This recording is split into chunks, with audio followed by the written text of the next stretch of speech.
Welcome, my dear family. Before we begin our spooky journey tonight, remember to like the video, subscribe to the channel, and share this video with anyone who enjoys bedtime scares. I'd love to know where you're watching from and what time it is, so leave a comment below and cheer me up a bit on YouTube. Now, relax, dim the lights, and let's dive into tonight's story. Chapter 1. Return to the Mountain. I'm older now than my father ever looked to me when I was 19, which I know doesn't make any sense, but that's how grief freezes people. It keeps them the age they were when they left you, and lets you keep aging around the shape of that loss.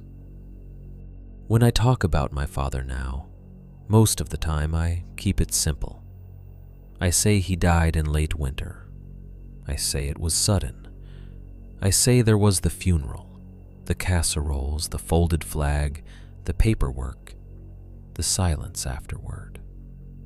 I say the cabin got sold that spring.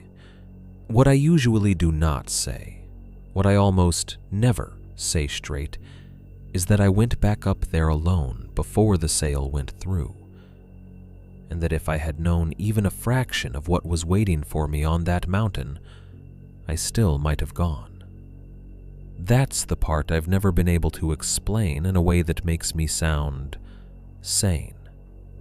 My father died in February, one of those hard Oregon cold snaps where the morning air feels like broken glass in your throat, and every ditch along the road looks black under a crust of old snow.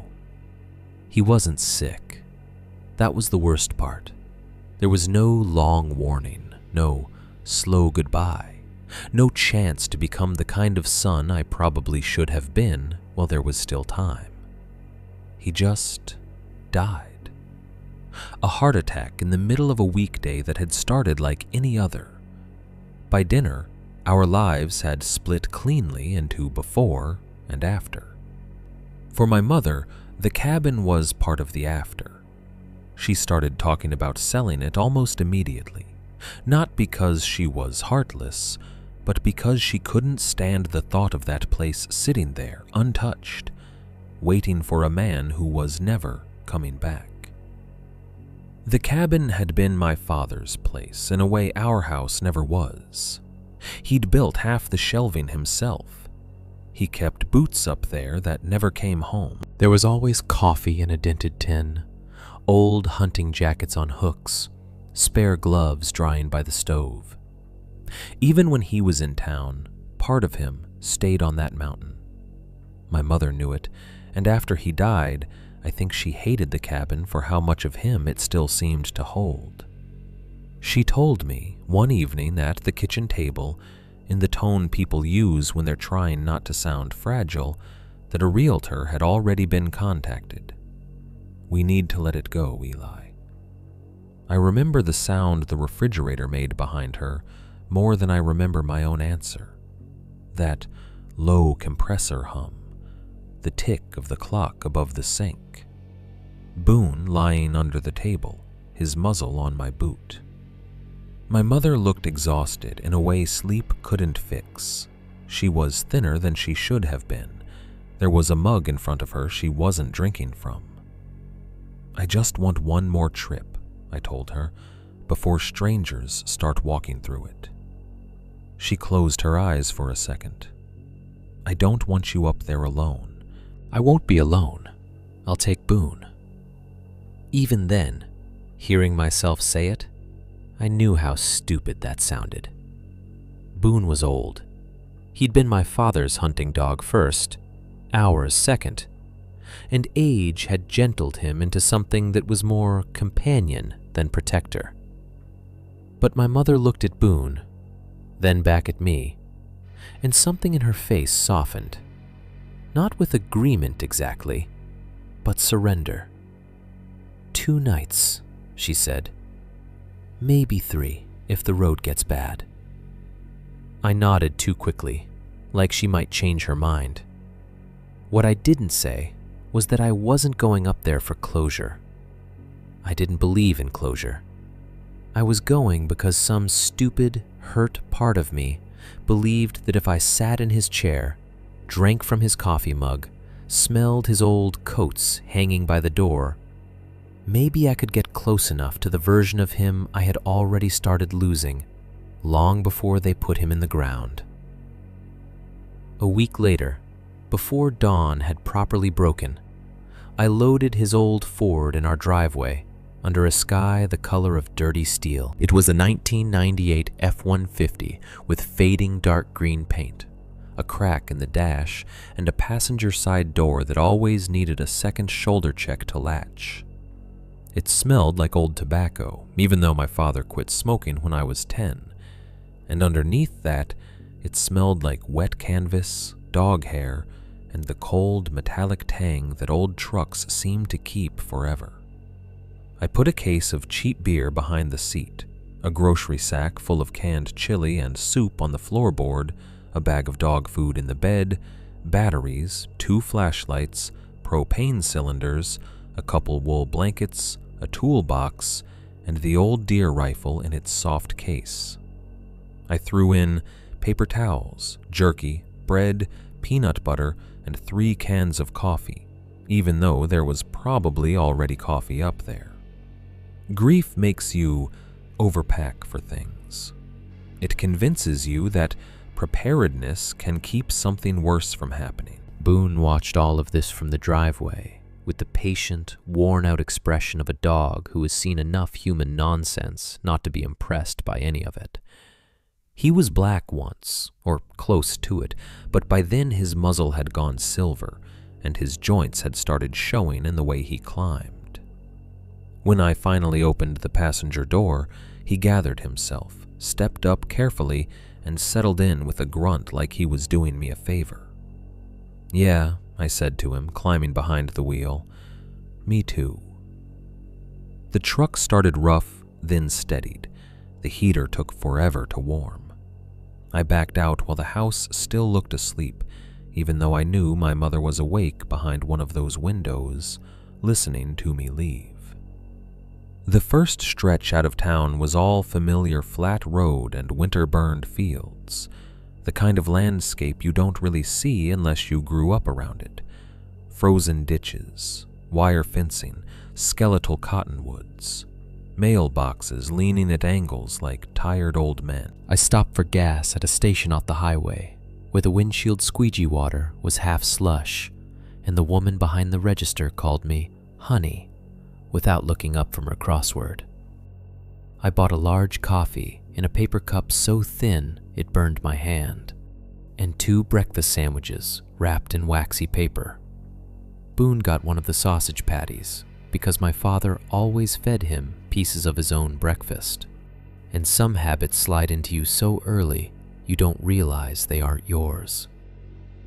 By the time I turned onto the mountain roads, the sky had brightened into a washed-out winter white, and the world started narrowing. The highway gave way to county roads, then smaller plowed routes with dirty walls of snow on either side. Pines crowded closer. The air changed. Even with the windows up, I could smell wet bark and cold earth every time I slowed near a turn. There were stretches where the road signs stood half buried, just the tops showing above the drift line.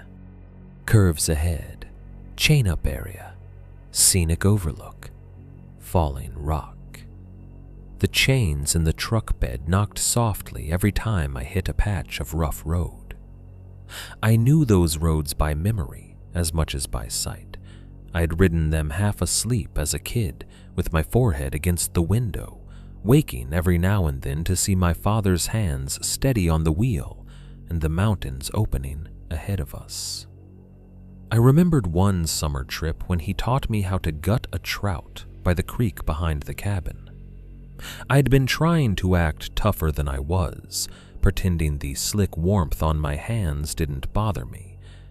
He laughed when I flinched at the smell. "That's what fish smell like when they stop pretending to be pretty," he said. I remembered splitting wood with him and skinning my knuckles because I missed the wedge and hit the log. He didn't fuss over it, just wrapped my hand in his red bandana and told me to keep my thumb tucked in next time. I remembered snowboarding the back slope too hard at 14, catching an edge and slamming onto packed ice so badly I thought I'd broken my tailbone. He laughed at first, then carried my board while I limped and tried not to cry. So much of him lived in pieces. Gun oil on wool sleeves, black coffee in tin mugs, the smell of damp socks drying by a stove, the little click his throat made before he spat into the snow. I had spent most of my last few years with him trying to prove I didn't need him, and then he died. And suddenly, I wanted every ordinary thing back. Around noon, I pulled into a scenic turnout that overlooked a valley gone white under cloud shadow. Not because I needed the view, really. Mostly because the truck was running hot and Boone needed to stretch. There was nobody else there, just a plowed rectangle of gravel, 2 picnic tables, buried in snow up to their seats, and a weathered signboard with a faded map under cracked plexiglass. When I stepped out, the cold hit hard enough to make my teeth ache. Boone hopped down, slower than he used to, and nosed around the edge of the turnout, while I stood with my coffee and looked out at the valley. The trees below were dark and packed close as fur. Here and there, the snow caught a dull shine where the cloud cover thinned. It should have been peaceful. It probably was. But standing there, I got the strangest feeling that someone had stopped talking just before I arrived. That's the only way I know to describe it. Not exactly that I heard voices, more like the shape of attention in a place where there shouldn't have been any.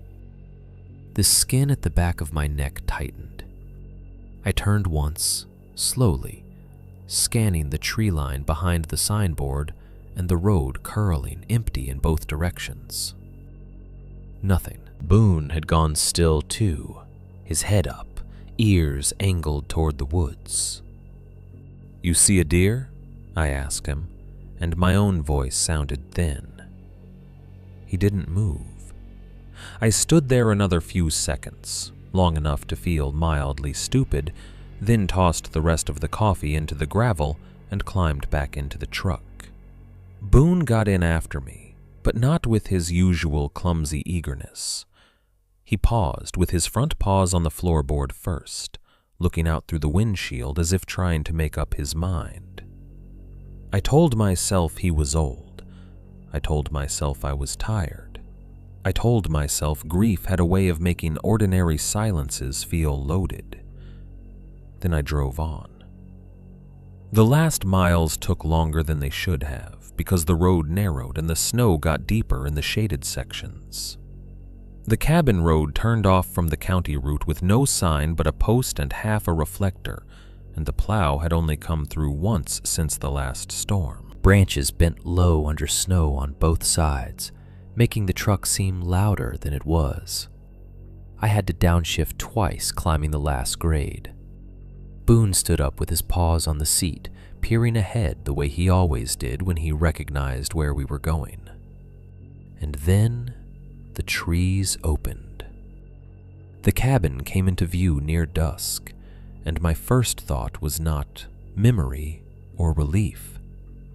It was how small it looked. That bothered me more than I expected. In my mind, the place had stayed broad-shouldered and solid, a real mountain cabin with weight to it. What stood in front of me now was still good-sized, still 2 stories with the loft tucked above the main room and the balcony facing the clearing. But grief and time had shrunk it somehow. Or maybe adulthood had. The roof line looked lower, the deck looked narrower. The whole thing sat in the clearing with a worn, braced against winter look, like it had spent years leaning into weather without complaint. The snow in front had been drifted by wind into soft ridges. Beyond the open yard, the trees pressed in hard and dark, and there, off to the right of the clearing, stood the tall fir. The branch was still there, a thick horizontal limb jutting out from the trunk maybe 20 feet off the ground, long and straight enough that it always looked unnatural from certain angles, like somebody had built a seat into the tree and then abandoned it. When I was a kid, I used to stare at it through the front windows. My father once caught me doing that and laughed. "That branch always looked like it was waiting for somebody," he'd said. At the time, I thought it was just one of his weird, deadpan jokes. Standing there, years later, with the truck idling and dusk settling into the clearing, I remembered the exact way he'd said it, not smiling much, eyes still on the tree. I parked beside the cabin, cut the engine, and listened. The silence up there was never total. Cabins teach you that. There was always some sound if you paid attention. Wind in the upper branches, a soft creak from settling timber, snow slipping somewhere far off with a muffled hush. But with the truck off, the mountain seemed to close around us all at once. Boone stayed seated for a second after I opened the passenger door. "Come on," I said. He climbed down stiffly. I carried the first arm load up to the porch and dug the key ring out of my pocket. My father's keys still felt wrong in my hand. Too personal, too recently his. The brass cabin key was colder than the others, and for one ridiculous second I just stood there, looking at the worn teeth of it before putting it in the lock. The door stuck the way it always had.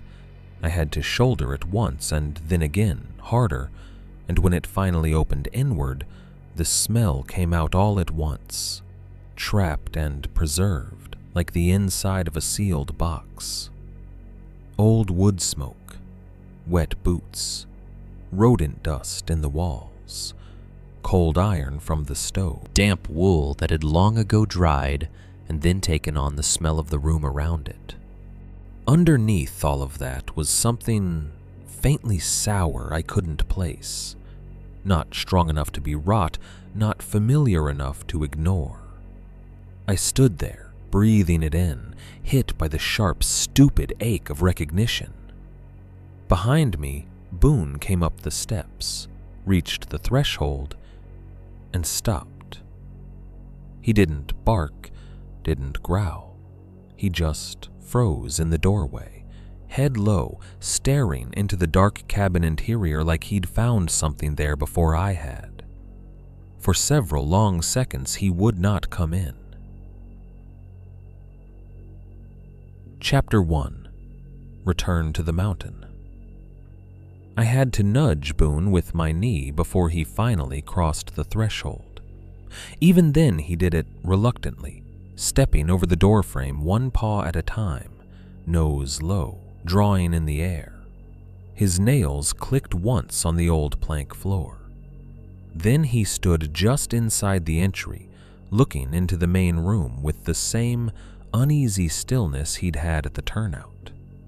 For a second, I almost backed out with him, not because I thought there was something in there exactly, but because a dog who has known a place all his life and suddenly doesn't want to enter it can make you feel foolish for trusting your own judgment. But cabins in winter always feel wrong the first minute you open them. Too still, too sealed. The air sits in them. The dark gathers in the corners and acts older than it is. I told myself that was all this was, a shut-up place waking back up. "Come on," I said again, softer this time. I set the grocery bags on the kitchen counter, leaned the rifle case against the wall by the stairs, and went straight for the generator switch. My father had a sequence for everything in that cabin, and I followed it automatically, without realizing how much of him I had memorized. Generator first, then propane, then crack the stove flue and check the pilot, never the other way around. The generator coughed twice before catching. The sudden vibration under the floorboards felt almost alive after the silence, and a low electric hum moved through the cabin as a few dim lights came awake. Yellow, weak but enough. I went out back to check the propane tank, boots sinking into the drift packed against the rear wall, then came inside and lit the stove. The flame caught with a soft, hollow breath. Metal pinged as heat moved into it. That changed everything. A warm cabin is one thing. A cold cabin that is beginning to warm feels almost human. The place started answering itself. Little ticks in the stovepipe, a faint shifting in the boards, an old beam making the same complaint it always had whenever the temperature changed. Boone, hearing familiar sounds return in familiar order, seemed to relax by degrees. He did not wag his tail exactly, but he stopped standing like he expected a stranger to walk out of the dark. I unpacked slowly, not because there was much to do, but because each practical movement gave me something ordinary to hold on to. Beer in the old refrigerator, chili and soup in the pantry, bread on the counter, flashlight batteries in the drawer beside the stove, dog food in the mudroom corner. My father's cabin had always rewarded habit. Things had their places. If you fought that, the place seemed crowded and awkward. If you yielded to it, even for a few minutes, you could almost feel the years settle back into their grooves. When the first wave of cold started lifting, I took a slow walk through the rooms. The downstairs was smaller than memory, but laid out exactly as it had always been. The front of the cabin opened into the living room, with broad windows facing the clearing and a sagging couch that my mother had threatened to replace for 20 years and never did. The cast iron stove sat off to one side on a stone pad blackened by old ash. Beside it was my father's folded bridge chair, leaning against the wall, where he always kept it when he wasn't using it, because he said a chair left open in a room had a way of making the whole room look tired. The TV was still on its stand in the corner, a little crooked, with the same basket of remote controls and dead batteries underneath it. Past the living room was the kitchen, narrow and practical, more counter than table, with cupboards that never fully shut in damp weather, and a sink that squealed in protest when you turned the hot water too hard. The rear of the cabin had the bathroom and a short utility hallway. The bathroom window was still there, just a narrow slit in the back wall, too high and too small to make anybody feel watched under normal circumstances, but enough to let in a blade of morning light. As a kid, I used to hate that window when I had to wash my face at night. It never showed enough of the world to be reassuring. It only reminded you there was one on the other side. The stairs rose beside the living room to the loft bedroom above.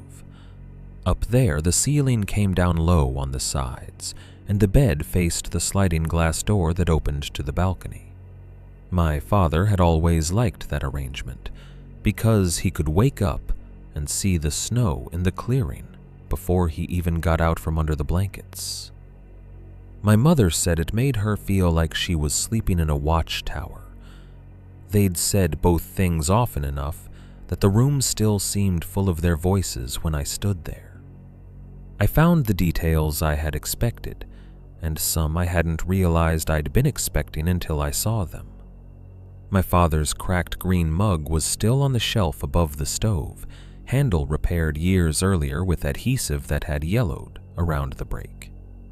A pack of Strike Anywhere matches sat on the mantel, beside two candle stubs fused together with spilled wax. There were hunting magazines stacked under the end table by the couch, months out of date now, the top one curled at the corners from damp. In the kitchen drawer, with the can opener and junk mail pins, lay his old field dressing knife in its leather sheath, sharpened so often the blade had narrowed over the years. None of it should have comforted me as much as it did. That was the ugly thing about grief in those early months. You could be raw and angry and numb and still get blindsided by relief at seeing a cracked mug exactly where a dead man left it. Standing there in that cabin, with the stove beginning to warm the room and the light gone gold around the windows, I felt the kind of comfort that makes you ashamed while you're feeling it. Like maybe I had wanted the world to pause with him still inside it, and this was the closest anything could come. By full dark, the place had become livable again.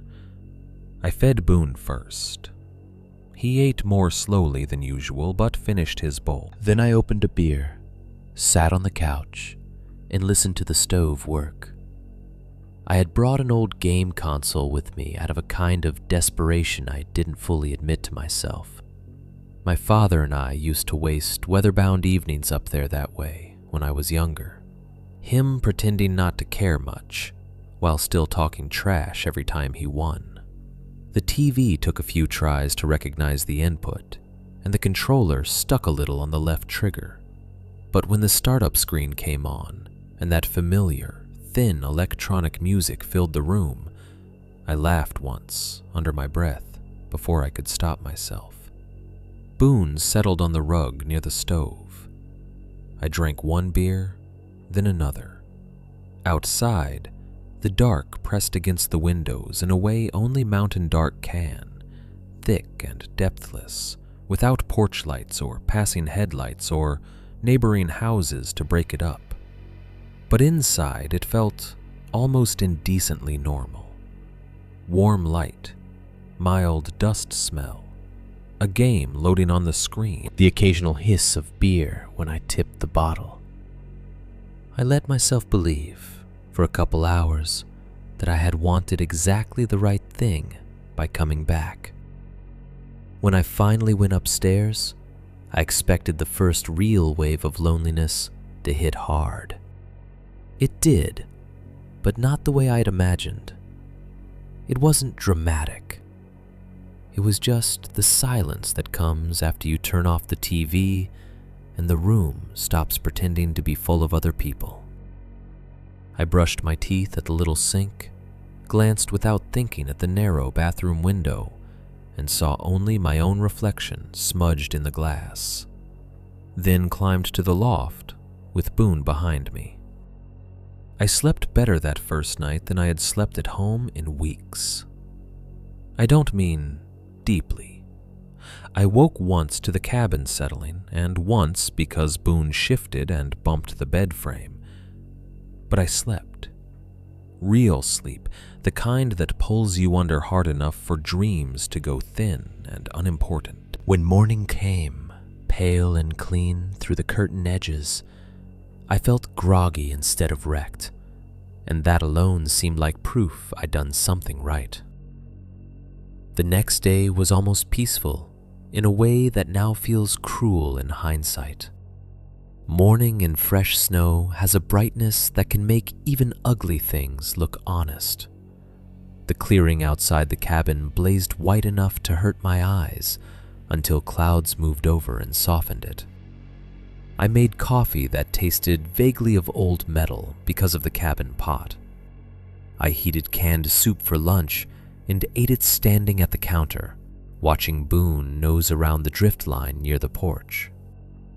I split kindling with the small hatchet and listened to the dry pop of each strike ring off the trees. Every now and then, the wind moved through the pines beyond the clearing, and the whole wall of forest gave out a long, breathy hush, followed by the low complaint of branches rubbing somewhere high above sight. There are sounds cabins make that houses don't. That day, I heard all of them the way I used to hear them as a kid. The little knock of hot pipe metal, the tick in the window glass when the outside temperature changed, the soft complaint of floorboards under no visible weight because wood shifts as it warms. I had forgotten how easy it is, if you know a place well enough, to let those sounds reassure you instead of frighten you. I spent part of the afternoon in the shed and work area off the side of the cabin, more out of restlessness than purpose. My father had always kept the place half organized and half feral. Tools where they belonged, and then coffee cans full of bolts mixed with fishing line and screws and nails and things he intended to sort later. I opened drawers, lifted tarps, checked the axe heads for rust, glanced over hooks and old tackle boxes. It felt less like snooping through his things than keeping him company in a language he would have understood. In the back of the workbench, inside one of those dented blue coffee cans with the plastic lid cracked down one side, I found a jumble of rusted screws, bent nails, 2 old fishing lures with no hooks left on them, a bottle cap, and one tiny, polished vertebra no bigger than the end of my thumb. I turned it over in my hand for a while. It was clean, in that old way bones get clean when they've been handled a lot, yellowed smooth in the grooves. Too small to mean much to me. Deer, maybe, raccoon, some little thing my father had picked up absent-mindedly while gutting or cleaning or walking. He was the sort of man who kept parts of the outdoors around him without thinking it was strange. Shed antlers, porcupine quills, a hawk feather tucked above the doorframe for years. I dropped the vertebra back into the can and pushed the drawer shut. Later, I would remember that moment much more clearly than it deserved. By late afternoon, the blue glare of the snow had started fading. The light in the clearing changed by degrees, from white to silver, to that strange, bruised color winter evenings get just before darkness, when every surface seems to hold on to the last cold daylight and turn it slightly unreal. I fed Boone early, opened another beer, and stood in the living room watching the tree line go dark from the bottom up. The pines looked like walls at that hour. That wasn't poetic exaggeration. They really did. Dense black trunks rising out of blue snow, stitched together so tightly by shadow that the woods stopped looking like individual trees and started looking like one solid thing standing just beyond the open ground. Inside the cabin, the lamplight and stove glow turned everything gold.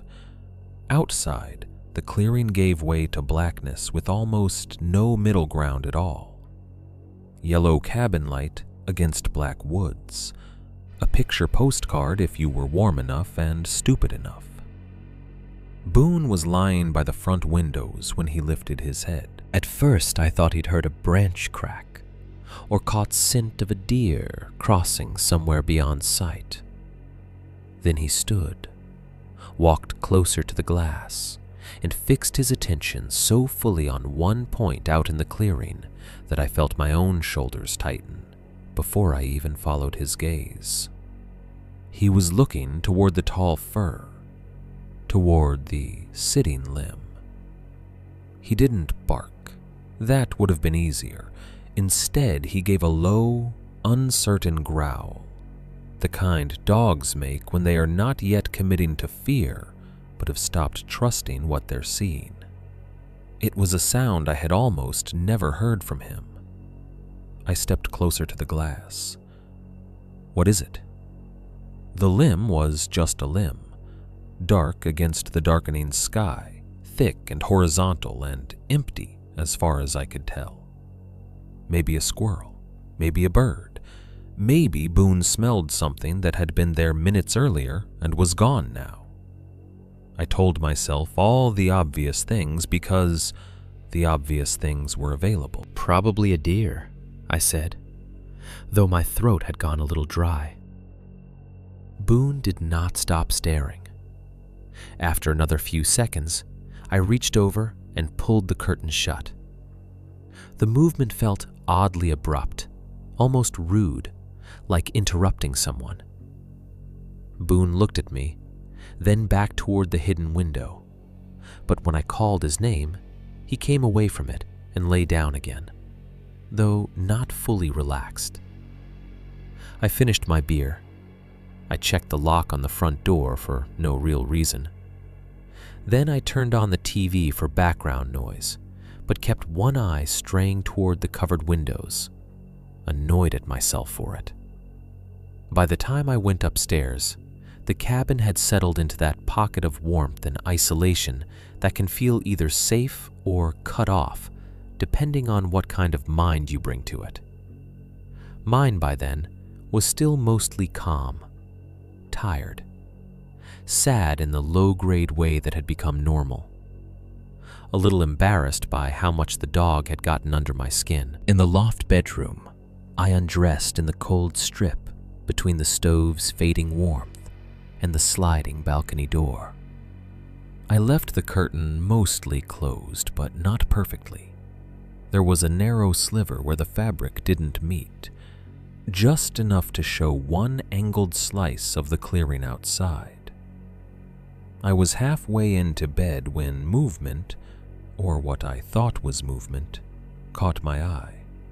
Something dark seemed to be occupying the sitting limb, not moving on it, not climbing into place, just there already. A shape where, a second earlier, I was almost sure there had been nothing. I froze with one knee on the mattress, staring through that slit in the curtain so hard my eyes started watering. The shape was wrong only in the way any distant thing becomes wrong when you're trying too hard to identify it. A clot of shadow, maybe a heavy branch behind the branch, maybe the trunk lining up with the last of the light. I took one step closer and put my fingers on the curtain edge.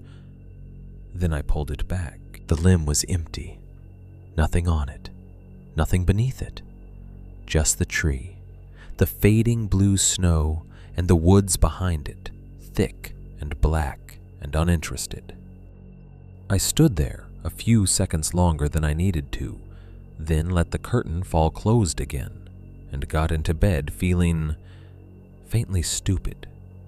Boone did not jump up right away like he usually did. He remained standing beside the bed, facing the stairs, listening to something I couldn't hear. When he finally settled, he did it with a sigh that sounded too human in the dark. Chapter 1: Return to the Mountain. I woke on the second morning with the odd, weightless feeling that for a few seconds I had forgotten why I was there. It was a good sleep again, or good enough to be dangerous.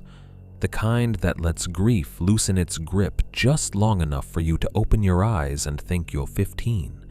Your father's downstairs making coffee, and the day ahead is only a day. Then memory returned all at once. The funeral, the sale, the empty truck in the driveway back home, with his name no longer attached to it except in my head, and the room changed back into what it was. A loft over a quiet cabin in the middle of the Oregon woods, with winter pressed up on every side. Boone was already awake. He stood near the sliding glass door with his head lowered, not growling, just looking through a narrow space where the curtain didn't fully meet the frame. When I sat up, he glanced at me once, then back at the glass. "What?" I asked him. My voice felt too loud. I crossed the room and looked out beside him. The clearing was white and empty. Pale morning light lay across the snow in a flat sheet, and the sitting limb off to the right looked exactly like it had looked 100 times before. Just a heavy branch, dark and horizontal, reaching out over nothing. If there had been something on it the night before, there was no sign of it now. I told myself that with enough dark outside and enough warm light inside, your eyes will invent things to close the distance. That explanation held together for another hour. I made coffee, fed Boone, and stood at the kitchen counter, listening to the low hum of the generator and the occasional hollow tick from the stove as the metal adjusted to the morning cold. Daylight helped. It always does. Not because it makes places safer, necessarily, but because it makes them seem willing to be examined. A room in daylight offers itself up. Corners explain themselves. Shadows stop pretending they have depth. By 9 or so, I had convinced myself I was settling into the rhythm of being there. I even started thinking in practical terms again. There were a few things I wanted to check before weather turned worse later in the week. The tools in the lean-to, the old shed latch, the spare fuel canisters, maybe the roofline from the side if I felt like post-holing through the drift. Ordinary work. The kind my father always found on purpose so he could spend all day at the cabin and still call it a productive trip. The storage shed sat off behind the main cabin, half buried on the shaded side where the snow piled deepest. Beside it was the old tool lean-to, little more than a roof extension and 3 walls built from rough-cut boards, open on one side to the yard. As a kid, I loved poking around out there, because every shelf held something that seemed potentially useful or dangerous.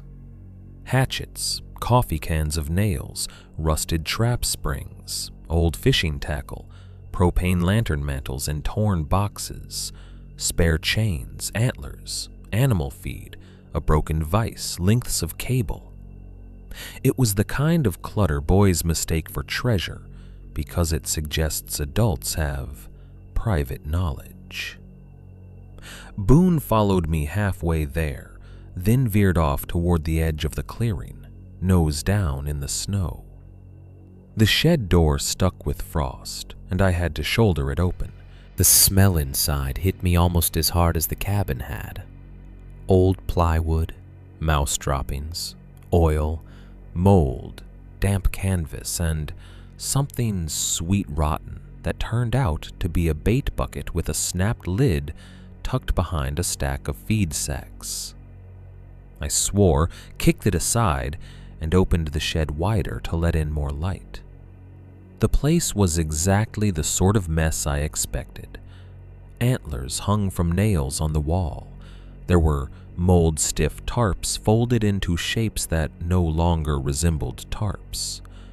2 orange bait buckets, one cracked and one stained nearly black at the bottom.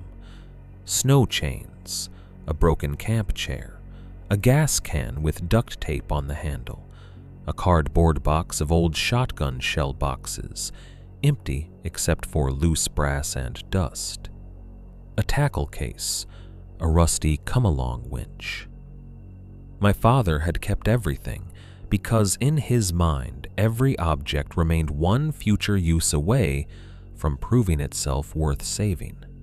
The lean-to held more of the same, plus tools that had lived outside long enough to take on the weather permanently. Shovel heads scaled with rust, axe handles gone silver gray, a splitting maul, a post hole digger, a 5-gallon bucket full of bent rebar and wire hangers, and lengths of fencing that looked too short to matter.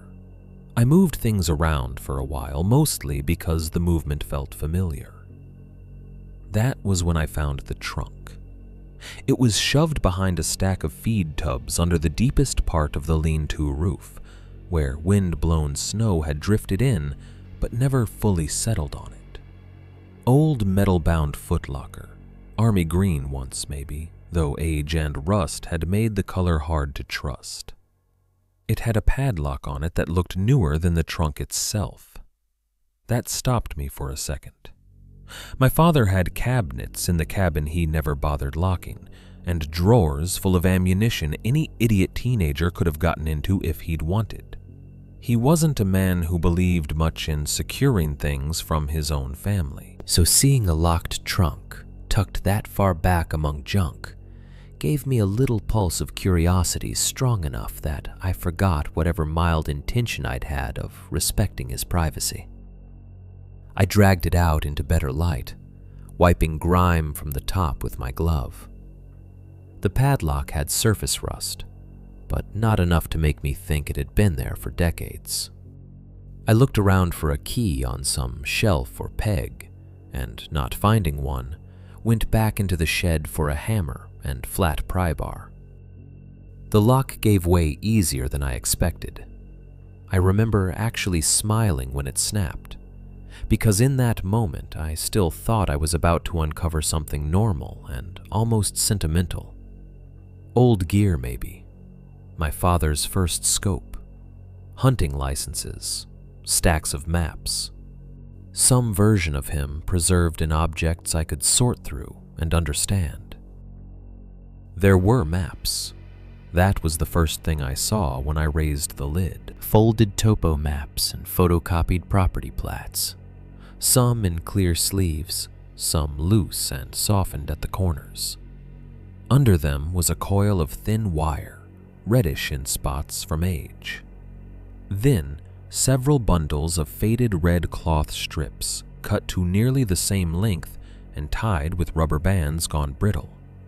There was a disposable camera still in its wrapper, though the wrapper had yellowed. A small zip bag, more folded paper, a grease pencil, another map with a hand-drawn line circling through the woods around the cabin in an irregular shape, not quite a loop and not quite random either. For a long second, I just looked. Nothing about it made sense together, not in any clean way. I set the maps aside one by one on the feed tub next to me. The hand-drawn boundary line had little marks on it at intervals, some crossed out, some darkened over more than once. A few had brief notes in my father's blocky handwriting beside them. North Break, Creekside, Lower Stand, Reset. The red cloth strips were cut from different materials, not all from the same source. Some looked like bandana cotton, some like old flannel shirt pieces, some thin as ribbon.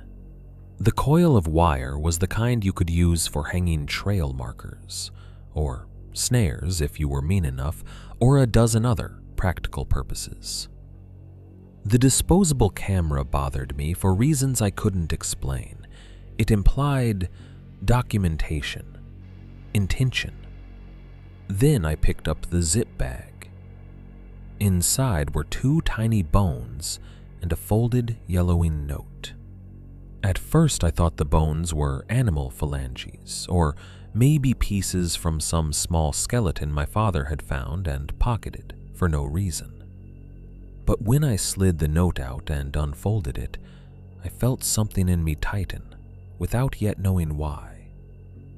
The handwriting was my father's, no question.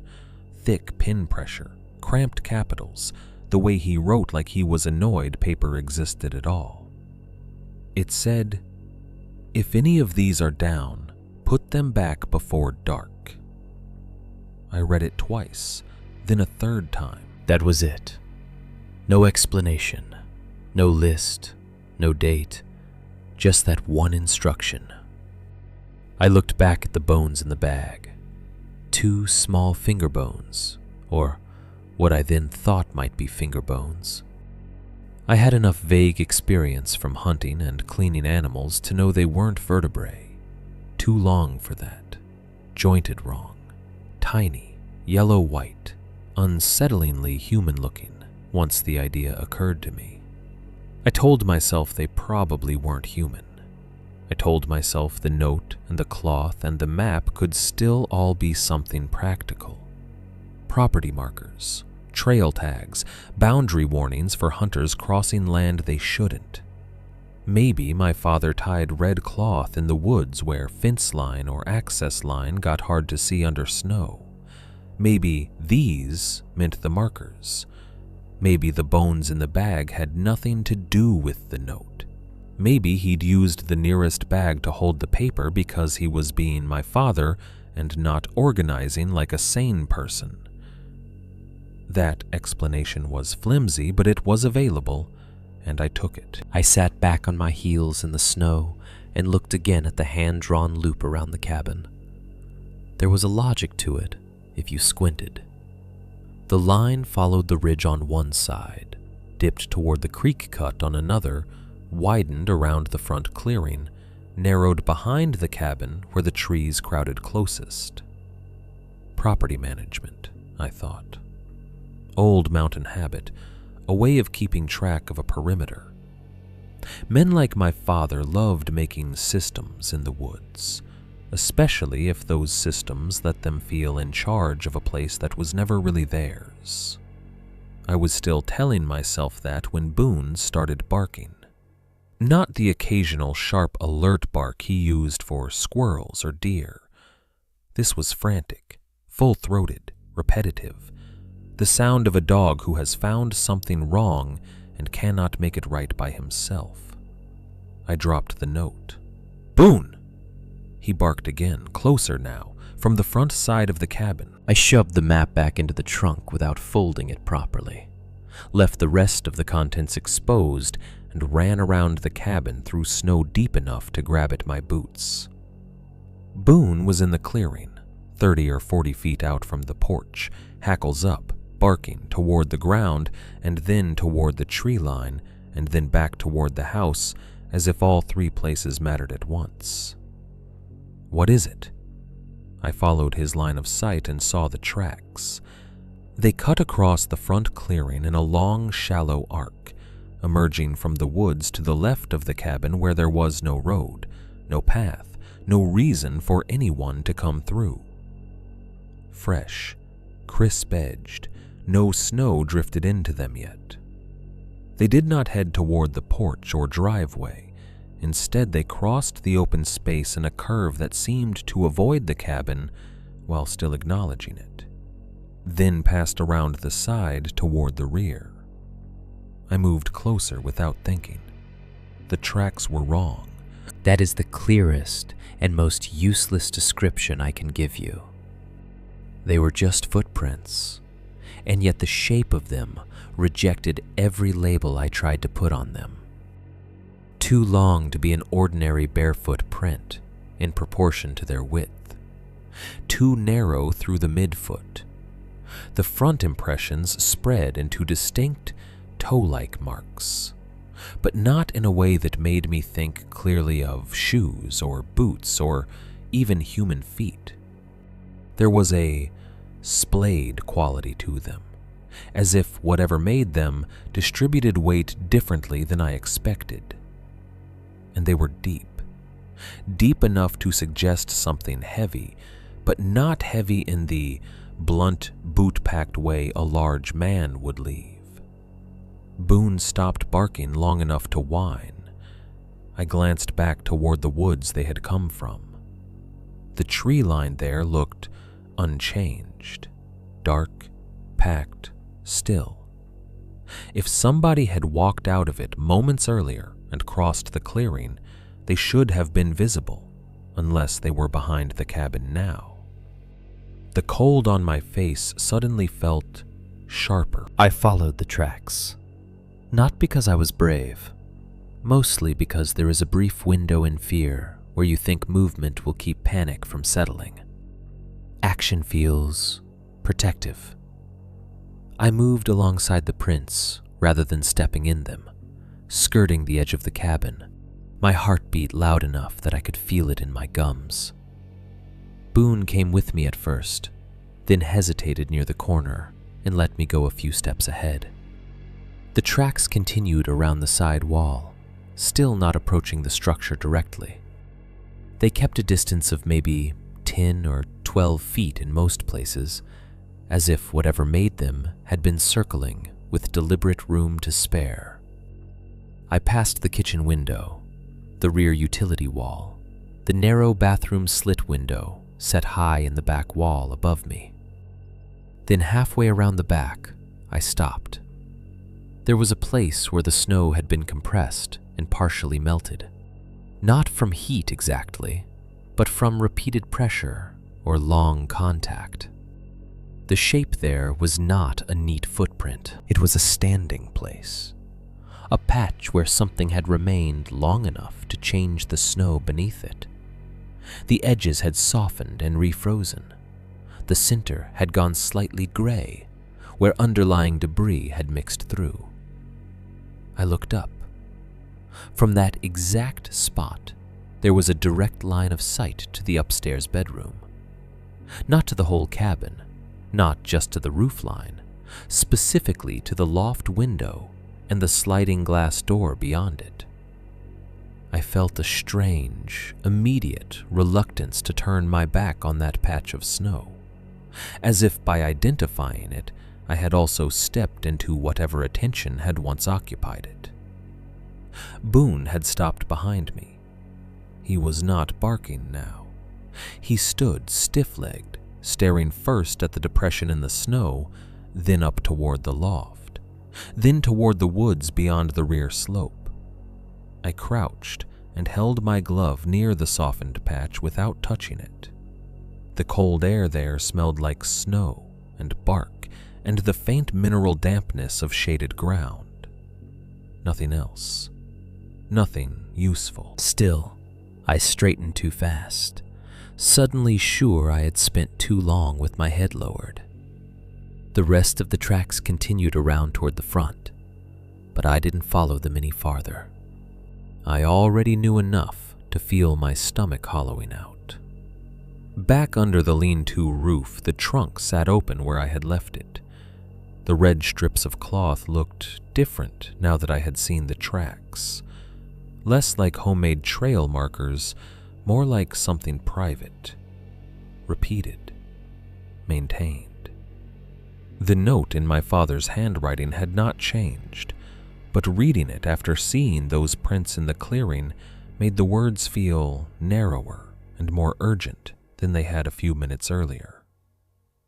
If any of these are down, put them back before dark, not when you have time, not next trip, not before snow, before dark. I stood there with the note in one hand and the map in the other, and for the first time since arriving, the cabin stopped feeling like only a place I had inherited and started feeling like a place my father had managed. Not with repairs or bills or ordinary mountain upkeep, with rules. I did not understand the rules.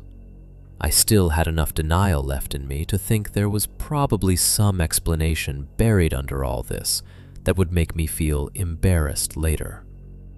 But even then, with daylight on the snow and the generator humming and the woods just woods to the eye, I knew one thing for certain.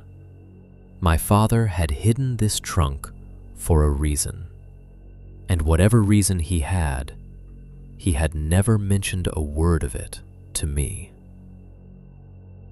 Chapter 2. The Markers in the Snow. For the next hour or so, I did what people always say they would never do in a horror story, and what almost everyone actually does when something first goes wrong in real life. I tried very hard to make it ordinary. That sounds pathetic now. And maybe it was, but ordinary explanations are addictive when they're still available. They let you keep your footing. They let you move through the day without admitting that some new shape has appeared inside your life and may not be leaving. I stood in the lean-to with my father's note in one hand and that map in the other, and built explanation after explanation as fast as I could. Maybe the red cloth strips were just boundary markers. Maybe the bones in the bag had nothing to do with the note and had only been shoved in there because my father used whatever container happened to be closest. Maybe the footprints had been made by some idiot local kid barefoot as a dare, or by some deranged tweaker, or by somebody wearing damaged snow gear that distorted the print. People do strange things in remote places. Everybody who grows up around mountain towns learns that sooner or later. You get hunters too drunk to remember where they parked, Trespassers poaching deer on private land, men who go into the woods because they don't want to be found for a while. Half the weirdness in rural America has a face and a name if you follow it long enough. And my father was exactly the kind of man who would create a whole private system around land if he thought it would keep people off it. That explanation settled best, so I picked it. He had probably gotten tired of strangers cutting through the property, or kids using the ridge as a shortcut in hunting season. Maybe he marked lines in the woods to show where our land ran. Maybe put them back before dark meant he wanted anyone in the family to rehang the trail ribbons before snow made the perimeter hard to read. Men like him made rules for every practical inconvenience, and then wrote them down in the tone of military orders. Once I had decided that, I felt almost embarrassed by how rattled I'd been. The tracks were still strange. The softened standing patch under the upstairs sight line was still stranger. But I could live with strange if strange belonged to people. The only thing I knew I wasn't going to do was tell my mother. I could already hear how that conversation would go. She'd ask why I had been digging through things instead of just spending my time and coming home. She'd hear bones and note and decide instantly and correctly that she had been right to want the place sold. Worse than that, I would hand her something new to hate about my father, something secretive, something she'd never fully be able to ask him about. No, not yet. I put the note back in my coat pocket, closed the trunk without relocking it, and went inside to think with a roof over my head and coffee in reach. Boone followed me in, but would not lie down. He paced once through the living room, nails ticking on the floorboards, then stood by the front windows looking out through the thin seam where the curtain didn't quite meet the wall. Every now and then he drew in a sharp little breath through his nose, not a full growl, not a bark, just enough to let me know his attention was still fixed somewhere outside. I made fresh coffee anyway. There is something almost insulting about how normal your hands can keep behaving while your mind is running ahead of you. Scoop grounds, fill kettle, wait for water, pour. The cabin smelled briefly of burnt coffee and warm metal, which helped. I stood at the counter with my mug and stared at the map again.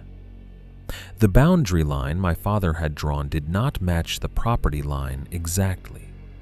That was what bothered me more the longer I looked. If this had just been about keeping trespassers off, why not mark the actual edges? Why the uneven loop around the cabin, the ridge, and the tree line in front?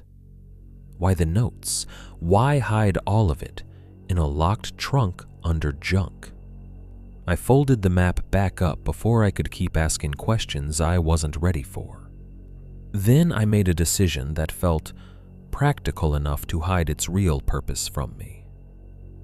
I was going to drive down toward the main road and see if anybody had been in the area recently. Not because I was scared, I told myself, just because if a snowmobiler or a hiker or some local drifter had been cutting around the Mercer place, somebody down the road would know. By late morning, the sky had gone that dull winter white that flattens everything. No direct sun, just a lid of cloud over the mountain. I threw more wood in the stove, put on my heavier coat, topped off Boone's bowl, then hesitated and called for him to come along. He came, but not with much enthusiasm. The road out from the cabin was still passable if you stayed inside the ruts from my trip up, though I could see where fresh wind-blown snow had started filling them back in. The truck took a minute to warm and coughed blue from the tailpipe. I backed carefully, turned slow, and started down through the trees. Driving away from the cabin in daylight should have made me feel better. In a way it did. Motion has its own reassurance. So does the simple idea of other people existing somewhere down the road. But I kept replaying the trunk in my head. The red strips. The note. The way Boone had reacted to the tracks. The standing patch behind the cabin. About 3 miles down the road, there was a little gas station and general store that served as the nearest excuse for civilization. Not a town exactly, more like a building where roads and habits had agreed to meet. It had 2 old pumps out front under a green metal awning, a stack of split firewood wrapped in blue tarp, and a sign advertising live bait even in months when there definitely wasn't any. My father stopped there often enough that the truck seemed to know how to pull in. I parked beside a salt-streaked Subaru with a cracked rear window patched in plastic. The bell over the store door still made the same flat metallic ring when I stepped inside. Heat hit me first, then the smell. Burnt coffee, bait fridge damp, old fryer grease, floor cleaner, cigarettes clinging to a man's coat even though nobody smoked inside anymore. There was a mounted trout on the wall over the drink cooler, its paint faded enough that the silver had turned almost blue. Beside it hung a yellowing photo of somebody holding up a buck by the antlers in front of the same store sometime in the 80s. A county weather report droned from a little TV bolted in the corner above the lottery display. The sound was low but constant. Some local anchor talking about snow accumulation, chain advisories, and a system moving in from the west late tonight. The sort of information people in mountain communities keep on all winter, the way other people leave on sports. At the register stood a woman I recognized vaguely by face, if not by name. Mid-50s maybe, hair pinned up with a pencil, reading glasses low on her nose. She looked up from the counter and then past me toward the window, where Ray's truck sat idling in a little cloud of exhaust. "Well," she said, and some change went through her expression. "That's Ray Mercer's truck." I nodded. Was. That landed the way truths do when people have heard them, but not in the room with you. She straightened a little, not performative, just reflexively respectful. "I heard," she said. "I'm sorry, honey." "Thanks." There was an old man in camo overalls by the coffee station, pouring from a burnt-looking pot into a styrofoam cup. He glanced over when he heard my father's name. I did not know him, but he looked exactly like 3 men I had known all my life. Face burned leather brown by weather, white stubble, cap pulled low, shoulders bent from work more than age. I wandered the aisles with a basket longer than I needed to, partly because I didn't want to ask my question too quickly, and partly because the store's very existence steadied me. Batteries, jerky, another bag of dog food, a sleeve of crackers, 2 candy bars I did not want. The radio forecast kept muttering overhead. Boone stayed in the truck, but every time I looked through the window, I could see him upright on the passenger seat, watching the road instead of dozing.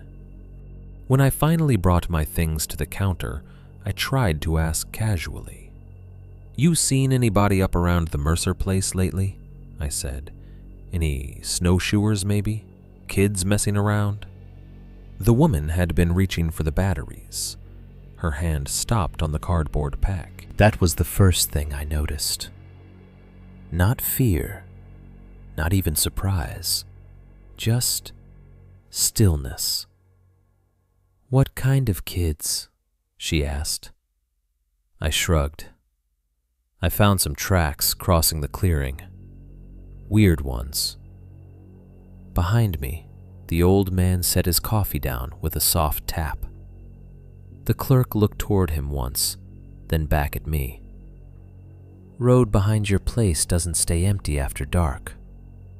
She said it matter-of-factly, the way someone might say frost comes early in shade or elk cross the ridge in spring. Not dramatic, which made it land harder.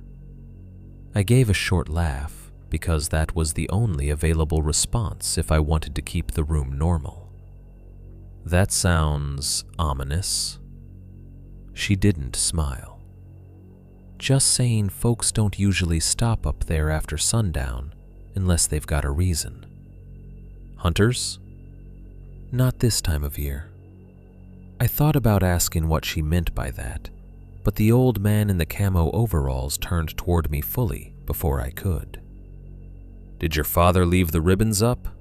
he asked. Everything in me went still. His tone was not curious. It was the tone of somebody asking whether you remembered to latch a gate before the snow came in. Practical, familiar. I looked at him and knew instantly that if I answered too fast or too honestly, I would learn something I wasn't ready to hear. "I don't know what you mean," I said. It came out smooth enough. Too smooth, maybe. He held my eyes for a second longer than politeness required. Then he reached for his coffee again. "Then maybe you don't," he said. The weather report kept talking above us. Wind speeds, overnight lows, county plows delayed on secondary routes. The mounted fish on the wall looked down with its dead painted eye. The clerk scanned my batteries at last and told me the total, as if nothing unusual had happened. I paid in cash because my father always had there. The bills felt damp in my glove hand. When she handed me my receipt, she lowered her voice just enough that the old man would have had to try to hear her. "If you're staying up there," she said, not meeting my eyes now, "best not to go walking the back road after dark." I took the bag. "Because of what?" This time she did smile, but only faintly, and not in a comforting way. "Because some places get crowded when they ought to be empty." That should have made me turn around, walk back out, and drive straight home. Instead, I thanked her, because that is what you do when a person says something absurd in a tone too sober to challenge, and I stepped out into the cold, with my bag in one hand and my jaw set harder than it needed to be. I told myself rural people love folklore. They love making ordinary boundaries sound old and local and half sacred. Give a patch of woods enough years and somebody will claim it's wrong after dark, and soon enough nobody remembers whether the warning came before or after whatever actually happened there. Boone was waiting upright when I opened the truck door. He leaned past me and sniffed the cold air hard before I climbed in. "Nothing useful," I told him. It was a lie, but not one he cared about. The drive back felt shorter and less comfortable. I kept glancing at the tree line along the road, as if I expected to see someone standing just inside it, watching cars pass. I didn't. There was only snow, trunks, low cloud, and the occasional trail cut disappearing into the woods. Still, the conversation in the store moved around in my head with a persistence I didn't like. Did your father leave the ribbons up? Not markers, not cloth. Ribbons. As if that were already the established word for them. I tried to think of innocent reasons the old man might know about them. property lines, trail tags, hunting routes, snowmobile turnoffs, but each explanation snagged on the same point. Why had my father hidden them in a locked trunk? About halfway back to the cabin, on a stretch where the road narrowed between two heavy stands of pine, I slowed without quite knowing why. Something red at the edge of the snow had caught my eye. It was a strip of cloth tied low to a sapling just off the shoulder, thin, faded, hanging maybe knee-high above the drift. Not bright enough to shout from a distance, but clear once seen. I stopped the truck. For a few seconds I only sat there with the engine idling and watched that little piece of red move once in the windless cold, almost too lightly to call movement at all. I was nearly certain it had not been there when I drove down, not absolutely certain. Grief and nerves and too much staring into woods can make you distrust your own memory faster than you'd think. Maybe I had missed it before. Maybe it had been tucked on the far side of the sapling and only showed now because of the angle. Maybe I was becoming the kind of person who goes into the mountains sad and comes back superstitious. But I did not get out to check. I drove on with the shape of that ribbon fixed in my mind the whole way back, thin and red and low to the ground, like a mark meant to be seen by something shorter than a man, or by something that never stood fully upright. Chapter 2. The Markers in the Snow. By the time I got back to the cabin, the sky had lowered even more. That was the first thing I noticed after I killed the engine and sat for a second, listening to it tick itself cooler in the silence. The cloud cover had come down until the whole mountain felt roofed over, the light flat and white in a way that made distances hard to judge. The clearing in front of the cabin looked broader than it had that morning, and somehow less open. Snow has a way of doing that. It brightens the ground while making everything beyond it seem farther away and harder to trust. Boone did not jump out right away. He stayed on the passenger seat, staring past me through the windshield at the tree line and the tall fir off to the right of the clearing, the same direction he kept returning to without seeming to mean to. I looked too. Nothing there but the sitting limb and the wall of pines behind it. Still, I found myself grabbing the grocery bag with the batteries and jerky faster than I needed to, as if getting indoors would settle something. It didn't. Once the supplies were put away and the coffee reheated and the cabin warmth on my face again, the same question remained where I'd left it. Why had my father hidden those markers? I took the map back out and spread it on the kitchen table, with a beer bottle on one corner and the salt shaker on another to keep it flat. In daylight, with the room warm and ordinary around me, the hand-drawn line looked less like superstition and more like something a practical man had sketched after too much time alone in the woods. The clearing sat near the center. The marked points arced around it in an uneven, broken ring, then climbed along the uphill ridge behind the cabin where the trees thickened and the ground rose sharply before dropping toward the back road. Not the property line, not even close. The line cared about the house. That was what kept bothering me. It was arranged around the cabin and its immediate woods, as though the structure itself mattered to whatever the system was. My father had drawn X's at certain points, little dark pressure marks from writing over the same places more than once. Some were low in the front timber, some along the left edge of the clearing, a few behind the cabin where nobody would have reason to walk unless they lived there. I stood over that table longer than I care to admit, trying to hold on to the reasonable explanations while a worse one kept slipping underneath them. Finally, because I was young and proud and had inherited more of my father's stubbornness than I wanted, I decided I was going to test it. Not all of it, just enough to make myself feel stupid afterward. I took 3 of the red strips from the trunk and folded the map into my coat pocket. The plan, if it deserved that name, was simple. Find 2 or 3 of the marked points closest to the cabin, tie fresh cloth where it looked like markers might once have been, and prove to myself that nothing about it was charged or special.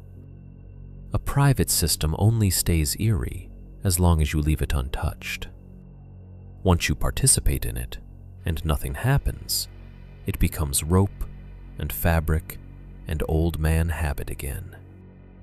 That was what I believed when I called Boone to the door. He came, but when I stepped off the porch and started toward the tree line uphill of the cabin, he stopped. I turned. "Come on." He shifted his weight, ears partway back, then looked past me into the woods instead of at me. There was no dramatic refusal in it, just a dog arriving at a line he had no interest in crossing. I had to walk back, take him by the collar, and coax him a few yards at a time through the snow until he grudgingly came with me, though every step said he thought I was making a bad decision. The woods changed almost immediately once we left the clearing. That sounds obvious, but open snow and forest snow are not the same environment. At the cabin's edge there was light, space, a clear sense of where things were. Under the trees, everything compressed. Snow clung to lower branches and weighted down the dark needles until the path between trunks felt narrower than it really was. Sound changed too. Out in the open, the world had room for wind and distance. In the timber, snow swallowed everything. Even my own footsteps seemed absorbed instead of echoed. Boone's tags made a tiny bright sound at his throat, and that was enough to make me want him quieter. I found the first marked point by matching the map to the angle of the cabin roofline behind me. At first I thought I'd guessed wrong. There was no post or blaze or obvious sign. Then I noticed an old strip of faded cloth lying half buried in the snow beside a sapling, its color so washed out it barely read as red anymore. It had either come loose or been torn free. My father's note came back to me in his exact, blunt handwriting. "If any of these are down, put them back before dark." I crouched and tied one of the fresh strips to the sapling, low, roughly at knee height. The cloth felt dry and strangely warm from being inside my coat pocket. Against the dark trunk it looked ridiculous, too small to matter. "There," I said aloud, though there was nobody to hear me but Boone. He was facing deeper into the trees, not watching me. The second point lay farther uphill. I had to duck under a snow-loaded branch and angle around a deadfall to reach it. The ground rose enough there that when I glanced back, I could see the cabin below through the trunks, yellow window light faint against the white clearing. It looked farther away than it should have for the short distance I'd walked. The second tie point had an old marker still in place. It hung from a low branch and had been there so long the fabric had gone stiff as bark. One edge was darkened, almost brown-black, not with mud exactly, or not only mud. When I touched it, it barely moved, frozen into itself. I stood there with my glove pinching the cloth and had the odd, unpleasant thought that I was touching something left out not to mark territory, but to keep count of time. Boone made a sound behind me, half whine, half growl. Easy. I tied my new strip to a neighboring branch and let the old one hang beside it. The two bits of red moved differently in the dead air, one limp with age, one soft and alive. For no reason I could name, that bothered me more than if the old one had simply fallen away. As I moved on, I started noticing other things around the marked points. Not immediately. The woods do not give up details all at once. They make you see one, then another, then realize you've been among them for several minutes already.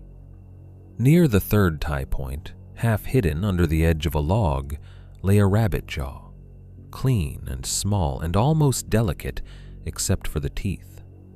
A few yards past that, propped where two roots broke the snow crust, was a narrow rib bone, too clean to be fresh. At another marked branch there were old wax drippings hardened on the bark, pale against the dark wood, as if somebody had once held a candle there, or let one burn down in the cold. Caught in the moss at the base of a sapling was a rusted iron hook, not large enough for butchering, too large for fishing. Individually, each thing could have belonged in the woods. Together, they did not. I stopped pretending otherwise then, though I kept walking. The map led me uphill, toward the ridge behind the cabin, where the timber grew closer and the snow deepened in the shade. Boone's resistance got worse the farther we went. He kept crowding my leg, then surging ahead, only to stop abruptly and look back at me with the pained disbelief of a dog being forced somewhere against every useful instinct he had. "Just a little farther," I said. The words came out hushed, as if I had already accepted there was some reason not to speak loudly here. The marked point near the ridge was harder to find because the ground broke unevenly there, little rises and dips hidden under smooth snow. I paced in a rough circle, checked the folded map again, then saw what looked like a shallow depression under a skim of blown powder near the base of a cedar. At first, I thought it might just be a place where the snow had settled over a root ball. Then I noticed a strip of old red cloth pinned beneath the edge of it. I crouched and brushed snow aside with my glove. The first thing that appeared was a skull. Animal, I told myself instantly. Animal. It was weathered, gray-white, half-buried, one side cracked from age or cold. Deer, maybe. Goat if there had been goats on that mountain, which there weren't. I cleared more of it away and saw the muzzle shape, narrow and long enough to confirm it wasn't human. Relief came too fast and too thin, because tucked beneath it, partly under the jaw hinge as if the larger skull had been placed over it on purpose, was part of a human lower jaw. Not a whole skull, not enough to mistake, just the curved bone with several teeth still fixed in it, yellow and blunt and horribly ordinary. Small enough that for one monstrous second I thought child, though I had no reason to know that. It might have been an adult fragment, broken and worn, but human enough that every system in my body recognized it before my mind did. I jerked back so hard I fell onto one hand in the snow. For maybe 2 full seconds I couldn't do anything but stare. The cold bit through my glove where my palm had gone down.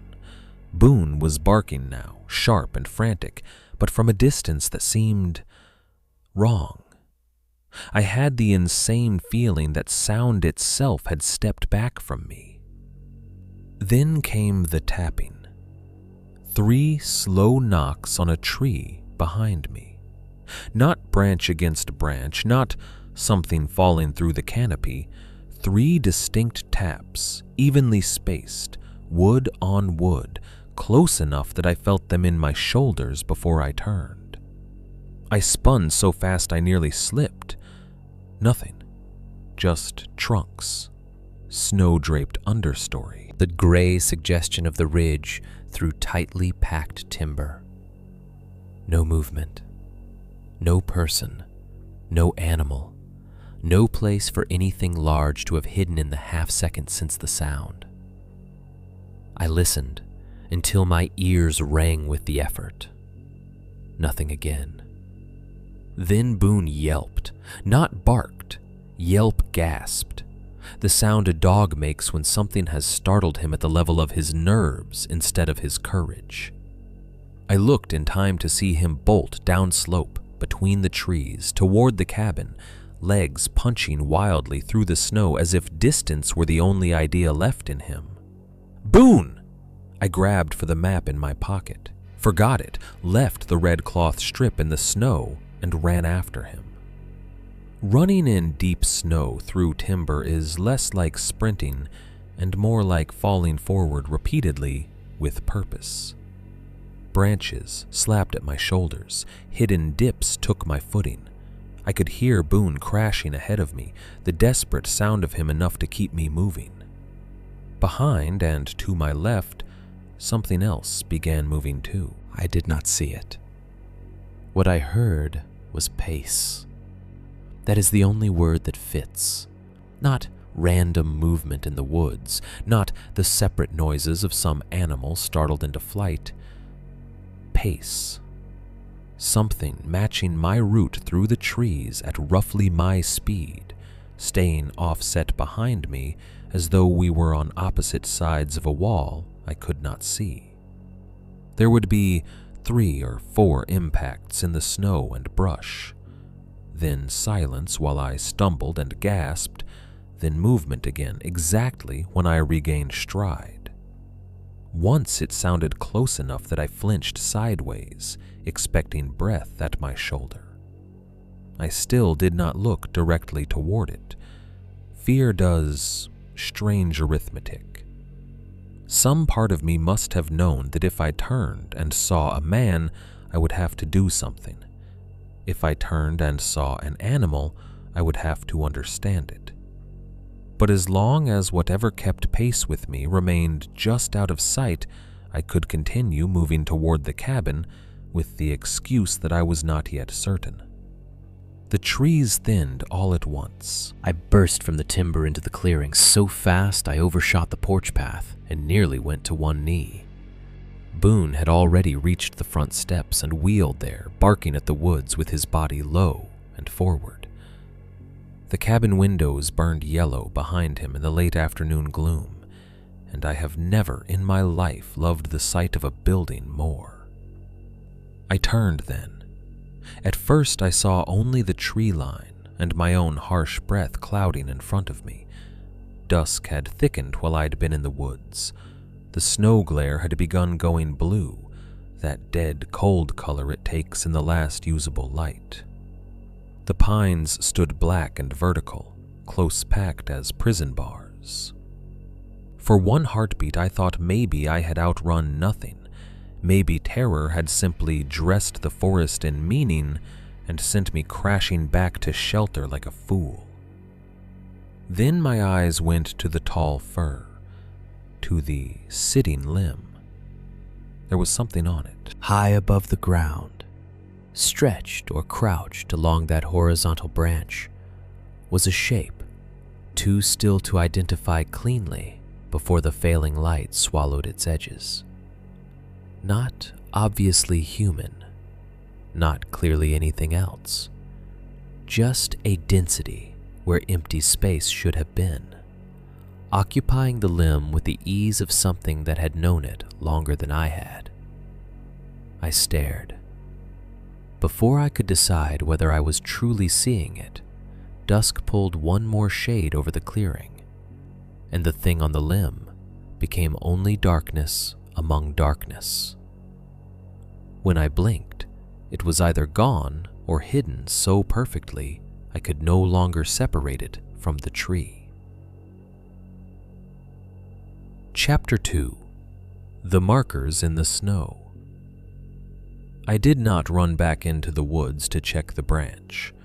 I want to make that clear because pride has a way of rewriting fear into curiosity after the fact. I did not stand there in the clearing and squint heroically into the dusk. I did not call out. I did not walk closer to the tree to get a better look. I backed toward the porch, with Boone barking in front of me, and my eyes fixed on that limb, until the angle changed and the branch looked empty again, or maybe only unreadable. Then I went inside and locked the cabin like I meant it for the first time since I'd arrived. Front door deadbolt, handle lock, kitchen window checked twice, downstairs curtains pulled tight. Upstairs balcony door latched, then unlatched and relatched because I suddenly couldn't remember if I had done it right the first time. I moved through the place with that hard, careful speed panic gives you when you are trying not to let it become visible, even to yourself. Boone followed so close behind me I stepped on his paw near the stairs and he yelped. I flinched so badly I nearly lost hold of the flashlight. "Sorry," I said, too sharply.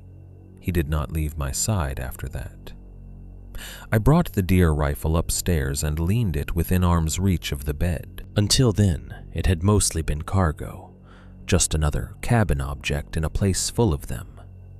I had brought it because my father would have, because it felt wrong to go up there without some kind of long gun available, because remote places make people old-fashioned about their sense of preparedness. But when I set it against the wall beside the loft bed, I was no longer thinking in broad, practical terms. I was thinking about distance, angles, doors, how long it would take to get both hands on it in the dark. That should have frightened me more than it did.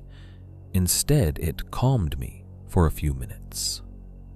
A rifle in a room changes your posture, even if you hope you never touch it. It lets you pretend there are still categories available to you. Threat, response, wood and steel between you and whatever else is out there. It was a lie, but a useful one. I tried to feed Boone around 5, maybe a little later. I poured kibble into his bowl, and even broke up some jerky over the top of it, because he'd earned it, and because my father used to doctor dog food that way when Boone got picky in bad weather. He came to the bowl, lowered his head, sniffed once. Then he backed away and pressed himself against my leg instead. That unsettled me more than the branch had. An old dog refusing food in a place he knows means more than barking sometimes. I crouched and rubbed the loose skin at the side of his neck, feeling the tension there. "You okay?" He looked at me, then toward the front windows. It was barely full dark yet. The last of the blue snow glare lingered under the trees, and the cabin interior felt too bright in comparison. Yellow lamplight against blackening woods. The contrast made the windows look weak, like pieces cut out of a wall instead of barriers. I thought about all the times as a kid I had sat in that same warm room while my father moved around the kitchen or read one of his hunting magazines in the bridge chair, and how absolute the cabin had seemed then. Not just safe, but complete. A little island of our own noise and warmth the forest had no claim on.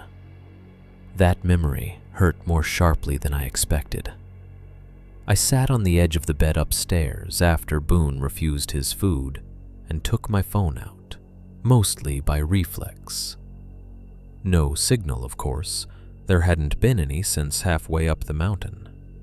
Still, I scrolled to my father's contact before I could stop myself. His voicemail was still active then. I knew because a few days after the funeral I had called it once from the bathroom at home, just to hear him say his name in that flat, irritated tone people use when they don't like leaving messages. I hadn't called again after that. It felt too close to asking for something impossible. But I looked at the number there in the loft bedroom and thought about dialing anyway, just to hear his voice fill the room for 5 seconds and make all of this feel more anchored to the world I understood. My thumb hovered over the call icon.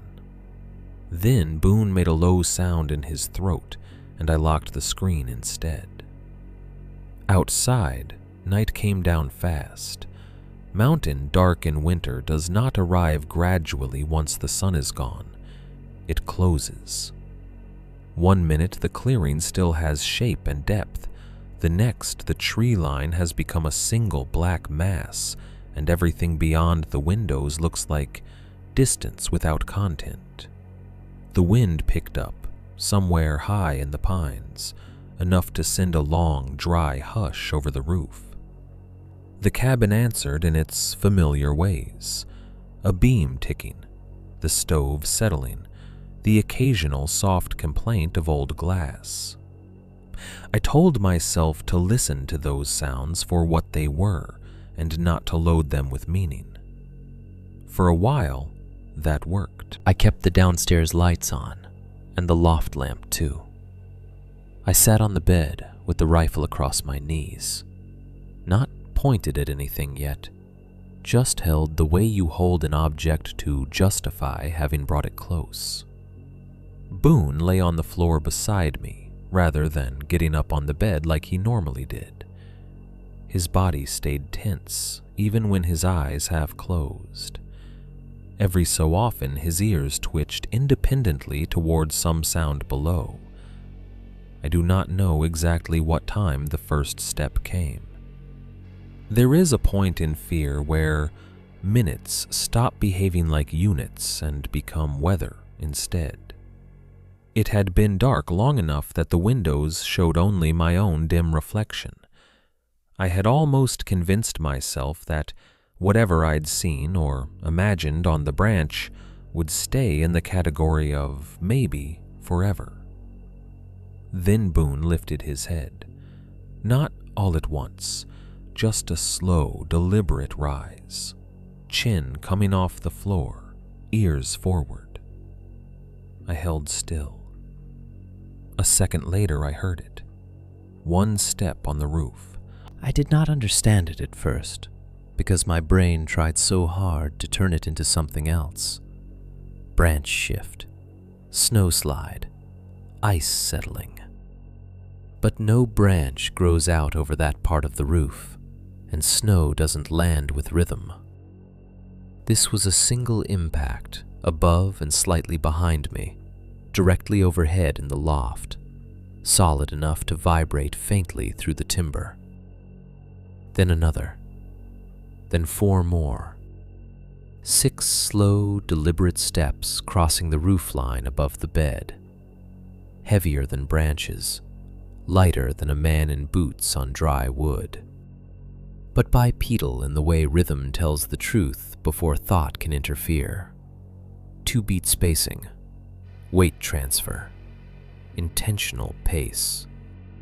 Whatever made those sounds was not scrambling. It was walking. I remember trying to reason through the geometry of it while my body froze. There was no ladder propped outside, no tree close enough to let a person simply step across to the roof. At least, not from that side. If someone had climbed up from the balcony, I should have heard them first. If an animal had somehow gained the ridgeline and dropped down, it should not have sounded like that. Nothing should have sounded like that. The steps stopped directly above the loft bed. Every muscle in Boone's body locked. For maybe 2 seconds there was nothing, and in that nothing I became aware of how loud my own breathing was and how hard I was gripping the rifle. Then, 3 taps above my head.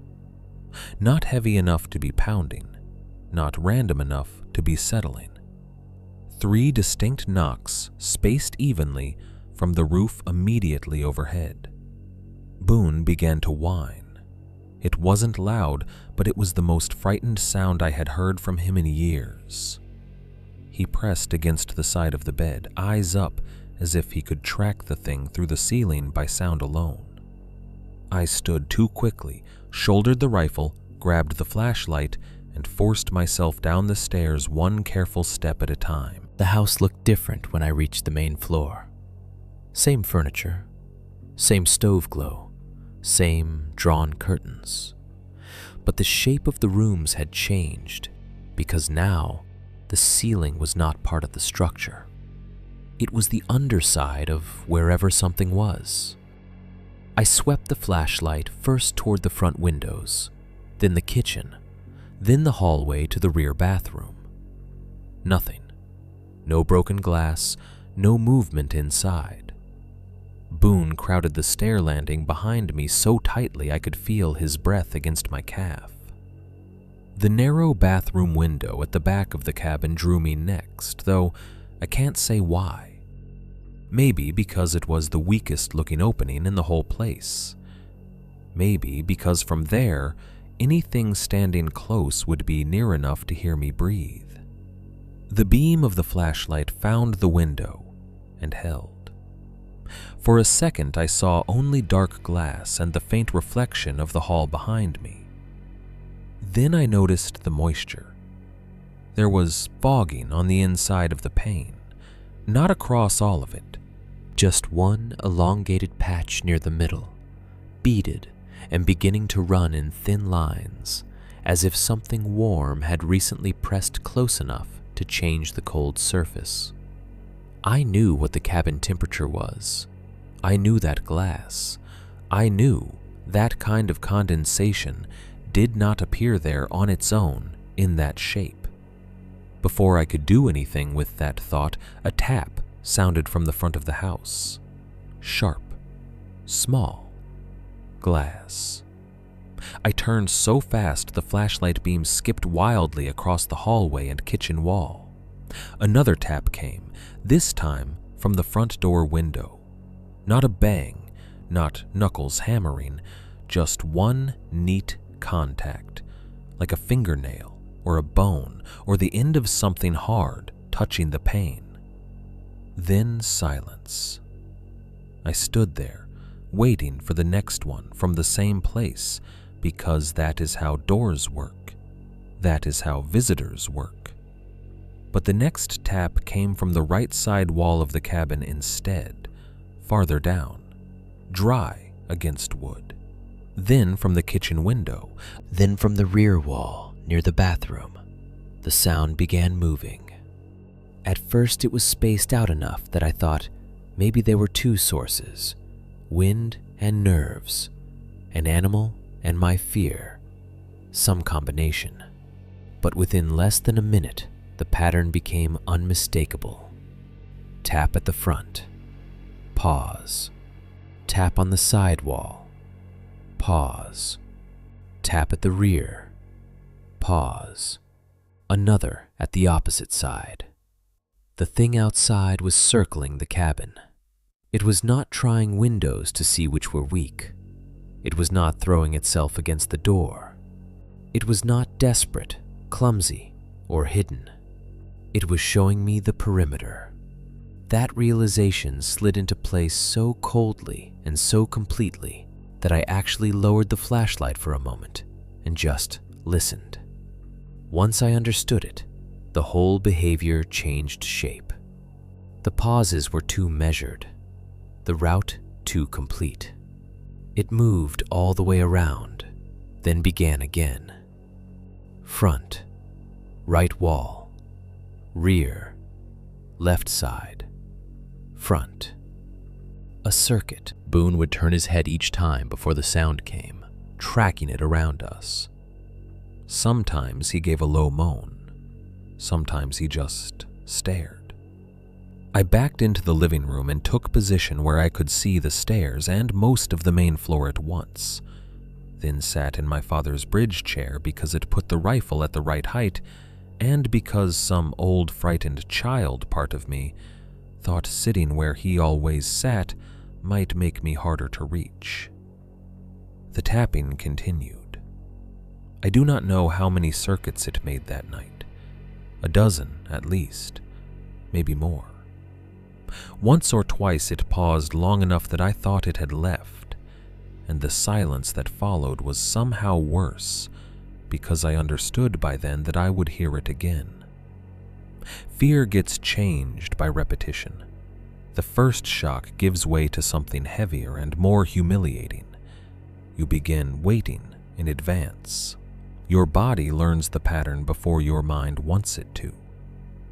Around midnight, or what I guessed was midnight, it varied the path. Instead of tapping the kitchen window after the front wall, it moved higher. I heard a soft impact on the balcony above, just enough weight on wood to make the loft floor faintly answer.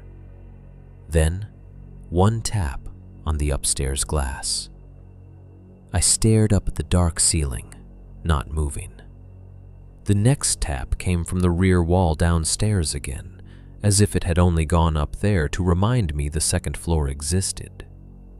By then I was cold, despite the stove. Not truly cold in temperature, but that interior draining sensation you get when you've been afraid too long without action. My shoulders hurt from holding the rifle. My eyes burned. Boone had not left my side except once to lap water in quick, nervous swallows before hurrying back. He still would not touch his food.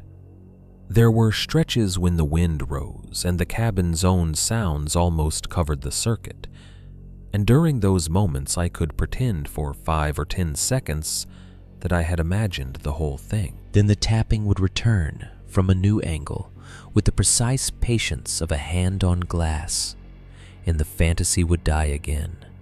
A strange thought came to me sometime in the worst middle hours. It did not need me to see it. That was what separated this from all the scary stories people tell about intruders and drifters and mountain weirdness. A person who means to terrify you eventually wants a result. Entry, confrontation, a scream, movement, some proof that they've reached you. Whatever was outside seemed satisfied with arrangement, route, repetition, presence. It wanted me to understand where it could go and how often. Toward morning, the sound changed one last time. The taps had grown less frequent by then, spread thinner between long silences. My body had started doing that awful, half-failing thing it does when exhaustion tries to drag you down even while fear keeps you upright.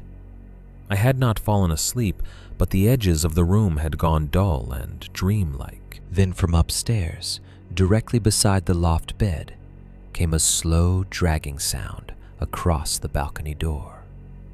Not a tap, a scratch.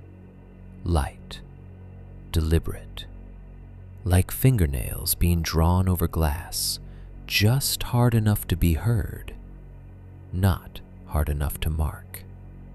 Boone stood so fast he knocked into my leg.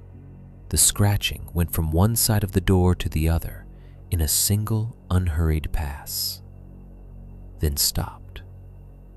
I sat in the bridge chair until dawn, with the rifle aimed at the stairs and my father's house creaking around me, finally understanding something I had been resisting all night. Whatever was outside did not need to break in to take control of the cabin. It only needed to keep moving around it until the whole place belonged to its pattern instead of mine. Chapter 3. The Face at the Glass. Dawn did not make me feel safer. It made me feel foolish first, then sick. That's the problem with surviving a night like that in one piece. Part of you wakes up already trying to negotiate with the memory of it. In the gray minutes before full light, with the stove still warm and Boone breathing somewhere close, and the rifle heavy across my lap, I caught myself almost hoping I had been trapped in some long mountain exaggeration of fear. Wind made strange acoustics. Old cabins settle. Lack of sleep sharpens patterns until every sound becomes a signal. I had not seen a face. I had not seen hands on glass. I had heard taps, steps, scratches, and the rest could still maybe be arranged into something less insane. Then the windows began to show the outside world again. The dark thinned from black to charcoal to a wet slate color over the clearing. Shapes returned. The front windows stopped reflecting so much of the room and started offering up the yard beyond. Boone had not moved far from me all night. When I stood, he stood too, stiff and tired and unwilling to let even one doorway come between us. I carried the rifle to the living room, set it beside the couch, and reached for the curtain. For a second, I hesitated. That tiny pause told me more about my own mind than I wanted to know. I was afraid of what daylight might confirm. That should not happen in a sane world. Morning is supposed to strip fear down to what it really is. Morning is supposed to expose exaggeration. But my hand stayed on the fabric a beat too long before I finally pulled it open. The clearing looked as if something had used the cabin for orbit. Tracks ran around it in a broad, continuous loop, crossing and recrossing the same path so many times the snow had been churned into a dark, compacted lane in places. Racetrack was the first word that came to mind.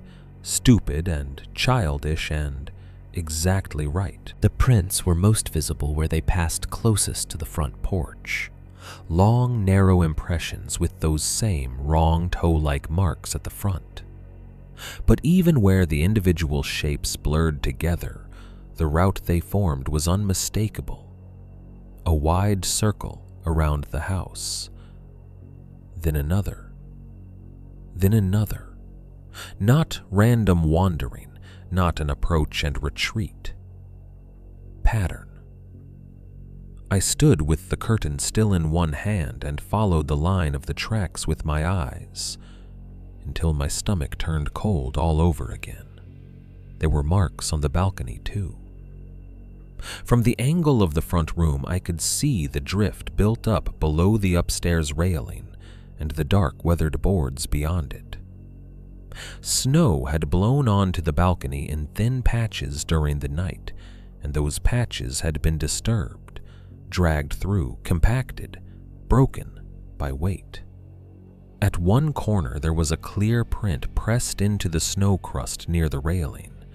The front of it split into those same narrow toe impressions. Up at the edge of the roof line, above the balcony, a run of snow had been knocked loose or disturbed. Not enough to tell me how something had gotten there, just enough to prove something had. No ladder leaned anywhere against the cabin. No branch overhung that side of the roof.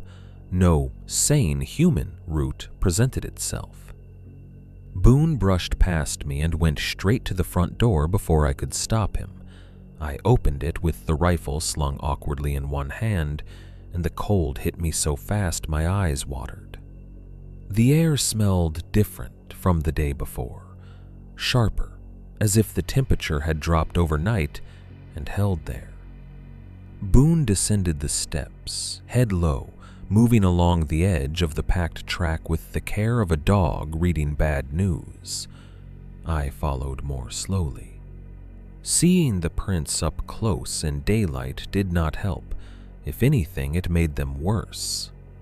The proportions still refused to settle into a category that felt safe. They suggested a bare foot without being quite human. They suggested something heavy, without the clumsy, full-depth sink of boots. There were places where the stride lengthened oddly, as if whatever made them had crossed the same ground in two different ways over the course of the night, sometimes measured, sometimes almost gliding. The track line around the cabin wall stayed unnervingly consistent, as if it had a preferred distance and kept to it. I walked the loop around the house because not walking it felt worse. Around the side wall, below the kitchen window, the prints passed so close, the splashed-up grit from the foundation showed inside a few of them. At the rear wall, beneath the narrow bathroom window, there was an area where the snow had been worked into a shallow trough from repeated standing and shifting. I crouched there and looked up at the window, remembering the fog on the inside glass, the sensation of something warm and close just beyond it.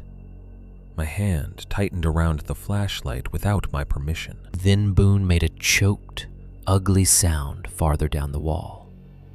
I turned and saw him frozen near the rear corner of the cabin, not barking this time, just staring at a splintered place in the siding about knee height. At first I didn't see what had caught him.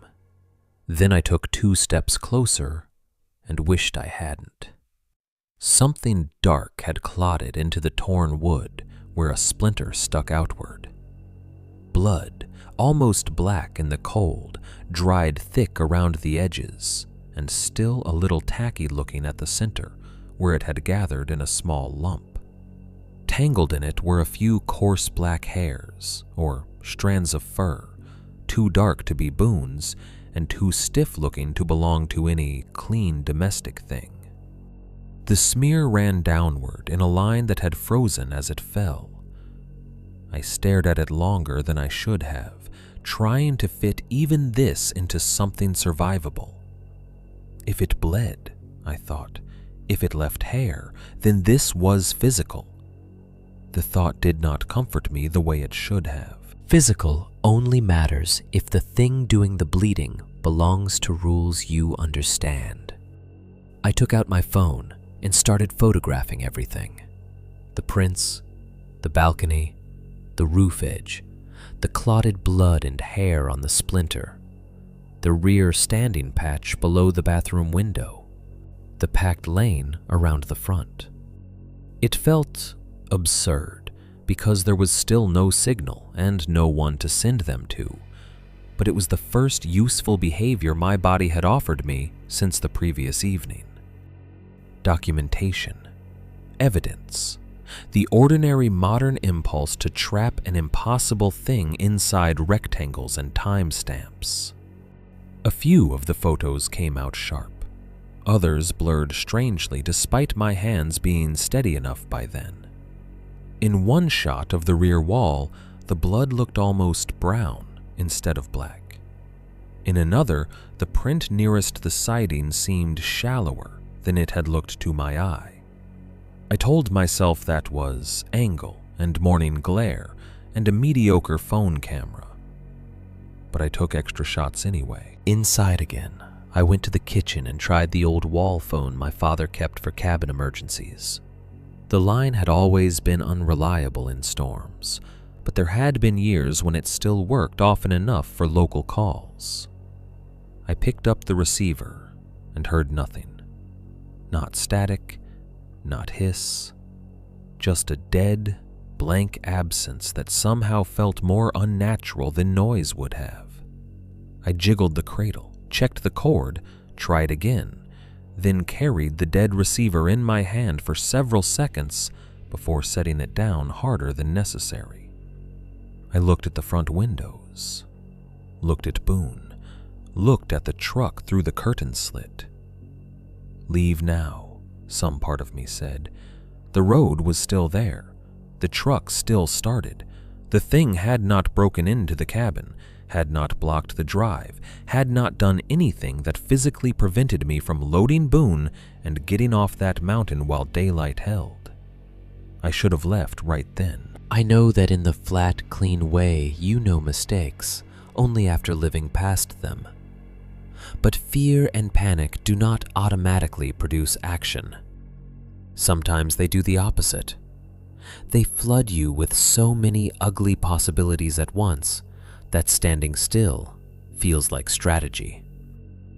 I started imagining the drive out with the thing in the trees beside the road, a skid on a blind corner, the truck ditching in fresh snow, being outside the cabin instead of inside it if night came early or weather closed. Daylight made the place terrible, yes, but daylight also gave the cabin shape again. Walls, corners, doors, a stove, a rifle, a known layout. That felt like control even if it wasn't. I convinced myself that if I stayed calm through the morning and early afternoon, I could sort enough of this out to make leaving safer and less hysterical. That was the story I told myself while I put on my coat and went back out to the shed. The storage area looked more hostile in daylight than it had the day before. Not because anything had changed, exactly. More because now I knew how much of my father's life might have been arranged around things he never spoke of. Every coffee can and bait bucket and hanging tool seemed capable of hiding some second meaning. I went through the shed methodically at first. Flashlight on the shelf, spare lantern mantles, rope, fuel bottle, shovel, nails, a box of old shell casings. I was not even sure what I was looking for beyond something useful and comprehensible. A neighbor's name, a note that explained the ribbons in terms of fences or trespassers or bear deterrents. Instead, I found a handheld radio shoved in a crate behind 2 gas cans. It was one of those old battery-operated emergency radios. Olive drab plastic with a cracked antenna and a faded manufacturer sticker half peeled off. I recognized it instantly as my father's, because he used to carry it during hunting season, when the weather came in too fast for trust. I wiped it off with my sleeve, thumbed the switch, and got nothing. Then, I opened the battery compartment and found 4 batteries still in it, crusted slightly at the edges, but not dead enough to leak. I worked the contacts with my knife tip, tapped the casing against my palm, and tried again. This time, the speaker coughed out a wash of static. The sound made me jump harder than I want to admit. It steadied after a second into the flat hiss of an untuned frequency. I turned the dial slowly. More static. A broken fragment of weather band. More static. Nothing useful yet, but alive, functional. That alone felt valuable. Behind the crate where I'd found it, taped to the back wall of the shed at shoulder height, was an envelope. Brown, weather-curled at the edges, held in place with 2 strips of old duct tape gone brittle. On the front, in my father's handwriting, were 5 words. If it starts again. I actually stopped breathing for a moment. The shed felt very small then. Smaller than the cabin had. Smaller than a room should feel, with daylight coming through the gaps in its boards. I peeled the envelope down carefully, as if rough hands might somehow alter what was inside. The paper crackled with cold. My own name was nowhere on it. No date, no explanation. Just those 4 words in his writing, all lowercase, like he had been in a hurry or too tired to write the way he usually did. Inside were extra rifle shells, a road flare wrapped in plastic, and a folded note. This one was shorter than the first. The same blocky handwriting, same hard pressure of pen into paper. It read, "Do not follow it into the trees. Do not answer if it uses a voice you know." I read it once, then again, slower. The first sentence hit me like a warning, meant for any frightened person. Don't chase movement, Don't let panic drag you out of shelter. Fine. My father would say something like that if he believed some dangerous drifter or wounded animal was circling the property. The second sentence did something worse. Do not answer if it uses a voice you know. Not if you hear one, not if someone calls. If it uses a voice you know. I stood there in the shed holding the note at arm's length as though distance would change the wording. Then my eyes went back to the envelope. If it starts again. That was the word that hollowed me out. Not if something happens, not if there's trouble, not if someone's on the property. Again. My father had experienced this before. Chapter 3. The Face at the Glass. For a long time after I read that note, I just stood there in the shed holding it between two fingers like it might stain me. The radio hissed softly on the shelf beside me, adding a thin layer of static to the cold quiet, and that somehow made everything worse. Silence can still be argued with. Static feels like failed contact, like something trying and not reaching you all the way. My father had not been guessing. That was what the note took from me. Up until then, even after the tracks and the taps and the branch and the blood on the siding, some part of me had still been trying to preserve him as separate from it. A dead father, a cabin, a bad night, strange local habits. Those things could still exist side by side without touching. But the envelope and the phrase on it, if it starts again, meant he had known the shape of this before I was born. Maybe before Boone, maybe before the cabin had even started feeling old. I went back inside with the radio tucked under one arm, the shells and flare and note in my coat pocket, and started tearing through the cabin the way people search after a death. Too late, too rough, angry at ordinary objects for not having explained themselves sooner. Drawers first. The kitchen junk drawer. The sideboard under the living room lamp, the little cabinet over the sink where my father kept aspirin, waterproof matches, and folded bills in a tobacco tin. Then the loft dresser, the nightstand, the stack of old hunting magazines, the shelf in the mudroom where manuals and folded maps had collected for years. I opened boxes that didn't need opening and unfolded receipts that had no business mattering. Hardware store slips, fuel purchases, dog food, sporting goods, chain repair, motel coffee from towns farther east. Most of it meant nothing. Then the patterns started to emerge. In one of the desk drawers under a stack of utility bills, I found an old wall calendar with several winter dates circled in red. Not holidays, not hunting season. The circled dates fell irregularly across different years. Late December, mid-January, one in February, one in early March. Some had tiny notes beside them in my father's blocky writing. North side downwind all night. Tracks behind bath wall. Reset before dark. I spread the calendar pages out on the table and found two more folded beneath a property tax envelope.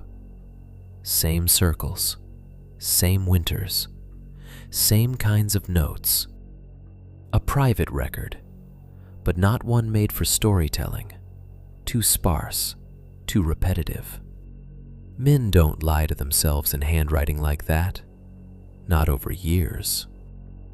Up in the loft closet, I found an old plastic bin shoved behind blankets and moth-eaten sleeping bags. Inside were hunting logs, weather notes, a few old topo maps, a package of zip ties, and 2 notebooks warped from years of damp. Most of the pages were normal enough. Deer movement, snow depth, where he'd seen tracks, what he'd shot, what he hadn't. Then there would be entries that made no sense until I read them beside the note from the shed. Boone too young. Jasper refused North Trail, same as before. Markers pulled west side after storm. Snow drifted over gut pit. Found it uncovered this morning, rehung south side. That last one stopped me. I read it 3 times.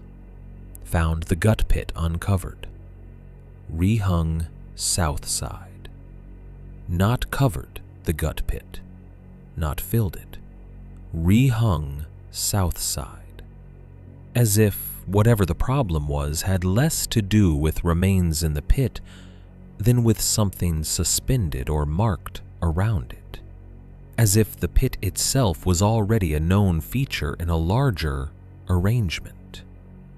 Jasper had been the dog before Boone, an old liver-colored pointer my father had when I was little. I barely remembered him beyond the smell of wet feathers and old dog breath, but I remembered him freezing at certain trails and needing to be dragged no farther. Back then I thought he was just old or stubborn. Reading that note years later, I saw Boone's hesitation in him immediately.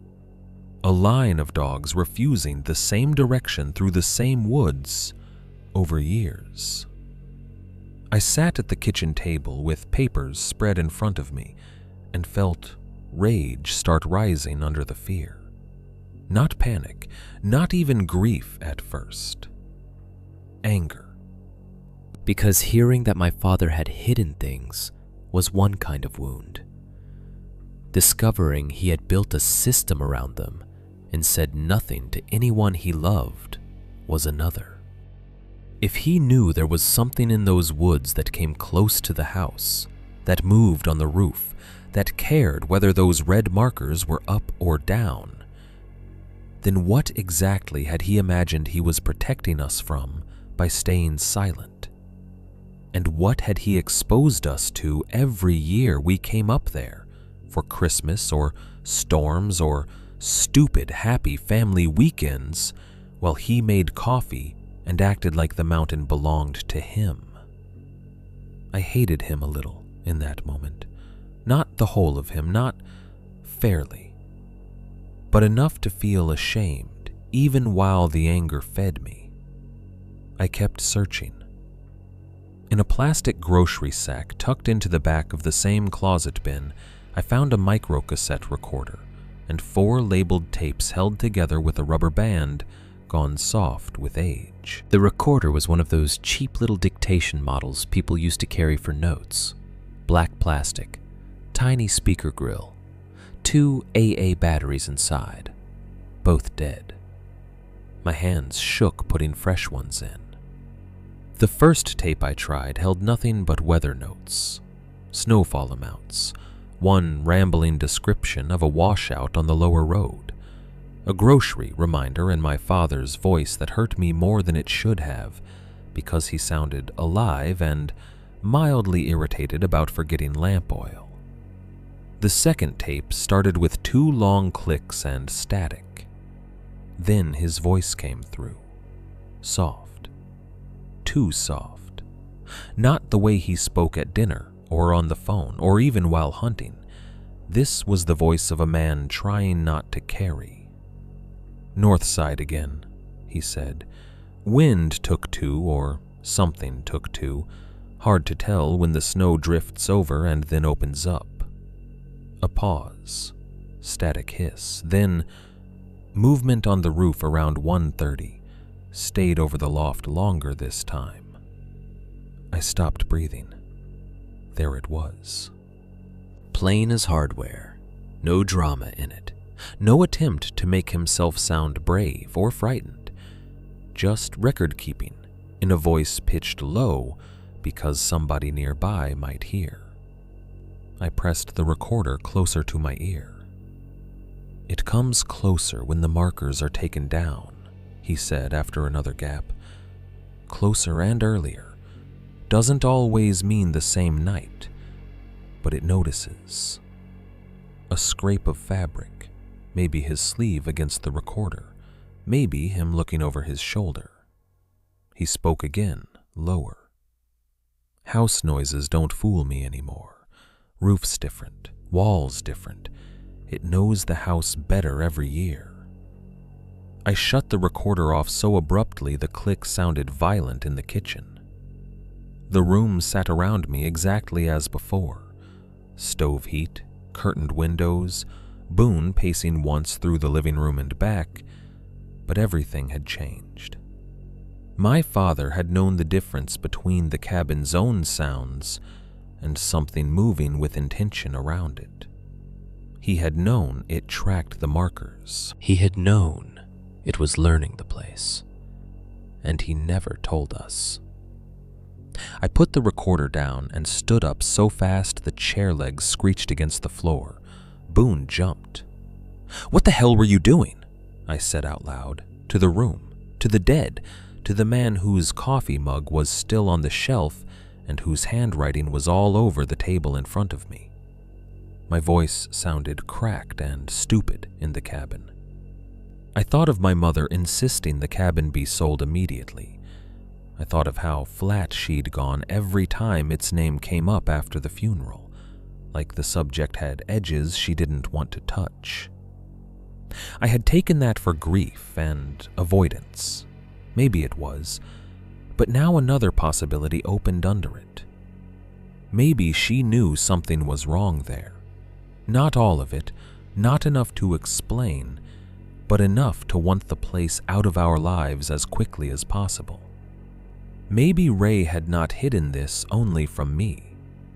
That thought should have sent me straight to the truck. It nearly did. I actually gathered the recorder, the notes, the map, and the extra shells into one pile, and looked toward the front door with the raw, practical intention to leave before noon. The weather report had warned of more snow coming by evening. The road was still open. Boone was already agitated enough to leap at any sign of motion. Everything sensible pointed downhill. But fear and curiosity had gotten tangled by then, and grief was threaded through both of them. I could not leave with only fragments, not after hearing my father's voice say those things in that tone, not after realizing he had lived with this and perhaps died without ever telling me why. I wanted one whole answer, not because I thought I would get one, but because the alternative was worse. The alternative was going home and spending the rest of my life wondering what, exactly, he had spent years maintaining in those woods. So I took the map, the rifle, Boone, and one last bad decision out the front door. There was a marked point north of the cabin I had not reached the day before, beyond a low rise where the map line thickened and turned oddly inward before bending back toward the ridge. I followed that direction by eye and memory rather than any trail. The snow had the hard glazed surface it gets in shaded patches after a night of freezing, crusting over in places and collapsing under me in others. Boone came unwillingly, staying so close his shoulder brushed my leg every few steps. The farther north I moved from the clearing, the more the woods lost any sense of being part of a property and became only woods again. Dense pines, low deadfall, the muffled hush of snow swallowing distance. The cabin disappeared behind the rise sooner than I expected. Once it was out of sight, I felt that old childish wrongness I used to feel in department stores when I lost visual contact with my parents for even a second. The mountain seemed instantly larger and less interested in whether I found my way back through it. The marked point turned out to be not a tree, but a depression. At first I thought it was a collapsed snow pocket around a stump, Then I noticed scattered bones near the edge where the snow was thinner, and the smell reached me a second later. Cold, old, faintly greasy underneath the clean winter air.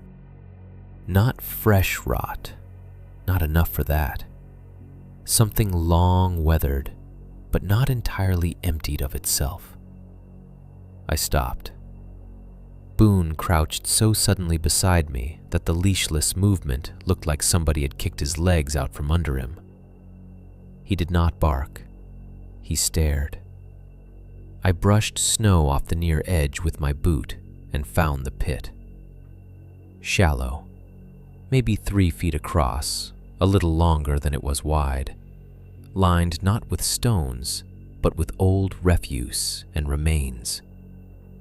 Deer skulls with antlers gone, jaw fragments, long bones cracked open, wax drippings hardened in pale runs over frozen dirt and old leaves, beer cans so old the labels had faded into metallic ghosts, rusted pull tabs from years before cans stopped needing them, and half buried in one side, as if it had been shoved there and left, part of a child's winter boot.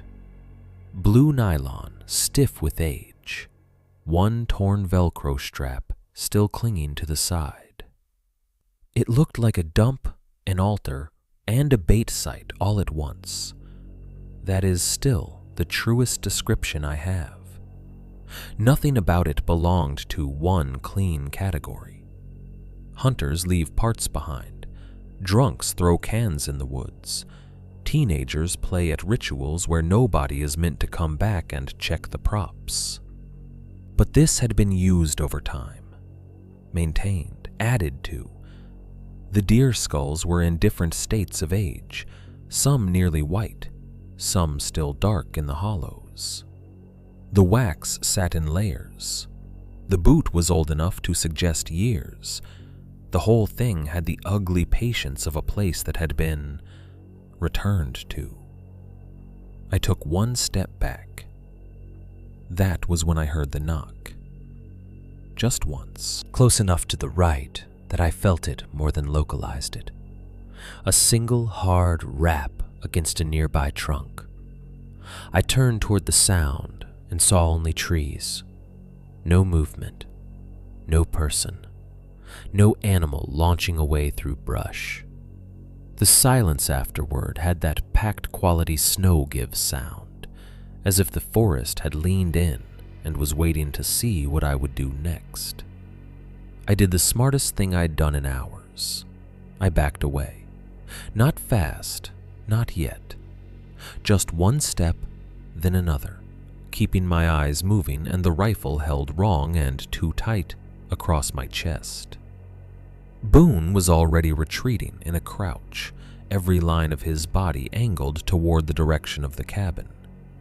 Then, from deeper in the woods ahead of us, far enough to belong to the trees, close enough to be unmistakable, I heard my father say my name.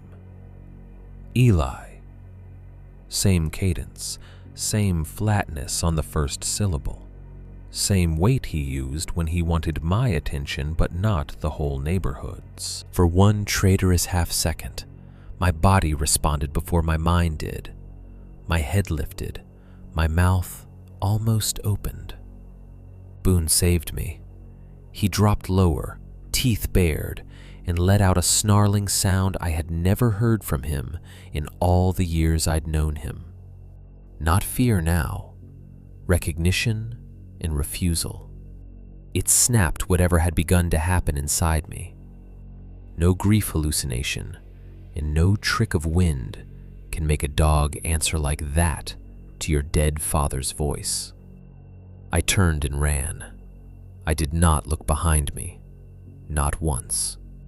Branches tore at my sleeves. Snow broke under my boots in loud, panicked bursts. Boone crashed beside me, or just ahead, I couldn't tell which, only that he was with me and moving as if the woods behind us had become one single thing to escape. I kept waiting to hear the voice again, closer this time, or footsteps matching ours through the trees, or that measured tapping on wood from impossible directions. But all I heard was my own breath, Boone's frantic passage, and the blood hammering in my ears until the clearing opened ahead and the cabin came back into view like something hauled up from underwater. Chapter 3: The Face at the Glass.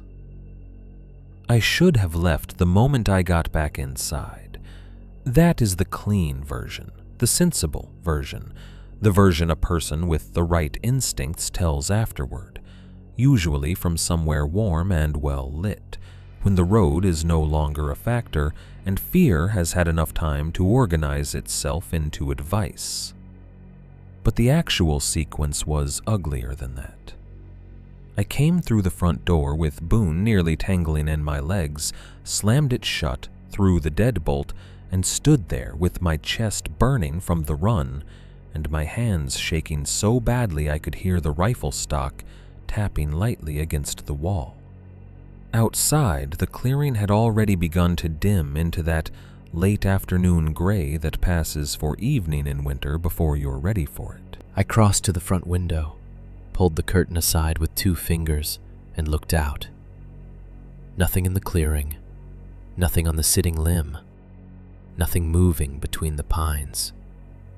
That should have reassured me. It didn't. It only reminded me that the worst things I had encountered so far had appeared in silence and stayed just long enough to be undeniable before becoming uncertain again.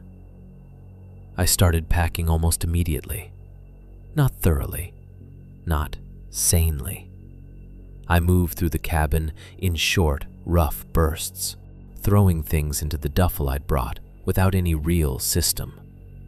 The recorder, the tapes, my father's notes, the map, the extra shells, flashlights, batteries, the road flare, my charger, though there was still no signal and no reason to think there would be. I left half the groceries on the counter, left one boot by the stove for 10 full minutes before realizing I'd only packed the other. Each object I touched felt like part of 2 separate problems: what I needed to survive the night and what I needed to carry away so that later I could prove to myself I hadn't imagined any of this. Boone paced the back hallway and would not come upstairs. I had never seen him claim a position in the cabin the way he did that evening. He stayed near the rear bathroom and utility wall, head lowered, body trembling in a way that made his fur shiver visibly along his ribs. Every now and then, he would take 3 or 4 slow steps toward the front room, as if to rejoin me, then stop and look back down the hallway, drawn unwillingly toward whatever space his fear had chosen. When I called him, he came, but only briefly. Then he drifted back again. The weather made the decision for me before I could finish making it myself. Sometime just after dark, snow began falling again. At first, it was the dry, whispering kind that barely shows in the beam of the porch light. Then the flakes grew larger and more frequent, until the windows filled with slanting white motion, and the clearing began softening at the edges. I stood on the front porch under the overhang for less than 30 seconds, and could already feel the new accumulation taking hold on the steps and rail. The road out was bad enough in daylight. In a fresh night snowfall, with nerves shot and visibility dropping, it would be suicide to force the truck down the mountain unless I absolutely had to.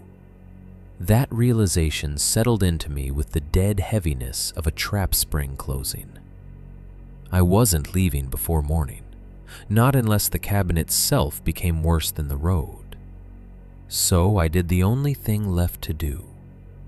I turned on every light in the house. Living room lamp, kitchen overhead, hallway light, bathroom light, loft lamp, even the little utility bulb near the rear door that gave off a yellow, weak, almost diseased-looking glow. I wanted no pocket of darkness inside the cabin that was not explained. The place lost all sense of coziness under that much light. Instead, it looked exposed, every room flattened, and a little ugly, as if I had opened it for inspection. But I preferred ugly, invisible, to shadows that might hold shapes for half a second too long. The radio from the shed sat on the kitchen table beside my phone and the recorder. It spat static most of the evening.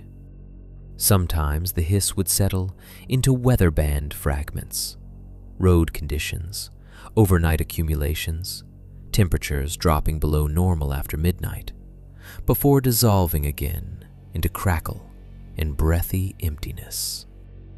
Other times, there was only the broken wash of frequencies, not quite resolving into speech.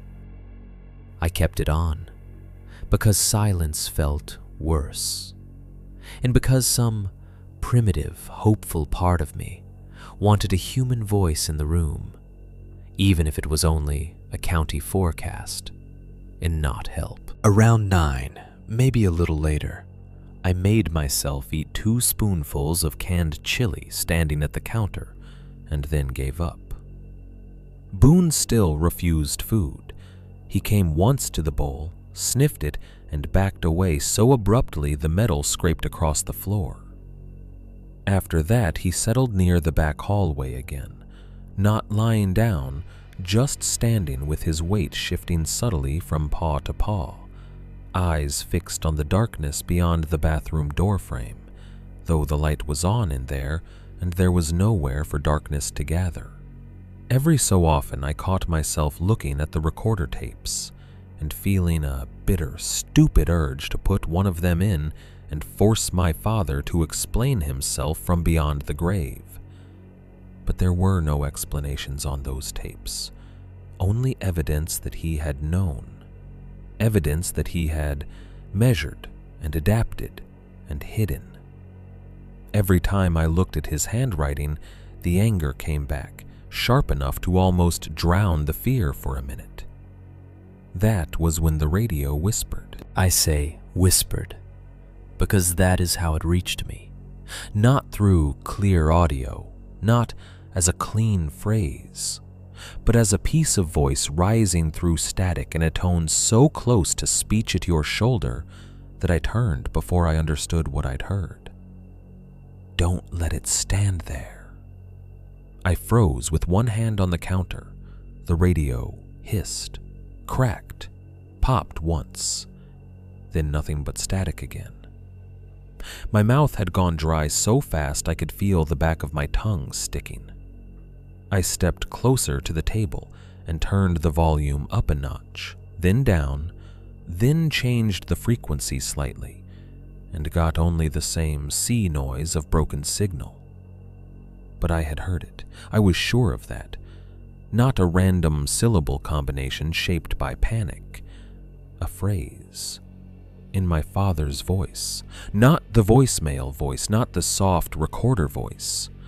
The ordinary voice he used when he wanted you to understand that he was giving an instruction, not making conversation. Don't let it stand there. There where? I looked toward the back hallway before I meant to. Boone was already looking there. Snow kept falling. The cabin lights burned hot and yellow. The radio hissed like a bad lung.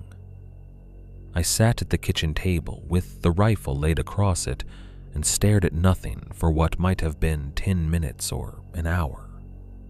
Fear had become less dramatic by then. That was the worst part. It wasn't a spike anymore. It was a pressure, steady and humiliating, making every ordinary action feel slightly wrong. Sometime near midnight, Boone's posture changed. He had been rigid all evening, but there is a difference between generalized dread and focus. I saw the focus arrive in him the way a current arrives in wire. His head lifted higher, the trembling stopped, his mouth closed. Then, a deep growl started in his chest, not loud, not wild, but low enough that I felt it before I fully heard it. He was facing the rear bathroom. I stood up with the flashlight in one hand and the rifle in the other. Boone. He did not look at me. The hallway to the bathroom was narrow enough that the rear window always felt closer than it should have. Light from the small overhead bulb made the painted walls look thinner than drywall ought to be, and beyond the bathroom door, the slit window showed only a black, vertical strip cut into the night. I moved toward it slowly, every step loud in the cabin. Boone came 2 paces behind me and then stopped. The growl stayed in him, building and thinning and building again. A soft click sounded against the glass. Not a knock. Less than that. The tiny, intimate sound of something hard making contact with the pane. I brought the flashlight up and aimed. The beam found the window and held. For a fraction of a second, I saw only reflected light and fog. Then the angle shifted, and a face came out of the black like something pressed upward through dark water. It was so close to the glass that there was no room for context around it. No shoulders at first, no body, just skin and breath, and the shape of a head forcing itself into the narrow frame. The skin looked stretched, not torn, not decomposed, not theatrical in any way my mind could safely file under fake, just too tight over the bone beneath it, pale to the point of gray, where thawing snow slicked it and ran in tiny beads down the cheek. Its mouth was open slightly, not in a snarl, more as if breathing through it required no effort and no embarrassment. Breath fogged the pain in small bursts that bloomed and vanished and bloomed again. The eyes were too dark to read at first because the beam hit the glass and reflected back, but I could still tell they were looking directly at me. The head tilted once, then back the other way, in tiny, bird-like adjustments, as if trying to improve its angle on me through the slit. It did not lunge. It did not bare teeth. It simply watched. I stumbled backward so hard my heel caught the hallway runner and sent me into the wall. The flashlight flew from my hand, hit the floor, and spun its beam crazily across the ceiling before landing face up. Boone lunged with one explosive bark that cracked into a yelp almost immediately. He rushed the hallway, stopped dead 3 feet short of the bathroom door, and then retreated so violently he scrabbled sideways into the kitchen and vanished under the table. By the time I got the rifle fully shouldered again, the window was black. Not empty in any way I trusted, just black. Then the tapping started. Front door first, a clean, quick tap on the glass near the latch. Before I could turn toward it, another came from the side wall, then the kitchen window, then the rear wall, faster than the previous night, confident, less like circling now and more like demonstrating range. The cabin changed shape around me at once. Every surface became reachable, every wall a potential point of contact. I backed into the living room and grabbed the flashlight off the floor. Boone stayed under the table, teeth showing, eyes huge in the underside shadows. Tap at the front. Tap at the kitchen. Tap from the staircase side wall. Then a heavy impact overhead. Not the measured roof steps from before, something landing on the balcony with enough force to rattle the loft railing and sift a whisper of dust from the beam over the stairs. My whole body clenched. I could hear the balcony boards answering each other under weight now.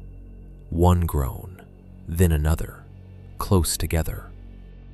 Whatever was out there was no longer making any effort to hide the fact that it could reach the second floor whenever it wanted. The radio spat static so violently it became almost a scream, and then cut back to hiss. I did not think. Thinking was over. I took the rifle and climbed the stairs. Every instinct I had said not to go up there. The balcony door was an exposure point. The loft had fewer exits, worse angles, too much glass. But the sound was up there, and I could not stand below it imagining the curtain moving on its own.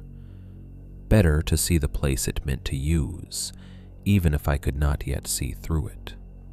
The loft was lit, warm, and unbearable. The curtains over the sliding glass door were pulled completely shut, black against the weak yellow of the lamp, and beyond them I could hear nothing for 1 second, then a faint creak of weight shifting outside. Snow hissed against the balcony railing. My own breathing sounded animal in the room. I raised the rifle and aimed at the center seam in the curtains. I have tried to remember whether I heard it breathing on the other side of the glass before the taps came. Sometimes I think I did. Sometimes I think that memory only attached itself later because it seemed impossible there would be no breath involved in what happened next. 3 soft taps landed on the glass at chest height, not high near the head level of a standing man, not low by accident, exactly where someone or something would knock if it knew where my body was behind the curtain. I stood there with the rifle shaking in my hands and the barrel aimed at fabric, suddenly understanding the worst part of my father's warning. It wasn't only that the thing outside could move like an animal and stand like a man. It wasn't only that it knew the roof, the windows, the pacing line around the house. It knew how to behave. And my father had known that too. Chapter 4. What was on the balcony? I stood there with the rifle aimed at the curtain until my shoulders started to burn. That sounds like an exaggeration, but it isn't. Fear will lock your body into positions it has no business holding, and because something more urgent is happening, you don't notice the pain until it has already set in. The barrel trembled once, just enough for me to see the front sight wobble against the dark seam where the 2 curtains met, and I tightened my grip so hard my fingers went numb in stages. Downstairs, Boone had stopped barking. That was worse. What came up from below now was a sound I had never heard him make in all the years I'd known him. A drawn-out, broken howl that rose and cut off and rose again, as if panic had gotten into his lungs and was working him from the inside. It did not sound like warning anymore. It sounded like refusal, like the kind of sound an animal makes when it has recognized something and wants no part of the world containing it. I did not take my eyes off the curtain. The 3 taps came again, soft, evenly spaced, at chest height, exactly where they had landed before. Not aggressive, not the pounding of someone desperate to get in. They were almost polite, which in some way made them harder to endure. The old civilized rhythm of a person at a door, stripped of everything human except the pattern. I became aware then of other sounds, layered underneath the storm hiss of falling snow. Breath.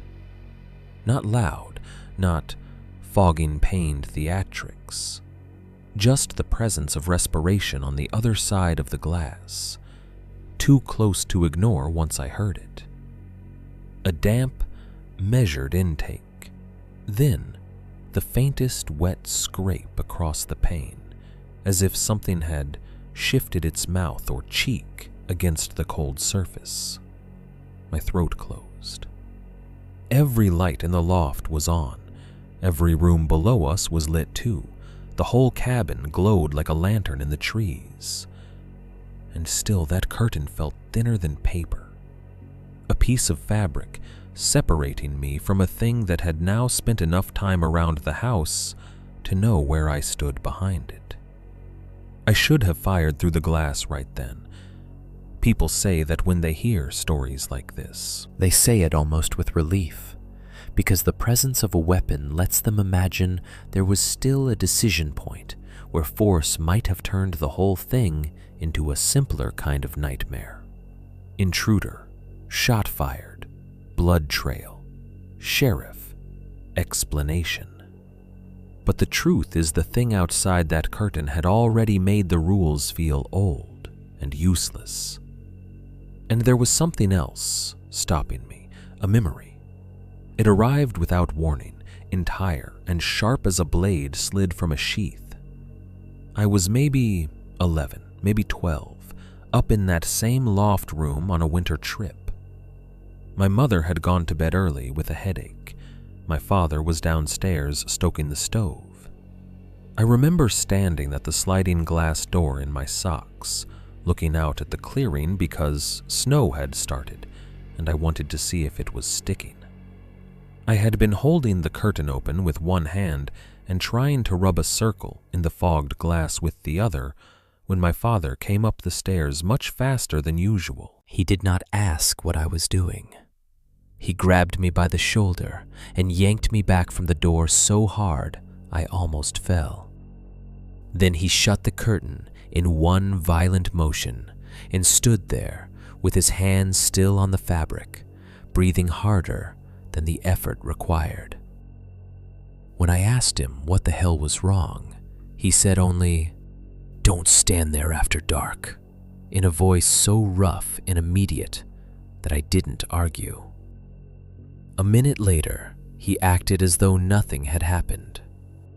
I remember lying awake that night, trying to decide whether he'd seen a cougar or a drunk hunter, or whether I had simply caught him in some mood I didn't understand. I had forgotten that memory completely, or maybe I had buried it, where children bury the adult moments that don't fit the rest of the day. Standing in that loft now, rifle up, Boone howling below, I understood it differently all at once. My father had not overreacted to a child at a window. He had seen me standing in the exact place something outside might mistake for invitation. The curtain moved almost imperceptibly inward, not enough to call it movement if I had not been staring straight at it. Just a tiny pressure against the fabric and release, as if the air itself had shifted on the other side. "Get away from the door," I said. My voice came out hushed and breathless, sounding like something already halfway defeated. I swallowed and tried again, louder this time. "Leave." Nothing. Then, from behind the curtain and glass, a low clicking sound rose out of the wet breath. It was not made with teeth exactly, or not only with teeth. It came from deeper in the throat, a rapid little sequence, like pebbles shaken in a cup, and it was so unlike any normal animal noise that for a second, my mind simply refused to assign it a source. Boone's howling below broke into frantic bark yelps. I backed one half step without meaning to. The rifle barrel dipped and came up again. "Leave!" I shouted. That word hit the room harder than the others.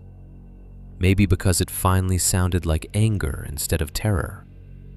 Maybe because the thing outside had already heard my voice enough times to know the difference. The clicking stopped. For one horrible beat, there was nothing but the hiss of snow, my own breath, and the soft ticking of the cabin settling under cold. Then my father's voice said from the other side of the glass, "Eli, open up." Not a perfect imitation. That would almost have been easier to resist. It was his voice the way voices come through cheap speakers and long distance and bad winter phone lines, flattened slightly, thinned at the edges, but carrying the exact cadence that mattered. My name in his mouth with the weight on the first syllable, the tiny pause before the command, the casual assumption of obedience that belonged specifically to fathers speaking to sons in the middle of practical things. For a fraction of a second, my whole body believed it. My mouth opened.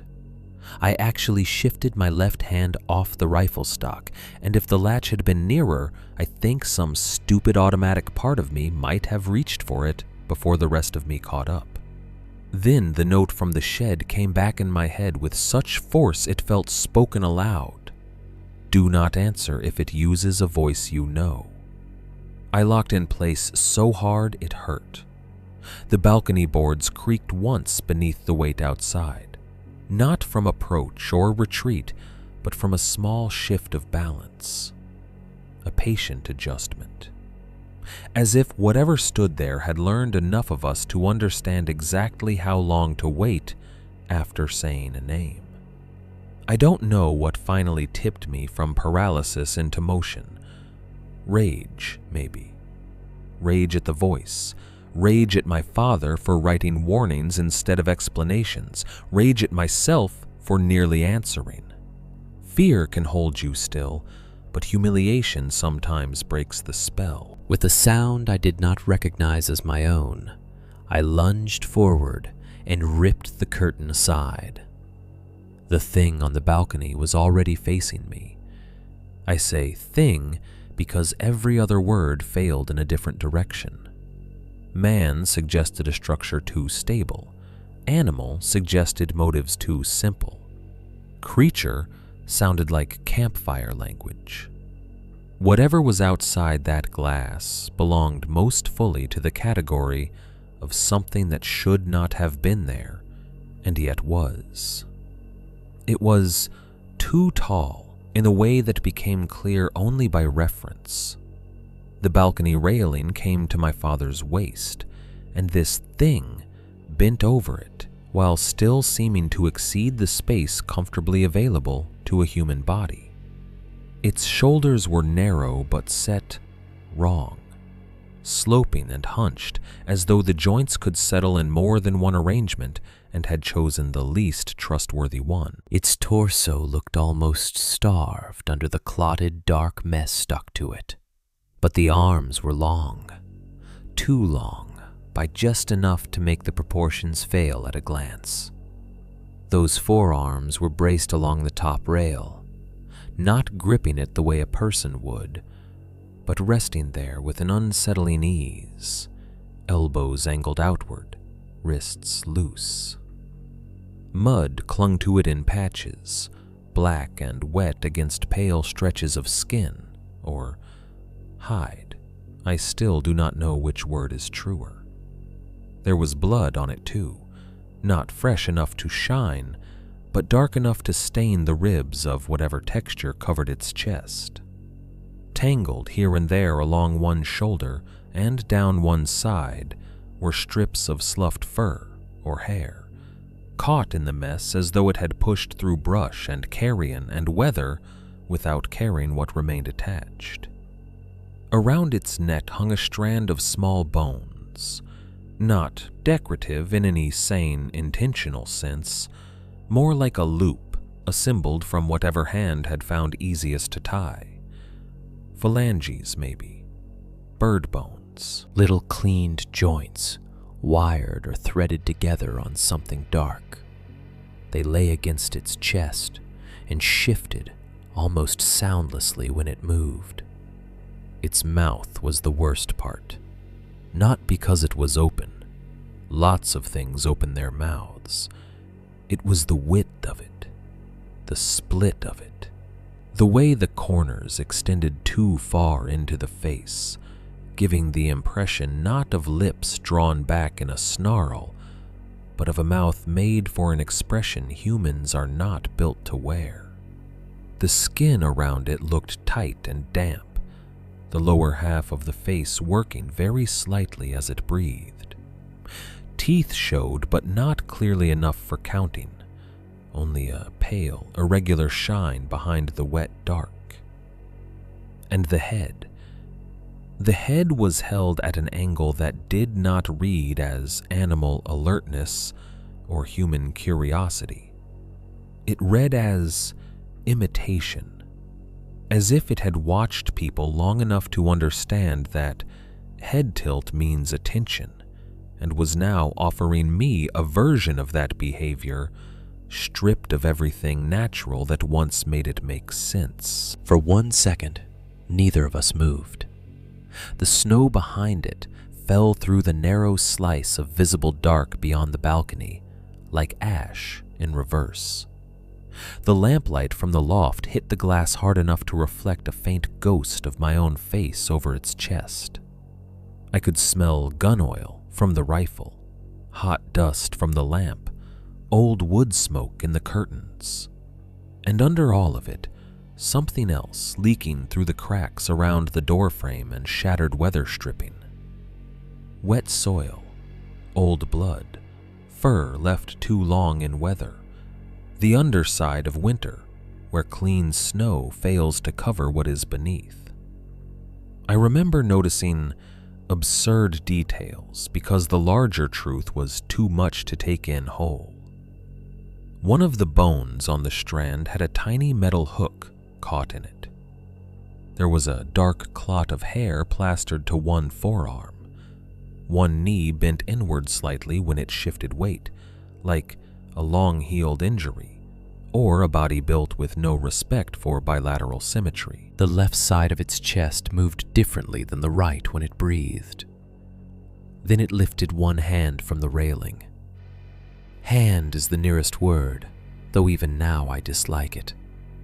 The fingers were too long and too narrow in their last joints, as if they had been stretched after being made. Something pale was pinched between two of them, one of the small bones from the strand. With exquisite, almost delicate slowness, it brought that little finger bone to the glass and tapped once. The sound was lighter than a knuckle, sharper too. A neat, hard click directly in front of my face. Chapter 4. What was on the balcony? I do not remember deciding to pull the trigger. That is not me trying to make myself sound less responsible for what happened next. It is simply true. People talk about fight or flight like the body chooses one cleanly, but sometimes it chooses both at once. Mine had been frozen for so long that when it finally moved, it did everything in a single, violent spasm. Fear, rage, recoil, refusal, all of it collapsing into one action before my mind had time to catch up. The rifle went off less than 3 feet from the glass. The blast inside the loft was so huge and immediate, it seemed to erase the room. Light burst white at the muzzle. Sparks kicked sideways. The recoil slammed back into my shoulder hard enough to stagger me, and the safety glass of the sliding door blew inward and outward at once, with a flat, explosive crack that I felt in my teeth more than heard. A curtain of shattered cubes and glittering fragments sprayed across the bed, the floor, my hands, my face. The smell of burned powder and hot metal filled the loft in the same instant, harsh and filthy and almost comforting only because it was human. For a fraction of a second after the shot, the thing was still there. I know that because I have one image from that instant fixed more clearly than anything else from the whole night. The balcony, lit by muzzle flash, the bones on its chest catching light, the angle of its head changing not in panic, but in something closer to surprise, as if the idea of force leaving the house and reaching it directly was not the outcome it had predicted. Then it was gone, not leaping backward the way a man would, not scrambling over the railing, not dropping in any trackable line my eyes could follow. It simply withdrew at a speed that defeated my understanding of joints and balance. One moment, it occupied the whole frame of the broken door. The next, there was only the balcony rail, falling snow, and darkness. Boone exploded downstairs. The first bark hit through the ringing in my ears like a blow, then another, and another, and another, deep, furious, desperate. He had gone from fear to attack without passing through any middle stage I could hear. I stumbled forward to the edge of the blown-out doorway, shards crunching under my boots, and aimed down toward the clearing just in time to hear something hit the snow below with a heavy, wet impact. Not the neat thump of a person landing on packed ground, something denser, more awkward, weight and moisture and mass all arriving together. I leaned over farther than I should have, trying to see through the storm of ringing and falling snow and drifting muzzle smoke. The beam from the loft lamp spilled out onto the balcony and painted the nearest drift below in weak yellow. There were churned marks there, a dark gouged patch in the snow where something had landed or rolled, but I could not make out a body, only motion already leaving the edge of light. Then came the dragging sound. At first I thought I was still hearing the scrape of broken glass shifting under my own boots. Then it moved, fast, around the side of the cabin beneath me, a wet, uneven skimming noise, as if something heavy, but not fully upright, was being hauled over snow at speed. It did not recede into the trees. It stayed close to the structure, cutting around the side wall in the same line it had used while circling before, only now quicker, lower, less patient. I jerked back into the loft and slammed myself against the wall beside the broken door. The rifle felt suddenly, absurdly light in my hands, as if the shot had taken all the solidity out of it. I worked the action with fingers that barely obeyed me, ejected the spent casing and tried to reload. The shell slipped once and bounced under the bed. I swore, got another from my pocket, jammed it badly, had to clear it, then finally seated one while the dragging sound moved below the balcony, around the rear corner, and out of hearing. Or maybe not out of hearing. Out of the range I could separate from the ringing in my ears, because the ringing was enormous. It wasn't just sound, it was occupation. A bright electric whine filling my whole skull and flattening every other noise into mush. Somewhere below, Boone was still barking himself hoarse. Somewhere outside, something that might have been wounded or might have only changed tactics was moving beyond the walls. And over all of it, my ears screamed with the cost of firing a rifle indoors without protection. I forced myself to the broken doorway again. The balcony boards were speckled with blood, not much. That was the first thought that landed clearly enough to terrify me. There was blood on the railing, on one of the planks near where the thing had leaned, and a couple drops cast inward onto the threshold where glass glittered around them. Dark in the artificial light. Thick enough not to be condensation or melted snow, but there was not enough of it. Not for the shot I had taken at that distance, not enough to promise damage that would matter. I scanned the clearing, the line below the balcony, the right edge of the house, the sitting limb beyond the reach of the porch light. Nothing moved. Snow fell harder now, flattening depth and hiding edges. The world beyond the cabin had become a white-black blur in which distance meant almost nothing. A wounded deer would have thrashed.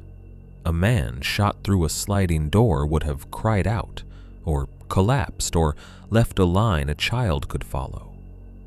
This thing had simply vanished around the house. I backed away from the opening again and hauled the small dresser in front of the loft stairs, half on instinct, half because any action felt better than waiting empty-handed. Then I grabbed the extra blanket from the bed and stuffed it against the blown-out gap in the balcony doorway to cut the cold and maybe limit how clearly the room's light spilled outside. The blanket darkened immediately, where melting snow and glass dust touched it. Below me, Boone's barking began to thin into ugly, ragged bursts. "Boone!" I shouted, though my own voice sounded far away and wrong through the ringing. No answer from him, except another string of barks from the main floor. Then silence so abrupt my stomach dropped. I stood there, rifle shouldered again, and waited. A minute passed, or 5. In terror, time becomes measurable only by body failure. My arms shook, my ears hissed, my mouth tasted metallic from the gunshot and the dry fear. Snow hissed through the broken doorway where the blanket didn't fully block it. Nothing touched the glass now because there was no intact glass left to touch. Gradually, against all reason, an idea began trying to form. Maybe I had driven it off. Maybe the blast and the blood and the shock of being struck from inside the house had changed the terms. Maybe whatever relationship my father had with this thing had depended on rules of distance and patience, and I had just violated those rules, hard enough to matter. The idea was fragile and embarrassingly hopeful, but once it appeared, I couldn't keep my mind from moving toward it. A person shot at close range does not continue a game.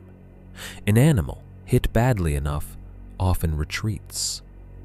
Even a thing that should not exist at all ought to obey the logic of pain, I told myself. Downstairs, Boone barked once more, single, uncertain, no longer charging anything. Then there was nothing. The silence that followed the shot was not peaceful. It was the kind of silence that feels arranged. But it was silence, and because my body had been stretched to tearing for hours, it took silence as relief, no matter what my mind knew better. I stayed in the loft anyway. I do not know how long enough for the smell of powder to dull into something dirtier and colder. Long enough for the blood on the balcony boards to stop shining and turn matte. Long enough for my heartbeat to come down from total panic to the sick, heavy pounding of exhausted fear. I never lowered the rifle fully. Even when my arms demanded it, I kept the barrel up at some useless halfway angle, because the idea of setting it down felt like surrender. Then, from far below and ahead of the house, something hit the front porch. Soft but heavy, a wet, thick thud against wood. Every muscle in me locked so fast I almost dropped the rifle anyway. I waited for a second sound, another impact, scratching at the door. Boone to start barking from downstairs. None of that happened. Just the memory of that one landing noise, perfectly placed to let me imagine any object in the world attached to it. A body part, a dead animal, a sack, something from the pit, something from my father. The human mind is cruelest when it is given only shape and not detail.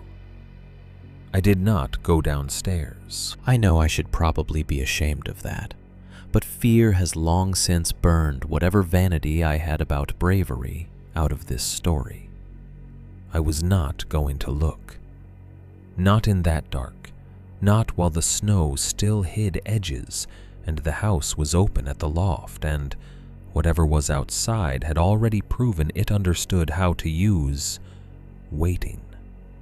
The front porch might as well have been another country. I stayed where I was and listened. At some point, Boone reappeared at the top of the stairs, moving low and stiff, ears flattened so far back they almost disappeared into his skull. He would not cross the room toward the broken doorway. He came only as far as the bed, then turned in a tight, frantic circle and lay down under it, half hidden by the hanging blanket and the spread of glittering safety glass. I had never seen him take shelter from a storm or a stranger that way. It made him look less like a hunting dog and more like something already half wild, as if the old animal knowledge in him had returned and was simply trying to survive the same room as me. The radio on the kitchen table came alive so suddenly, I thought for a second the porch impact had somehow triggered it. Not static first. Voice. Loud, ragged, and immediate enough to cut through even the ringing in my ears. "Don't look till daylight." My father's voice. Not speaking. Shouting. No soft recorder murmur, no blurred half-phrase in static. A full command hurled up through the house with the force of a man standing at the bottom of the stairs and yelling his son's name before he does something fatal. I physically recoiled. The radio crackled hard after the words, then fell back into a sputtering wash of static and broken weather band hiss. Nothing else. No repetition.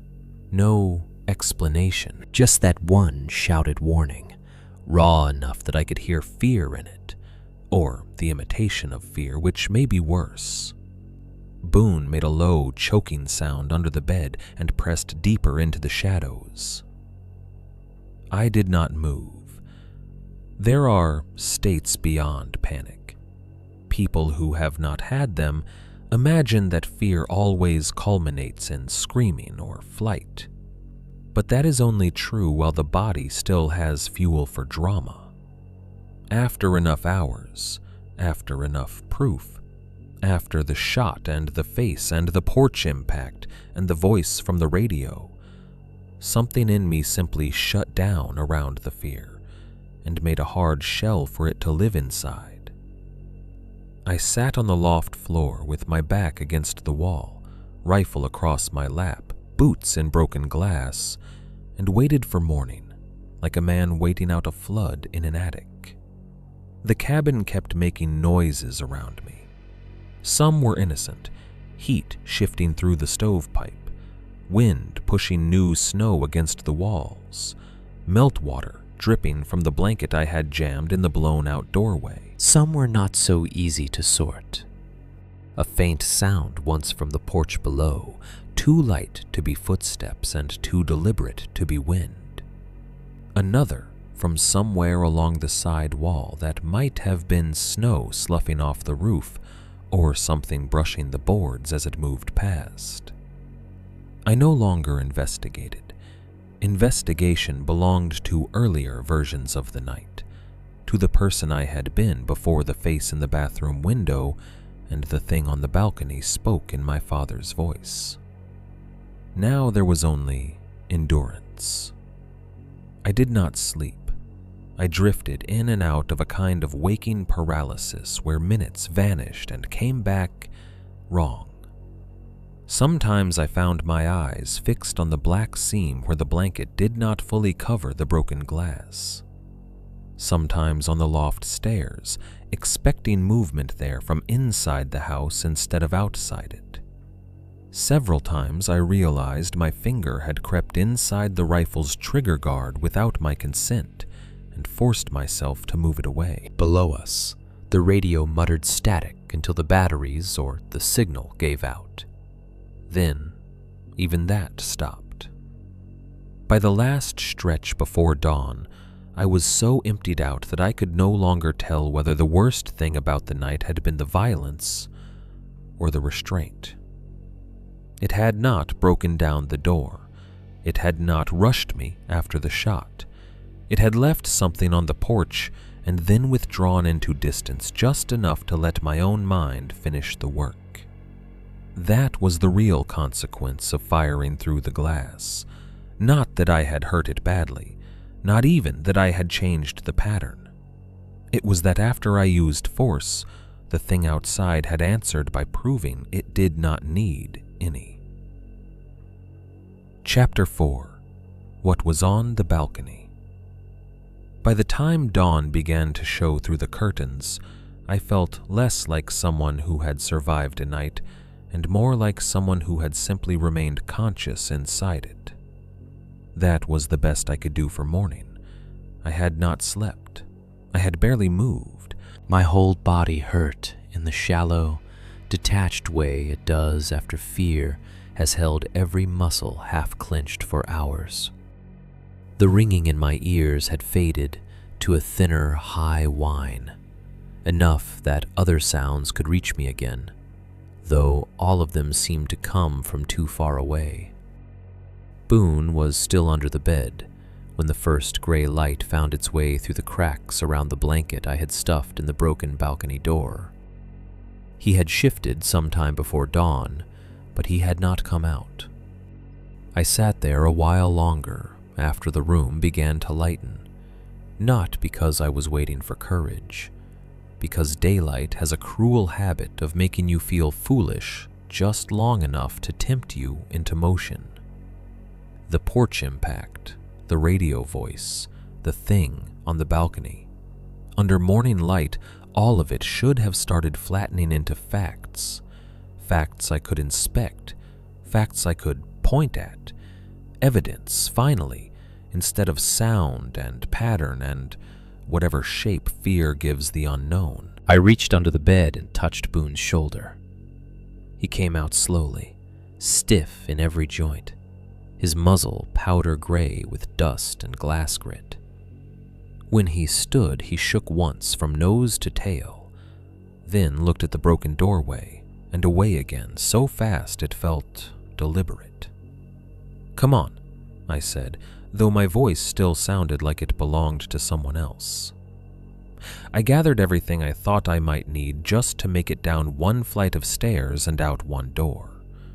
Rifle, flashlight, road flare tucked into my coat pocket. The extra shells. I even took the handheld radio, though it had gone dead silent sometime in the night, and I no longer trusted it enough to call it useful. I felt ridiculous carrying so much, but fear does not care whether your preparations are sensible. It only cares that you make them. Downstairs, the cabin looked as if somebody had started a normal day in it and then stepped away at the last possible second. Boone's untouched food. The chair at the table, not pushed in all the way. My father's papers still spread across the kitchen. Lamps burning too long, giving everything a tired yellow color. The front windows had that pale, weak shine to them that comes before the sun fully clears the ridge. I stood in the living room with the rifle in both hands and listened. Nothing outside. No tapping, no movement on the roof, no shifting along the walls. Just the low hum of the generator and the soft breathing of the stove. The front door felt heavier than usual when I unlatched it. The porch was only a few feet beyond, 4 boards, a railing, 2 2 steps down into the clearing, a space I had crossed 100 times in childhood without thinking, carrying firewood or dragging a sled or stomping in snow boots too big for me. That morning it might as well have been a threshold into another country. I opened the door inward first, keeping the rifle up. The smell hit before my eyes fully understood what I was looking at. Not general blood, not the vague, gamey stink of old hunting remains. Fresh tissue in cold air has a different smell. Metal and wet hide, and something sweet enough to turn the stomach because it does not belong in morning. It rose off the porch in a thin, invisible sheet and went right into me. Then I saw it. A deer head lay on the boards just left of center, facing the door, as if it had been placed for presentation. Partially skinned. Recent enough that the exposed tissue had not yet dulled all the way into the stiff, waxy look dead things get after hours in hard weather. One side still wore hide, from the brow down along part of the cheek, while the other had been peeled raggedly back in an uneven flap, exposing pale muscle and darker red where the cut had not been clean. Blood had dried along the lashes in black crusted lines. The nostrils were packed dark. The mouth hung half open, and even before I saw the metallic glint inside it, I knew something had been put there. Boone stopped dead behind me and made a sound so low it was almost below hearing. I do not know how long I stood in the doorway staring. Long enough for my hands to start shaking again. Long enough for the cold to creep under the collar of my coat. Long enough to understand that whatever had left this there had not dropped it by accident. The head was centered too neatly, facing too cleanly. It had been arranged for discovery. Something metallic flashed again from the bloody dark of the deer's mouth. I stepped out one board at a time, rifle still raised, though there was nothing to aim at yet, and leaned close enough to see. Keys. Not a random key ring, not some rusted hardware scrap threaded through the jaw. A bunch of keys stuffed deep between the teeth and tongue, with just enough of the ring showing to catch light. My father's key ring. I knew it before I touched it. Knew it from the little brass duck charm hanging from the loop, one wing bent and flattened, where I had dropped it on concrete years earlier, and my father had laughed and kept it anyway.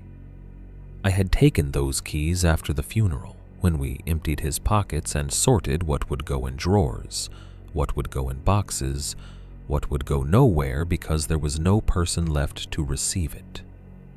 I had put that ring in a shallow drawer in the garage at home, behind a tape measure and a dead garage remote, because looking at it on the kitchen counter had made my mother cry. There was no logic available to me for how it could be here. I used the rifle barrel to hook the ring and drag it free.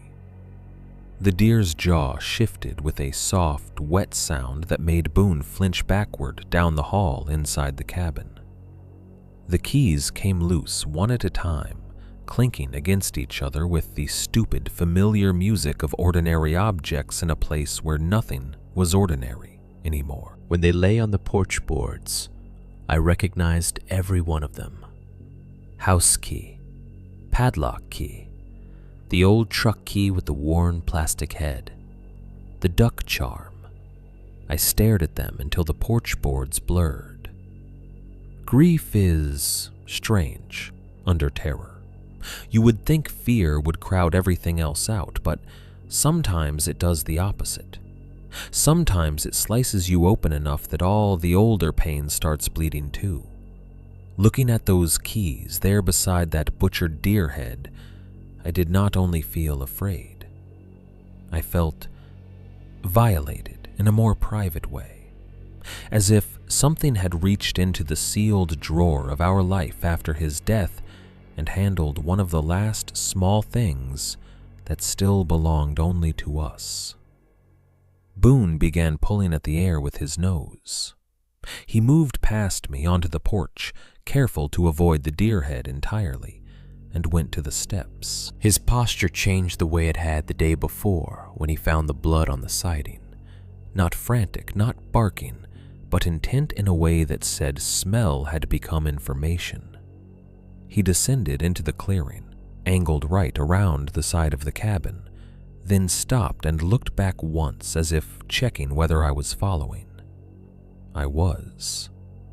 There were marks in the snow leading away from the porch, not the full circling track from the previous night, not at first. This was narrower and more disrupted, as if something had carried or dragged the deer head through the drift and then doubled back toward the north side of the property. I followed the line with the rifle in one hand and the keys clenched so hard in the other that the duck charm cut into my palm. Boone moved ahead in short, urgent bursts, stopping to scent the ground, then continuing.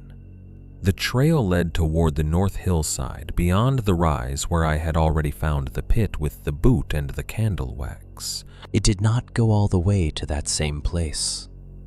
About 30 or 40 yards out, where the snow lay deeper under the trees and the cabin had almost dropped from sight behind us, Boone veered left and began pawing at what looked at first like an ordinary drift under a cluster of low branches. I came up beside him and saw the depression. Shallow, covered over not carefully, but enough that fresh snow had softened the shape. A place where the ground beneath was not level. Something had been hidden there and then left to winter's help. I crouched and brushed snow aside with my glove. Bones appeared first. Animal bones, as far as I could tell at a glance, long and cracked and partly buried under old leaves and dirt that had frozen into lumps.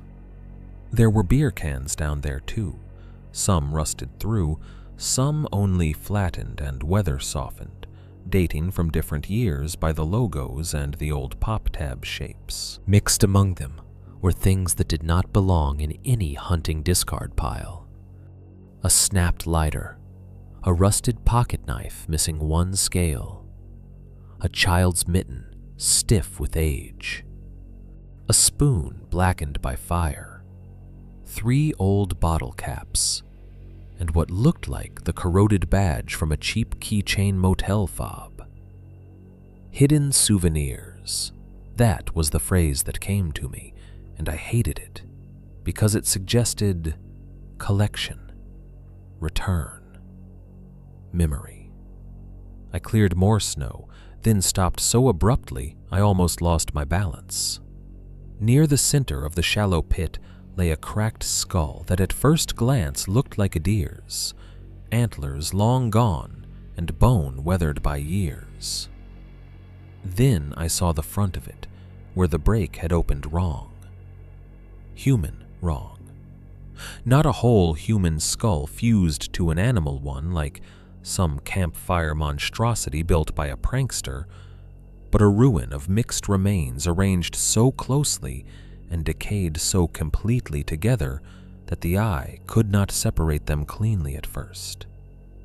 Deer skull fragments. A human cranial piece split and caved at one side. Jaw parts. Teeth where they should not be in relation to each other. A human deer shape only in the sense that the dead had been thrown together and left long enough for weather to make one ugliness out of several. My stomach turned hard. And beside that, half under a drifted layer of old leaves and dirt, was a flannel coat. Not just any old hunting coat, not a maybe, not a general resemblance. I knew it from a photograph that had sat for years in a warped frame in our hallway at home. My father, in his 20s, younger than I had ever really imagined him, standing beside a truck with a stringer of trout and wearing a red and black flannel coat with one dark patch on the right elbow where his mother had repaired it badly. The same coat lay rotting in the pit. The fabric had darkened nearly brown with age and moisture. One sleeve was mostly gone. The elbow patch was still visible under the decay if you knew to look for it. I knew. My father had not worn that coat in any version of my life I could remember. It belonged to photographs and to the category of old belongings mothers refuse to throw away until one day they are simply no longer in the house. I felt the world tilt slightly then, not dramatically, just enough that I had to plant one hand on my knee to stay steady. This place did not only intersect my father's death, it intersected his life before me. How long had he been coming here? How long had things been put in this pit? What had he buried, reburied, hung, or fed to it? And why was his old coat here instead of boxed in our attic, or lost, honestly, to time, like every other ordinary relic from a young man's life? Boone gave one short warning bark. I turned halfway toward him, still crouched, not understanding at first that he was not looking at me or the pit. He was looking behind us. Something moved in the woods in broad daylight.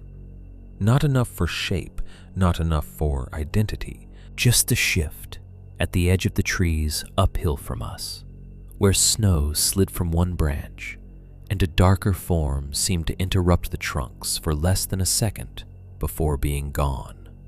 But it was movement with a tension in it. Not squirrel, not wind, not the casual passage of an animal unconcerned with witnesses. Every hair on my arms lifted under my coat. I straightened too quickly, grabbed Boone's collar without meaning to, and looked into the trees hard enough to make my eyes ache. The woods gave me nothing back except vertical trunks, white ground, and the suffocating realization that daylight had not returned this place to me at all. It had only shown me more of what had already been there. Chapter 5: The Pit and the Promise. I do not remember the walk back to the cabin as a sequence of clear decisions. I remember Boone pulling hard enough on my sleeve to make me stumble. I remember the rifle banging against my leg. I remember the duck charm on my father's keys cutting into my palm, because I had never let go of them after pulling them out of the deer's mouth. Mostly I remember the feeling that the woods had shifted around me in broad daylight, and that staying still, even for 1 second longer, would be an invitation. The cabin came back into view through the trees, with that same false steadiness buildings always have. Straight lines, angles, smoke-dark roof, porch rail, curtains. You see those things, and your body wants to believe in them before your mind catches up. Boone didn't slow until we were almost at the steps. Then he bounded up them in 2 stiff, ugly jumps, and hit the front door so hard with one shoulder that the handle rattled before I even got the key turned. Once we were inside, I locked everything again. Deadbolt, handle lock, balcony door, what was left of it. I checked the broken loft opening from the bottom of the stairs without going all the way up. Saw the blanket still wedged into the frame, and a line of pale snow melting into the floorboards beneath it, and backed down again. The cabin smelled like wet wood, burned powder, dog fear, and the faint metallic sweetness of the deer head still outside on the porch. Even with the door shut, that smell had found its way into the house. Boone paced in tight, panicked lines from the front windows to the kitchen to the rear hallway and back again.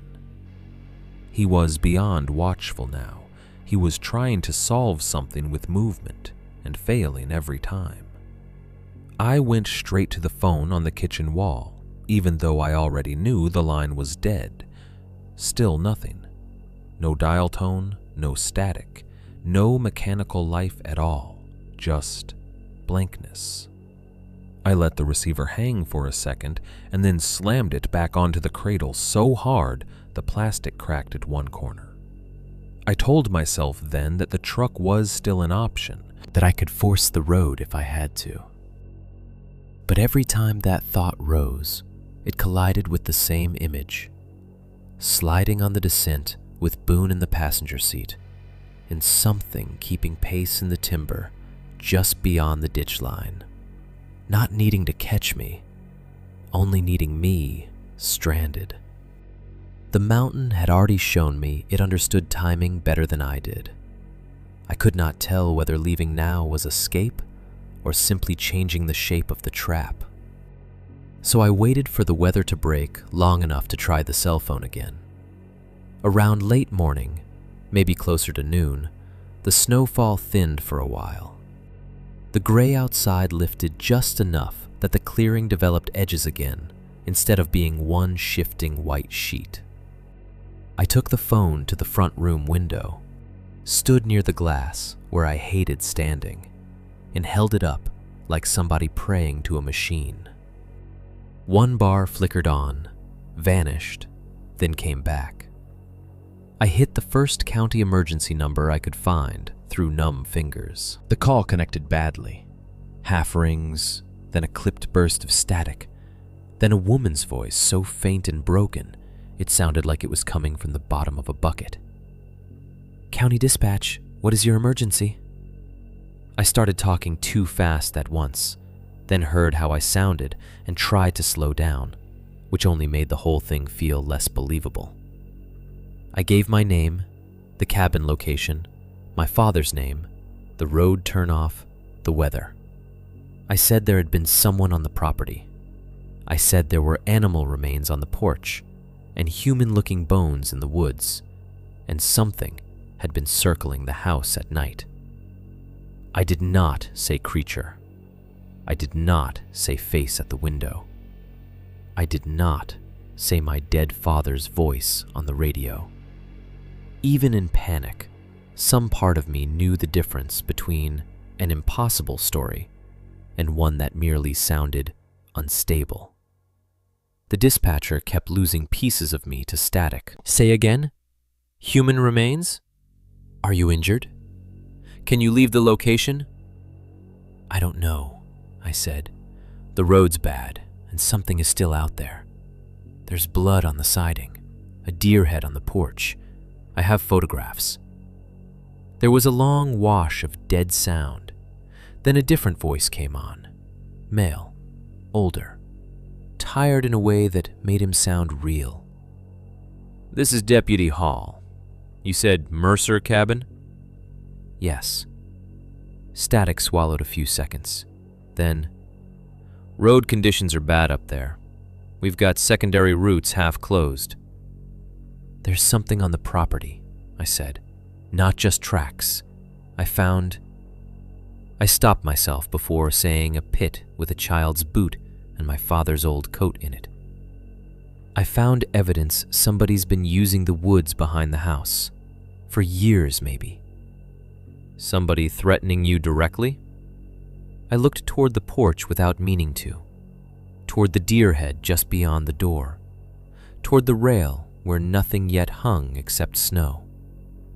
"Yes," I said. "Yes." It was the truest and least useful answer. His voice came back, broken but calm. "Stay inside if you can. If weather clears enough for us to get a truck up that road, we'll send somebody to take a look." "If?" Silence again, then crackle, then, "If conditions improve." That was all. Not because he didn't believe every word, though I'm sure he didn't. More because county law in places like that deals in the possible. snowed-in road, distressed adult male alone at inherited mountain property, reports of animal remains and old bones in the woods. There were probably 3 or 4 plausible categories he could put me in before he ever needed the truth. Drunk, grieving, panic reaction, local trespasser, mental break. You don't dispatch emergency resources up bad roads for the sentence, "Something is circling my cabin and using my dead father's voice." I knew from his tone that no one was getting there soon enough to matter. The call cut off before either of us formally ended it. I stood with the phone in my hand, listening to the emptiness afterward, then lowered it and looked around the room as if the cabin itself might react to the fact that I had finally tried to involve the outside world. It did not. The generator hummed. The stove breathed. Boone scratched once at the front door and then paced away again. I made myself go back outside to document everything before the weather could cover it. Photographing horror is a strange act. Part of you believes the camera will domesticate it, turn blood and bone and impossible arrangement into files with timestamps and metadata, things that can be shown to other people who live by evidence. Another part of you knows that the lens flattens exactly the wrong aspects and makes what should be undeniable look theatrical or distant or less than it was. I started with the porch. The deer head had already gone stiffer in the cold. The peeled hide on one side had curled slightly at the edges, exposing more dark tissue underneath. The blood along the lashes had frozen into tiny, glossy beads. I took close shots of the mouth, the cut line, the porch boards beneath it, the wet smear where the keys had been packed in.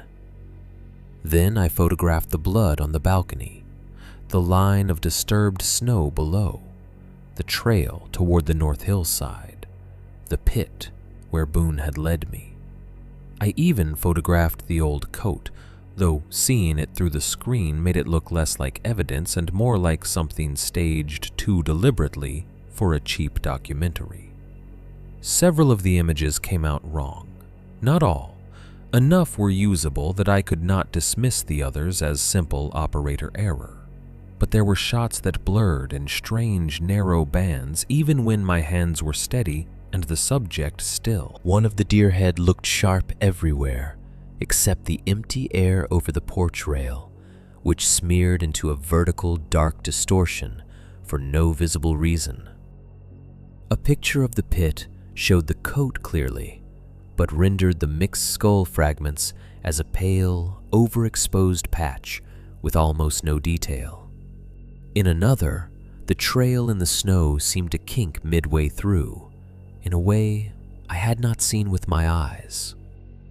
I took doubles and triples each time, muttering curses at the phone, and got different failures in different frames. I hated how much that unsettled me. It would have been easier if every image came out perfectly. Easier if evidence behaved like evidence. Glitches make you complicit in your own doubt. Back inside, I spread my father's notes, the deed maps, and the loose paperwork over the kitchen table again. I was looking for anything now. Insurance papers, neighbor numbers, old complaints to the county, hunting licenses with locations scribbled on them. Anything that would widen the story beyond the cabin and put another human mind inside it. The deed packet turned up in a manila envelope at the bottom of a drawer under tax records and appliance manuals. I almost missed the folded letter tucked inside because it had no stamp and no address written on the outside. Just paper, folded twice and never mailed. The handwriting on that one was my mother's. I sat down before I opened it because something in me already knew. The sight of her handwriting there, among his private records meant I was about to lose one more clean version of the past. The letter had been written years earlier. I could tell from the stationery alone, one of those legal pad yellow sheets she used to keep near the phone back home, and from the harder angle of her handwriting when she was angry enough to write instead of speak.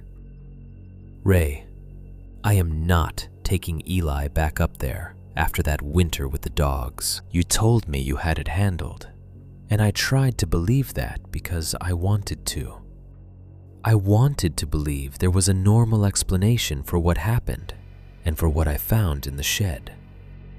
I wanted to believe you when you said the ribbons were only for the line and the pits were only for scraps. But if I see one more thing from the tree line brought back into that shed, I will not come back, and neither will he. If you want the cabin, then keep it. But do not ask me to make a family place out of something you won't speak honestly about. M. I read it twice, then a third time, more slowly. That winter with the dogs. You had it handled. The ribbons were only for the line, and the pits were only for scraps. One more thing from the tree line.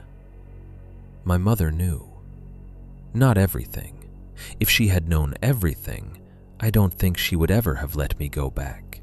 Not even for one last weekend. Not even through the fog of grief. But she knew enough to name pieces of it. Enough to see that Ray had explanations ready and that she no longer trusted them. Enough to threaten never to return. I tried to remember whether there had been a stretch in my childhood when we stopped going to the cabin for a while. There had. 1 or 2 winters, maybe more, when my father made solo trips and called them maintenance weekends, while my mother stayed home with excuses that seemed ordinary then. School, weather, too much to do. I had never connected those absences to fear. Reading that unsent letter, I realized they might have been refusal. The room blurred for a second, not with tears exactly, but with the sudden collapse of old assumptions. My parents had not been standing on the same ground where this place was concerned. My father had been managing. My mother had been backing away, and between them, all those years, was me. Coming up here as a son to fish and split wood and look out the upstairs window, while they each protected something different by staying half silent. Boone began scratching at the front door, not a tentative pawing, full frantic clawing, nails scraping hard down the wood and then starting again. He had been restless all afternoon, but this was different, urgent. He wanted out, or wanted distance from whatever stood on the other side badly enough to forget his own fear. Boone! He scratched again, then looked back at me with his ears flat and the whites of his eyes visible. I stood, took the rifle automatically and went to the door. Every instinct I had said not to open it even a little. But another instinct, the stubborn human need to confirm what your animal already knows, won out. I slid the deadbolt back and cracked the door just enough to look. At first I saw only the porch rail and the white blur of snow beyond. Then my eyes dropped. Tied low around the porch railing, no more than 1.5 feet above the boards, was a fresh strip of red cloth. Not faded old flannel, not the weather-stiff marker I had seen in the woods. Fresh, brighter, clean enough that the cut edges still looked fibrous where the fabric had torn. It had not been there when I photographed the deer head. It had not been there when I came in from the pit. I would have seen it, I stared at that little strip of red moving almost imperceptibly in the cold air, and felt something inside me shift into a shape I would not fully understand until much later. The markers were not just barriers. They were not simply warnings my father had maintained against whatever lived in those woods. Something else was placing them back. Chapter 5: The Pit and the Promise. I did not want to listen to the rest of the tapes. That is the truth of it. By then I already had enough to know my father had not merely suspected something was wrong with the cabin. He had documented it, adapted to it, hidden the evidence of it from the people who loved him most. Every new page and every new note had narrowed the distance between the father I remembered and some other version of him who existed out there in winter, alone, making arrangements with things he never named. But not knowing had stopped being safer. The unsent letter from my mother lay open on the kitchen table beside the deed packet. My father's note from the shed sat next to it. The radio was silent. The house felt overlit and exhausted, every lamp making the rooms flatter and meaner than usual. Boone had finally stopped scratching at the front door, but he had not settled. He stood at the living room windows with his body angled toward the clearing, not growling, not barking, just fixed on the trees as if waiting for a signal that had not come yet. Outside, the fresh red strip on the porch rail moved only when the wind found it. I took the recorder back into my hands because I could not keep looking at that cloth and pretending there might still be some answer in here that would make my father easier to forgive.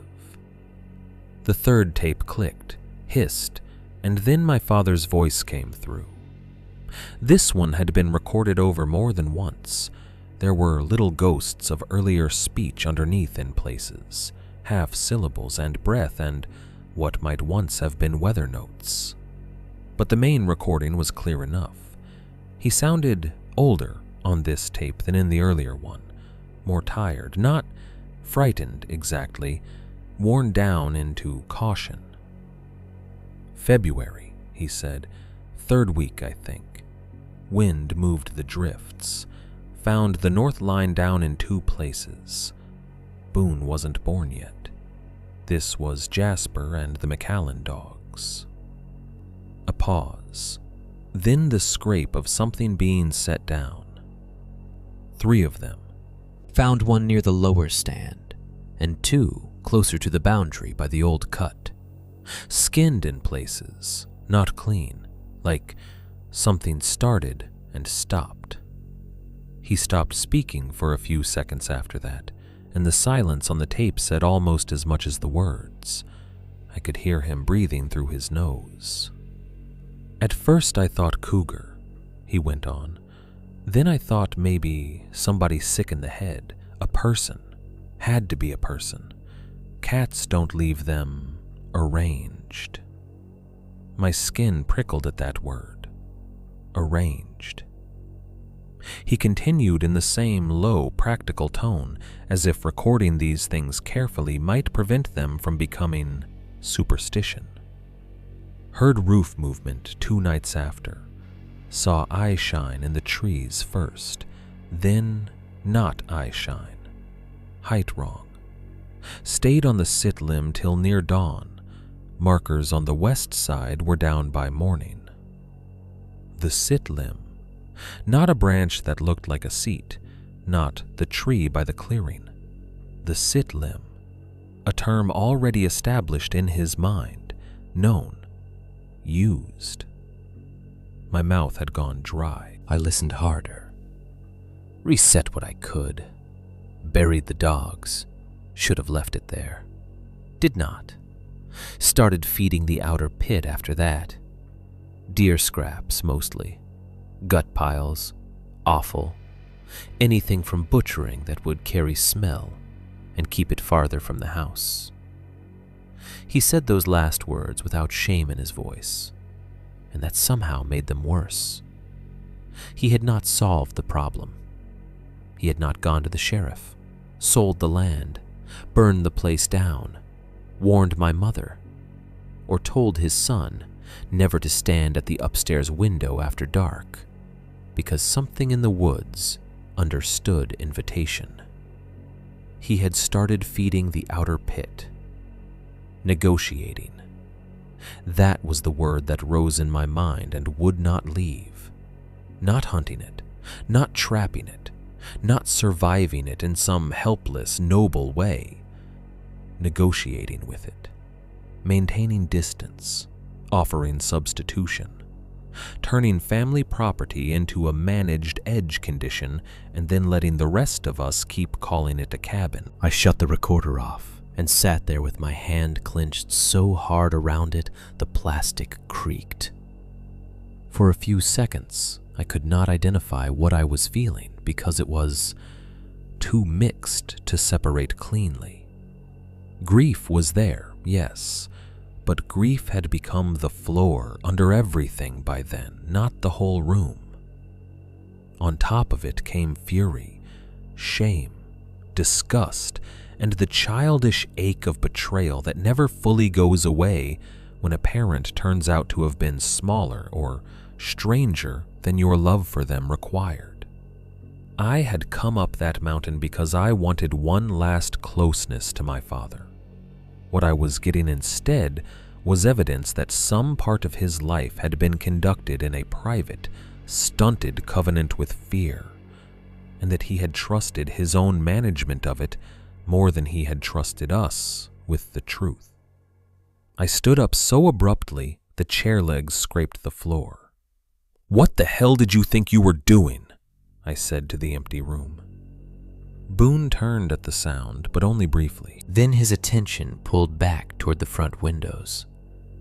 I paced once through the living room and back to the kitchen, the recorder still in my hand, and put in the fourth tape with fingers that wanted to shake and strike things at the same time.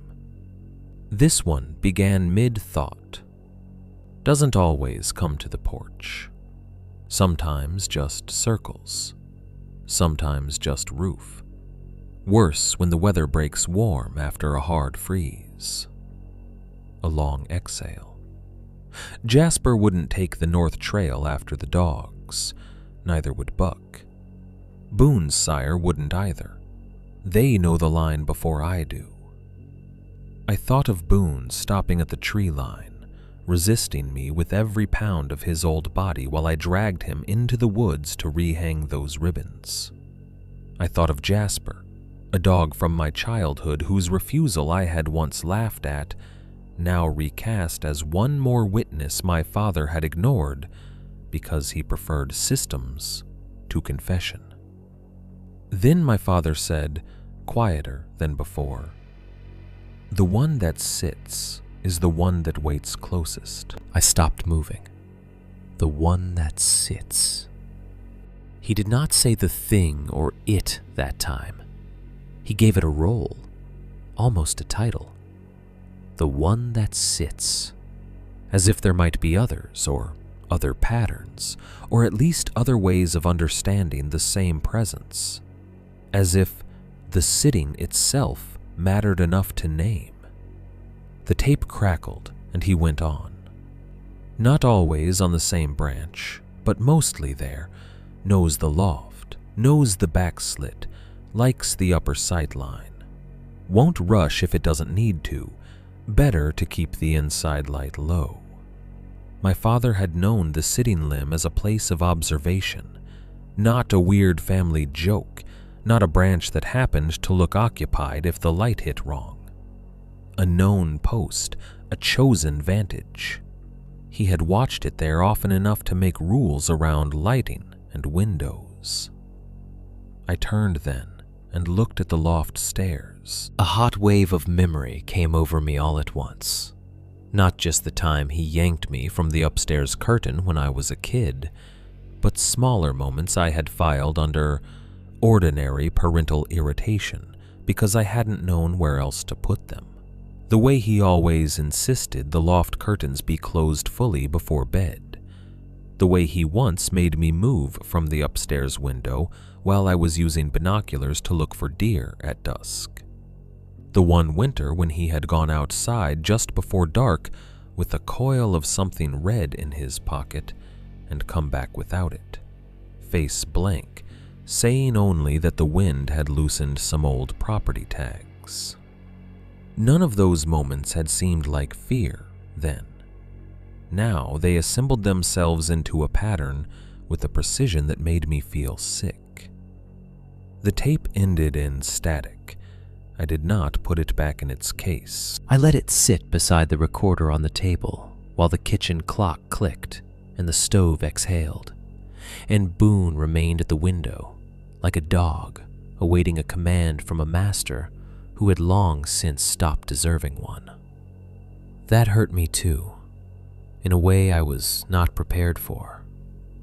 Boone had belonged to my father first. He still carried some old obedience to him in the bones of his body.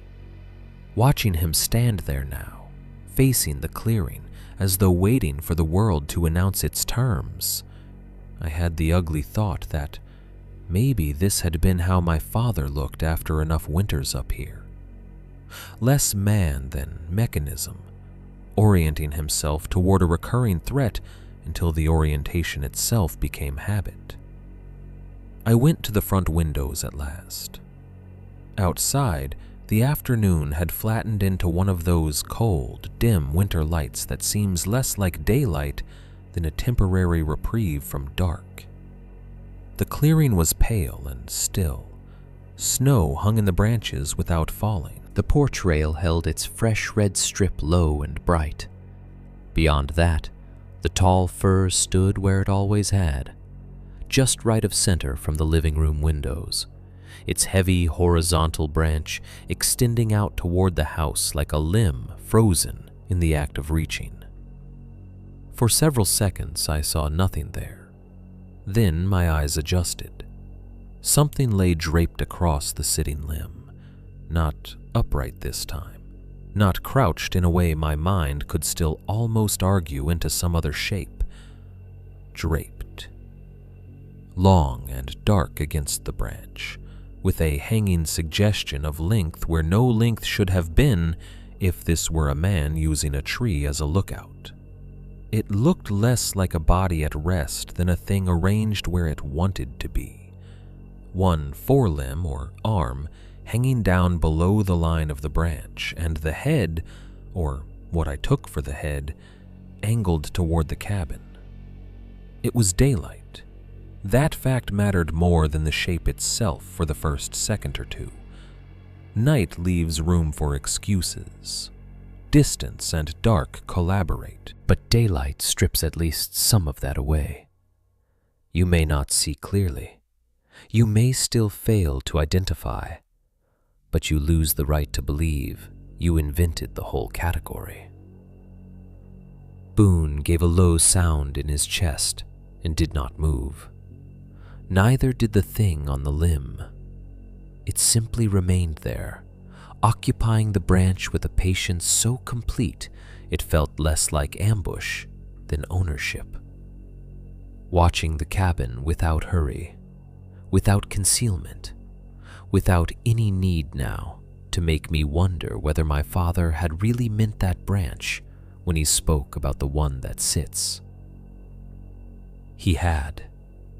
And whatever was on that limb had been part of his life far longer than I had ever understood. Chapter 5. The Pit and the Promise.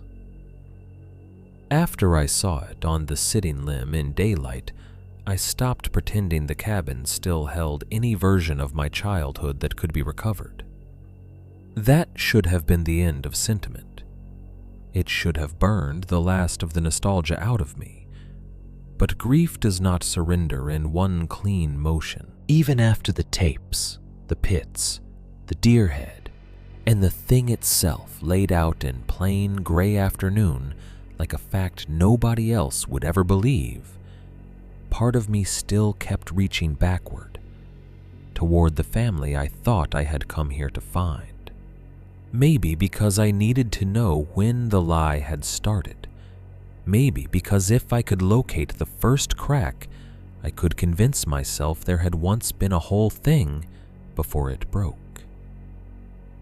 The photo boxes were in the loft closet, under an extra sleeping bag and 2 folded camp chairs. I carried them downstairs and set them on the kitchen table, beside the recorder. My mother's unsent letter, the deed packet, and the rest of my father's paper trail. The whole room had begun to feel like an evidence locker assembled by someone who hated me. Boone remained near the front windows, though every few minutes he would glance toward me, as if checking whether I was still doing the stupid human thing of trying to understand instead of simply leaving. The boxes smelled like old cardboard, dust, and the faint, dry sweetness of paper stored too long and cold. At first, there was nothing useful in them, only the ordinary remains of a family life that had once seemed sturdy from the inside. Birthday snapshots, Christmas mornings, my mother in sunglasses by a river I no longer recognized, my father standing by the truck with a stringer of trout, me at 8 in a winter coat so bulky I looked upholstered, Boone as a young dog, black and bright-eyed, his muzzle not yet touched by white. The cruelty of those pictures was in how normal they were. There we all were, smiling in front of the same cabin that now felt less like property and more like a stage someone else had built rules into. There was the porch, the clearing, the front windows that had looked so warm from outside, the upstairs balcony where I had stood the night before with the rifle aimed through the curtain. In photo after photo, the place was framed as refuge. Snow around it, smoke from the stovepipe, my father's hand on my shoulder, Boone somewhere in the shot, if not the frame center. Then I found one taken when I was maybe 10. My mother must have shot it from the porch, because I was in the center of the clearing, with a sled rope in one hand and a knit cap half off my head, grinning at something outside the frame. The cabin sat behind me, the tree line dark and close beyond the open snow. I almost set it aside with the others before my eyes snagged on something between the trunks at the left edge of the background. It could have been shadow, if not for the shape. Tall, narrow, too vertical for brush, too dark and isolated for the surrounding trees. Standing just inside the timber where the clearing ended. Not close enough to dominate the image, not clear enough to identify, but present in a way that changed the whole photograph once seen. A dark, figure-shaped interruption between the trees, positioned at an angle that suggested it had been facing the camera or the child in the center of the yard.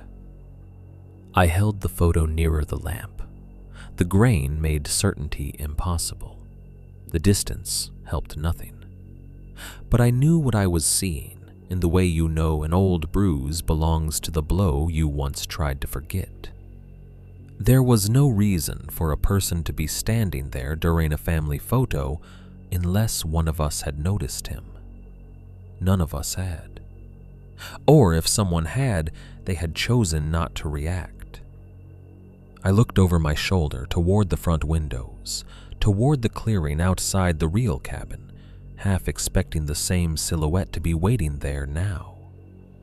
Boone had turned from the window and was watching me instead. I went through the rest of the stack, with hands that had started shaking again. In another winter photo, one of my father beside the truck after plowing the short drive by hand because the county hadn't come yet. A red strip hung from a sapling at the edge of the driveway, small enough to overlook, low enough that the camera barely caught it. If I had seen that picture any other year of my life, I would have assumed survey tape or trail marking or some other practical mountain clutter. Now, it looked like an accusation preserved by accident. There were more, never obvious, never staged. A blurred red mark near the lower tree line in a summer picture. Something dark and branch level beyond the porch in one where my mother was laughing over burnt hot dogs. The signs had been there all along, not hidden exactly, but folded into the family record in ways only became visible once you knew what to fear. I do not know whether my father failed to notice them in those pictures, or simply never let himself say what they meant. That distinction mattered to me then. It matters less now. At the bottom of the second box, under loose photographs and an envelope full of old negatives, I found a hunting journal that was not my father's. The cover was cracked brown vinyl, the kind sold in hardware stores decades ago as all-purpose field books. The paper inside had yellowed and gone soft at the corners. The handwriting on the first page was my grandfather's. I knew it from Christmas cards and the back of old photographs. Narrower than my father's, more slanted, still hard to read unless you already knew the words. My grandfather died when I was young enough that most of what I know about him comes from stories told by people who preferred him in memory to whatever he had been in the room. I knew he hunted, knew he had helped build the first version of the cabin before the additions and repairs turned it into the place I grew up with. Knew he did not say much unless he had something to say. That was about it. I sat down before opening the journal because some part of me already understood what it meant to find it here among the cabin papers instead of at home in a box of dead relatives. The entries ran back decades, not daily notes, not a full diary, more the way men like that record things they consider necessary and leave the rest to weather and recollection. Snow depth, elk movement, fuel use, repair lists, dates of storms, measurements. Once in a while, there were lines that brushed up against the edge of the thing my father later took as fact without ever explaining. Dogs skittish on West Break. Found low marks down after thaw. Do not leave scraps near the house in January. Then, halfway through a winter section from years before I was born, I found the line that took the floor out from under everything. Keep the ribbons low.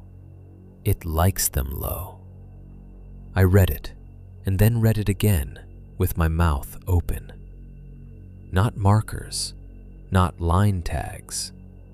Ribbons, the same word the old man at the store had used. And not they like them low, or the wind takes them if higher, or any other practical explanation a sane family might have passed from one generation to the next. It likes them low. That one sentence stretched the horror backward through blood. My father had not invented the system. He had inherited it. Maybe not the whole of it. Maybe he changed parts. Maybe he built his own compromises, his own pits, his own boundaries and substitutions. But the basic grammar of the thing was older than him. Older than Boone. Older than my childhood. Older, probably, than my mother's first refusal to come back after that winter with the dogs. The Mercers had not stumbled onto a bad place and tried to manage it. We had been handed a set of rules about a bad place and mistaken that inheritance for ownership. I closed the journal and sat there, listening to the cabin hum around me, my pulse suddenly loud and slow. A family line will pass down all kinds of poison if enough years harden it into custom. Silence, temper, drinking, ways of speaking, ways of not speaking, sometimes even places. This was that same ugliness, only sharpened by snow and bones and red cloth and the shape of something on a tree branch outside the house. My father had not merely failed me out of weakness or fear. He had stepped into a role he recognized from his own father and called the performance protection. And now, because I was here, with the tapes and the notes and the same clearing outside the same windows, the role had reached for me too. That realization did something the earlier fear had not. It made me angry enough to want to break something, not just leave, not just survive. Break the pattern, ruin the arrangement, refuse the obedience that had turned men in my family into caretakers of their own dread. I stood up so fast Boone barked once in surprise. "No," I said aloud, though I could not have told you whether I was speaking to the house, the woods, my father, or myself. "No, I'm not doing this." The plan came together in the ugly, bright way bad plans often do. I would remove every marker I could find before dark, every ribbon, every strip of red cloth, every little low boundary my father and grandfather had maintained around the clearing and along the ridge. Then I would load the truck, take Boone, and get off that mountain, whether the road liked it or not. If the thing in the woods wanted its pattern preserved, I would be the first Mercer in however many decades to tear the pattern apart and leave it with nothing. It was a childish plan in some ways, vindictive, part fear, part grief, part the useless male faith that destruction counts as agency. But in that moment, it felt like the only action that was not submission. I went to the trunk and took the map, not to rehang anything this time, but to locate every marker point my father had drawn. I grabbed my knife, the flashlight, and the road flare, then turned for my coat. Boone was already between me and the door. He had moved there without my noticing, body angled across the narrow hallway, head low, mouth tight, every line in him saying no with an urgency I had not seen before. When I stepped toward him, he barked sharply and did not move. I tried to sidestep. He followed. I reached for the doorknob. He lunged and snapped at my sleeve, not trying to bite me, trying to stop me. I jerked back on instinct, more from surprise than fear. Boone had never done that to me in his life. Not as a puppy, not as an old dog, not in pain, not under another man's hand. Not ever. "Boone!" He barked again, louder, and sprang up against my thigh with his front paws, nails catching the denim, mouth open in raw, frantic protest. When I pushed him gently back, he snapped once more at the cuff of my coat, and then retreated only far enough to stand between me and the door again, trembling so hard his whole body shook. It was not aggression, it was pleading. I looked down at him and saw all at once how many times over the past 2 days he had tried to warn me with every language available to a dog. At the turnout, at the tree line, at the bathroom hallway, at the front windows. He had been braver than I deserved, and now he was reduced to using his teeth on my clothes because all the subtler forms of refusal had failed. Outside, in the dimming, late afternoon light, the sitting limb waited beyond the glass. And for the first time, I understood with perfect clarity that whatever had been maintained around this cabin had not been an accidental haunting, not a one-off nightmare, not even just my father's private sickness. It was inheritance. And inheritance does not let go just because you finally decided to call it by its name. Chapter 6. Tearing Down the Boundary. I wish I could tell you Boone stopped me. He tried. That matters to me now in a way it didn't then. He did everything a dog could do short of locking the door himself. He barked, blocked me, snapped at my sleeve, planted his old body in the hallway, and looked at me with a kind of frantic certainty that should have embarrassed me into listening. But by that point, I was too full of my own fear to recognize wisdom when it had 4 legs and a white muzzle. There is a stage grief reaches when it curdles into action, just because stillness has become unbearable. I had spent 2 nights being watched, measured, circled, instructed, by evidence, by notes, by my father's silence, by the thing in the woods and the shape it had carved into my family, before I was old enough to understand what I was inheriting. Anger finally gave me something panic never had. Motion I could mistake for control. I shoved past Boone, took the trunk from the lean-to, and dragged it into the yard. The metal corners gouged hard lines through the snow as I hauled it by the handle, breath tearing in my throat, my gloves slipping on the cold iron. It was heavier than it should have been for cloth, wire, and old paper, but that was probably because I was half exhausted and not thinking clearly. Or maybe because some objects gain weight once you understand what work they've been doing. Boone followed me as far as the porch and stopped there, barking in clipped, furious bursts that carried none of his old hunting confidence. He looked less like a dog warning a threat than a dog watching his owner step into traffic. The clearing had gone flat and gray under a low lid of cloud. It wasn't evening yet, not quite, but the winter light had already started its slow surrender. The pines at the edge of the open ground stood close and black as ever. The sitting limb, a dark, horizontal bar off to the right, where I had seen that long shape draped over it in daylight. Nothing occupied it now.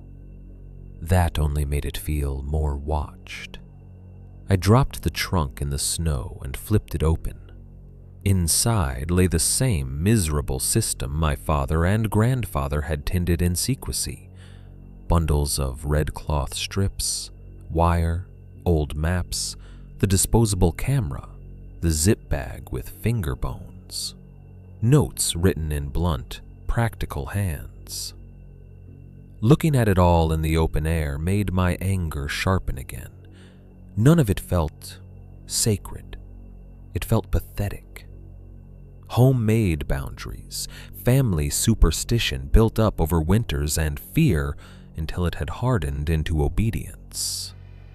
I seized one bundle of cloth, stuffed it into my coat pocket, and started for the nearest marker point. The first one was low, near the edge of the clearing, tied to a sapling I had already reset the day before, like an idiot trying to prove the ritual harmless.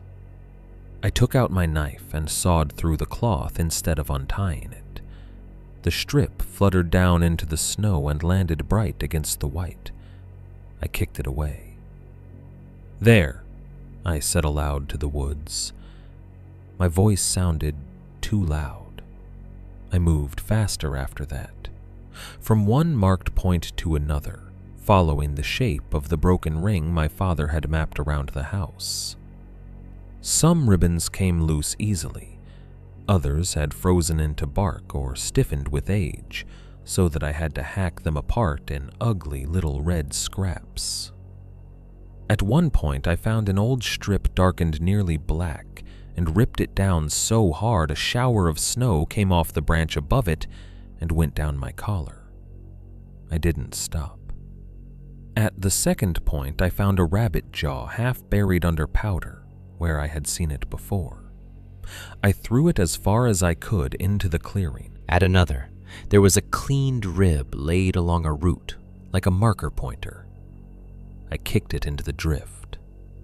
Wax strippings on bark, a rusted hook, a tiny bone wired to a branch. I tore, cut, snapped, and flung whatever I found. There was no method to it after the first few minutes beyond destruction. I wanted the woods to feel touched back, violated, interrupted. Boone had stopped barking by then. That should have warned me. I kept working my way around the front arc of the clearing and up toward the rise behind the cabin, where one of the small pits lay under snow and old leaves. I found it by the smell before I saw it, the stale, greasy sweetness of old offal trapped under cold. The surface had drifted over, but when I drove my boot into it, the crust collapsed and exposed dark, frozen scraps beneath. Deer remains mostly, hide, fat gone hard, a scatter of old bone. I emptied one of the offal buckets from the shed into the snow beside it, the half-frozen contents slopping out in a dark lump that looked almost black against the white. Then I kicked at the pit itself until the rim caved in, and whatever shape my father had given it was ruined. Rotten leaves, old bones, crusted, blood-dark earth, all of it scattered under my boots as I stamped and shoved. For a few minutes I felt better. That is the ugliest part to admit. There was relief in action, something close to exhilaration. I had been pushed and herded and observed for 2 days. Now I was the one breaking pattern. Every cut ribbon, every flung bone, every spoiled little arrangement gave me back a fraction of myself I thought fear had taken.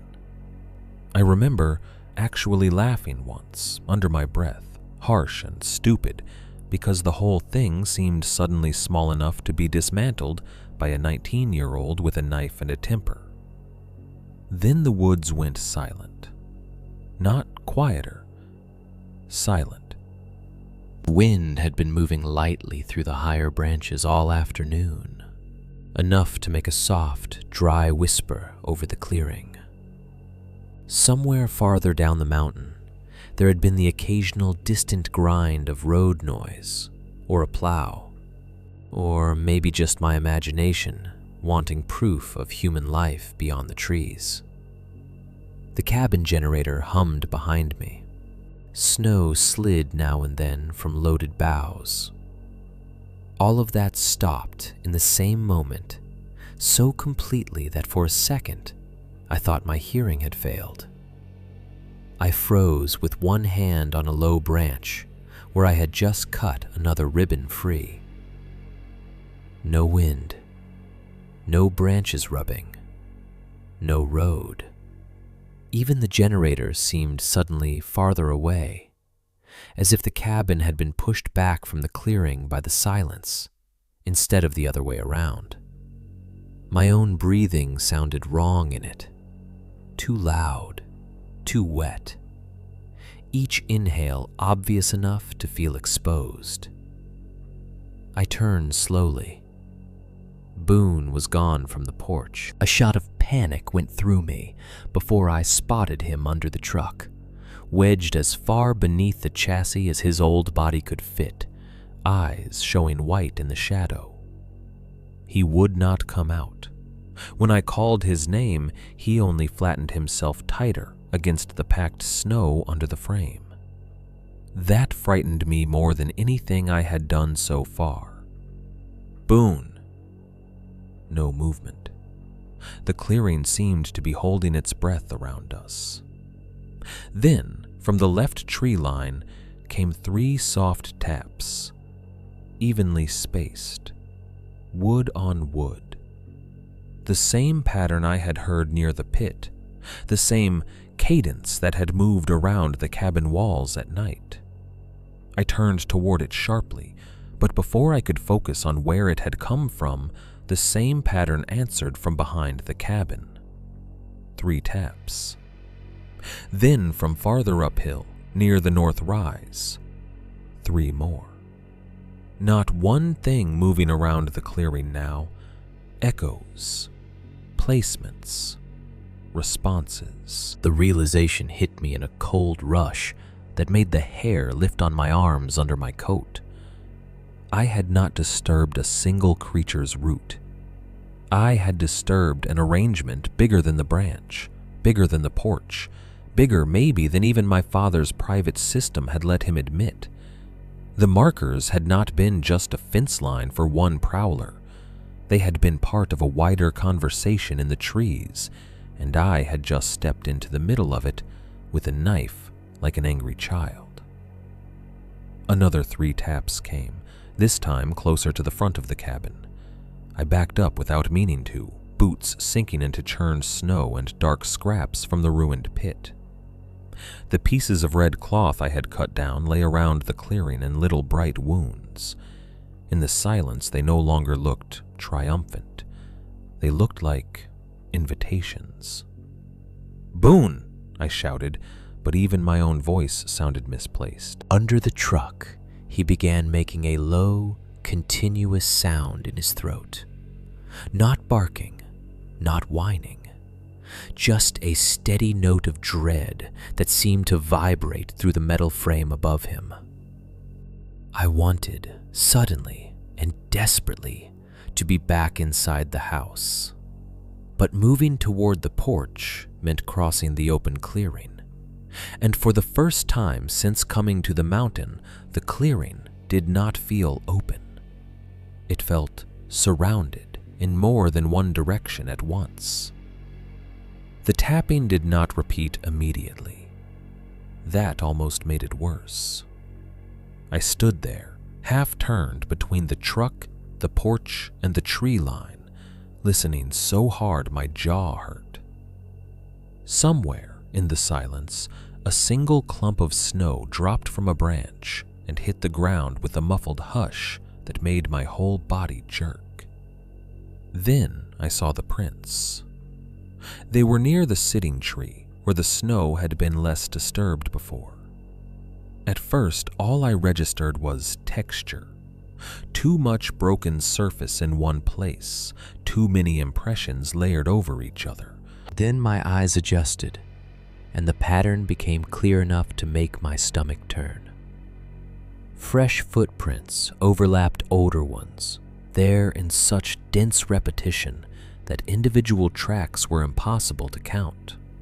Long, narrow prints with toe-like fronts pressed over other prints of the same shape, some sharp-edged and recent, others softened under drift and then renewed. The ground around the base of the tree looked worked for a long time, not one night, many nights, many passes, many returns to the same place. Whatever had been using that limb had not simply visited it, it had worn away there. Chapter 6. Tearing Down the Boundary. I made it back inside before dark, but only in the technical sense. The sky had not gone fully black yet when I slammed the front door behind me and threw the deadbolt, but whatever the clearing had become after I tore down the markers had already crossed some line daylight used to hold. The cabin no longer felt like shelter with the night still outside it. It felt like a box I had barely managed to crawl back into before something larger finished closing around it. Boone came in low and fast and did not stop moving until he reached the living room. Then he wheeled once, looked toward the stairs, and made a sharp, panicked bark as if warning me not to even think about going up there. I didn't argue. The loft still had the blanket jammed against the broken balcony door, where the rifle blast had shattered the glass. But after what I had seen outside, near the sitting tree, the whole upper floor felt exposed in a new way. Not because of the damage, because now I knew the thing outside, or whatever collection of things or rules I had stepped into had been using that upper sight line for longer than I had been alive. My father had known it. My grandfather had known enough to keep the ribbons low. The house was not a place this presence had discovered accidentally.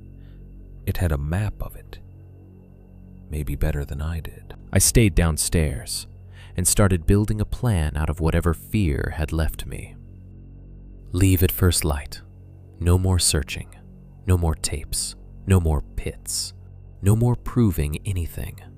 Load the truck, get Boone in the seat, point downhill, and keep driving until pavement and traffic and human stupidity replaced mountain silence. That was the plan I told myself while I checked the rifle, counted shells, set the flare and flashlight on the kitchen table, and moved my father's papers into one pile I could grab quickly in the morning. It was not a good plan. It was a retreat disguised as a schedule. But the act of naming tomorrow gave the evening a shape, and shape mattered. Outside, the last of the gray faded. Inside, the generator coughed. The lights dipped once, hard enough that every bulb in the cabin seemed to take a breath. Then they steadied. Boone barked at the ceiling. I looked automatically toward the loft, even though he still hadn't gone near the stairs. Not now, I said, though I couldn't tell whether I meant the generator or the things outside. A few minutes later, it happened again. The kitchen light dimmed to a yellow bruise. The living room lamp shrank. The hallway bulb near the bathroom went weak, recovered, then weak again. I felt the cabin's electrical hum stutter under the floorboards, and knew, without checking, that the generator was failing intermittently. Maybe from cold, maybe from fuel line ice, maybe from some completely ordinary mountain problem that had chosen the worst possible timing.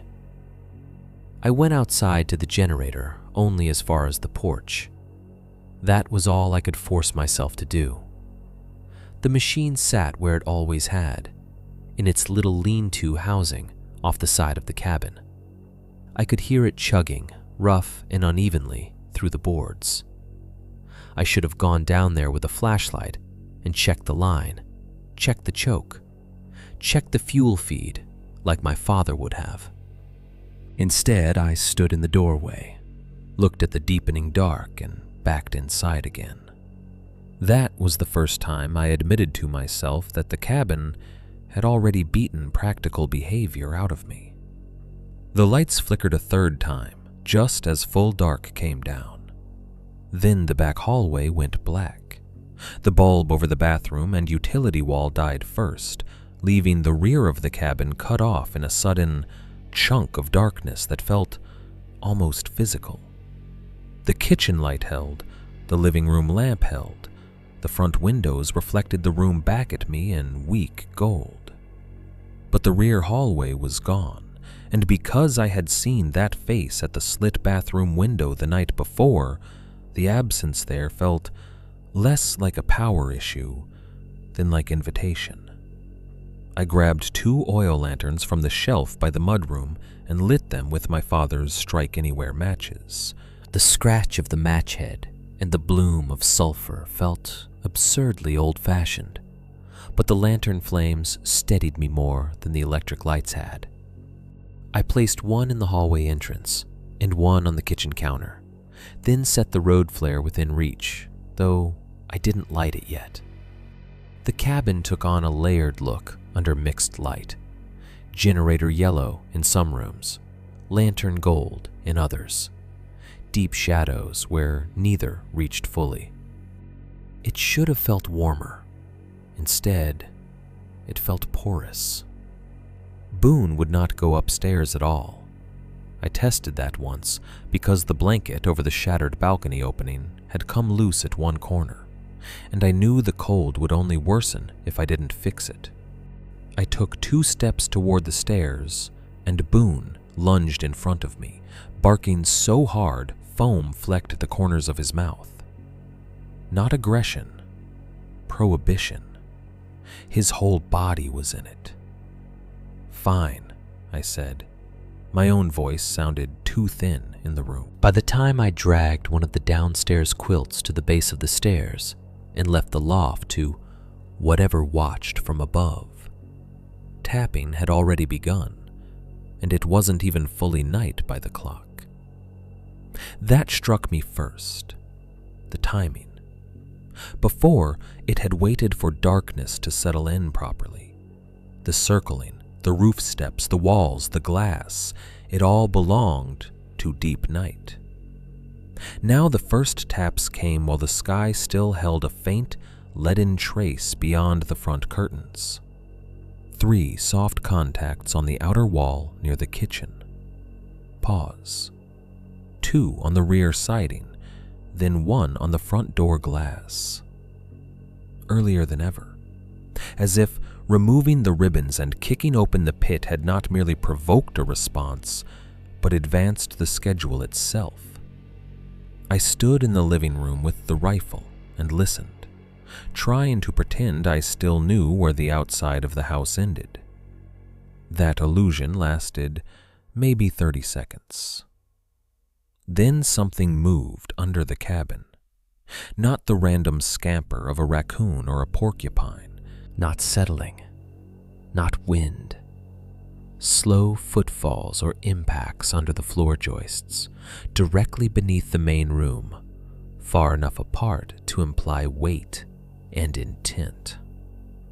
The boards under my boots did not visibly flex, but I felt the faint transfer of contact in them anyway, like someone walking below a dock while you stand on top of it. Boone spun toward the stove and barked downward.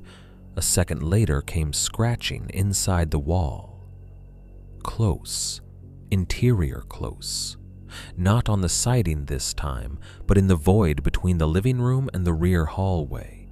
A drawn-out rasp of something traveling inside the space where insulation and studs should have been enough of a boundary to make me feel safe. The sound moved horizontally for several feet, paused, then resumed nearer the bathroom. I actually backed into the kitchen table hard enough to rattle the lantern glass. "No," I said aloud, too softly to mean anything. Another sound answered from the back of the cabin, the distinct creak of weight on the rear steps outside the utility door. Then another, not rushing, climbing. I swung the flashlight beam down the hallway and caught only the glow of the lantern I had left there and the bathroom door half ajar in the black. The narrow slit of window beyond it showed nothing but a vertical seam of dark. The scratching in the walls stopped. Something gave a wet exhale near the fireplace flue.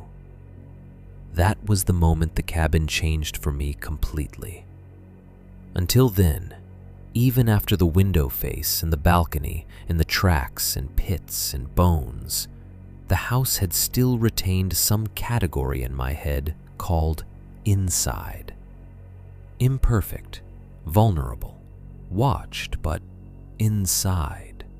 A place where walls mattered. A place where movement had to choose between roof, porch, siding, door. The breath near the flue stripped that away. It was not loud. It was barely more than a moist, close release of air from somewhere above the stovepipe where the chimney throat narrowed. But it came from a point already functionally within the structure, and my body understood what my mind resisted.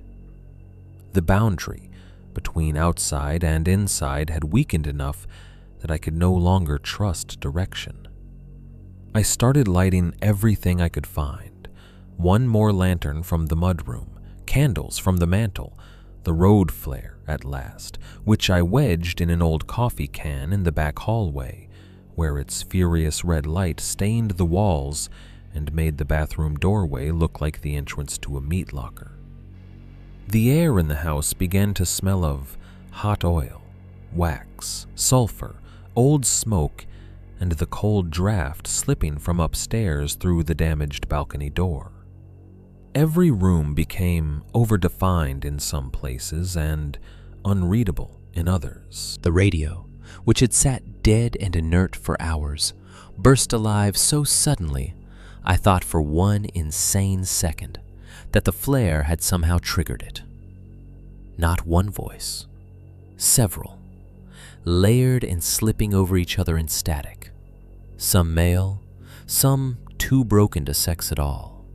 Phrases half-born and reabsorbed into crackle before I could catch them. It sounded like people talking through walls in different rooms at once. I lunged for the dial, but before my hand reached it, one voice rose clear enough above the others to stop me cold. Mine. My own voice, flattened by static but unmistakable in rhythm and tone, saying, I let it in. I let go of the radio, as if it had shocked me. The voices blurred again, whispered over each other, broke into hiss and fragments, and then returned with my own voice once more, fainter this time, repeating the phrase as if from farther down a hallway. I let it in. Something in me nearly snapped there. Not dramatically. I didn't scream or throw the radio or collapse. It was worse than that. For one thin, stretched second, I felt my mind trying to choose the easiest explanation available, even if that explanation required me to distrust my own memory. Had I? Did opening the door to look at the porch rail count? The bathroom hallway? The broken balcony door? The ribbons? Was there some point at which curiosity, grief, or rage had become admission? The cabin had already trained me into response patterns. Follow, check, photograph, listen, rehang, tear down, wait. Hearing my own voice inside that static turned all of those actions against me at once. Boone saved me again by barking at the closet under the stairs. Not the stairs themselves, the little narrow storage closet built into the dead space beneath them, where my father kept snow chains, old boots, and cleaning supplies. Boone planted himself in front of the louvered door and barked with sharp, violent urgency, then looked back at me and barked again as if trying to force my attention there. I grabbed the flashlight, the crowbar from the mudroom, and crossed the room on legs that didn't feel fully connected to me. The closet door stuck, then opened inward with a dry squeal. Inside were the usual things at first glance: chains, a shovel handle, a dented can of kerosene, cardboard boxes gone soft with age. But Boone kept barking, low, aimed not at the contents but at the rear panel. I swept the beam across it and saw what I had never noticed before: an outline in the back wall, low to the floor, square and rough, sealed over with old boards, and 4 nails hammered in long ago and then painted around badly enough to disappear unless the light hit at an angle. A hatch. Inside the house. My mouth went dry all over again. I pulled the boxes aside and wedged the crowbar under the edge. The first nail groaned loose slowly. The second popped and sprayed old paint flakes. Dust came out of the seam in a gray little breath that smelled like dirt, trapped cold, and something faintly spoiled underneath. Boone backed up, but did not stop barking. I pried the panel free. Behind it was a narrow crawl space running toward the rear foundation of the cabin, just high enough in places for a man to drag himself through on elbows, if he was desperate or stupid enough. Dirt floor, rough beams, black gaps where the foundation stones had shifted over years. A little world under the house I had never known existed, even though my father must have. I stared into it with the flashlight. Nothing moved, only darkness broken by splintered light and the suggestion of depth narrowing toward the rear of the cabin, where the bathroom and utility wall sat above. My hand tightened on the crowbar handle. Without thinking, I knocked it once against the open frame. The sound was small, hollow. Stupid. And from inside the crawlspace, after just enough delay to prove it was an answer, came one slow tap back. Chapter 6. Tearing Down the Boundary. For a few seconds after the answering tap came back from under the house, I could not move. The flashlight beam trembled in my hand and bounced against raw wood, dirt, and foundation stone, making the crawl space seem to breathe in shallow, uneven pulses. Boone had gone silent behind me, which was somehow worse than the barking. Silence from him now meant the same thing it had meant at the turnout, at the tree line, at the bathroom window. Certainty too complete to waste on noise. The road flare in the hallway spat and hissed, throwing red light through the kitchen in slow, breathing surges. Behind me, the radio still leaked a low wash of static from the table. Somewhere, above all of it, snow whispered against the roof in fits and starts. I crouched lower and aimed the flashlight deeper under the stairs. The crawl space was narrow, but not natural. Not just a gap left by builders. It had been used. That was obvious almost immediately once my eyes adjusted to the clutter and the limited angles. There were boards laid flat in the dirt to make a kind of crude path. The earth beneath them had been compacted by repeated use. Along the left side, between the support posts, I could see things arranged in deliberate little clusters that had no business existing under a family cabin. I went in, anyway. Not all the way at first, just far enough to get one knee and one shoulder inside the opening, the rifle set aside within reach, the crowbar in one hand and the flashlight in the other. Dirt smell rose up around me, cold and stale, mixed with the mineral damp of foundation stone and something older beneath it. Burned wax, old blood, mouse rot, and the dry medicinal smell of things that have been hidden too long. The first thing I found was a length of wire strung through small bones.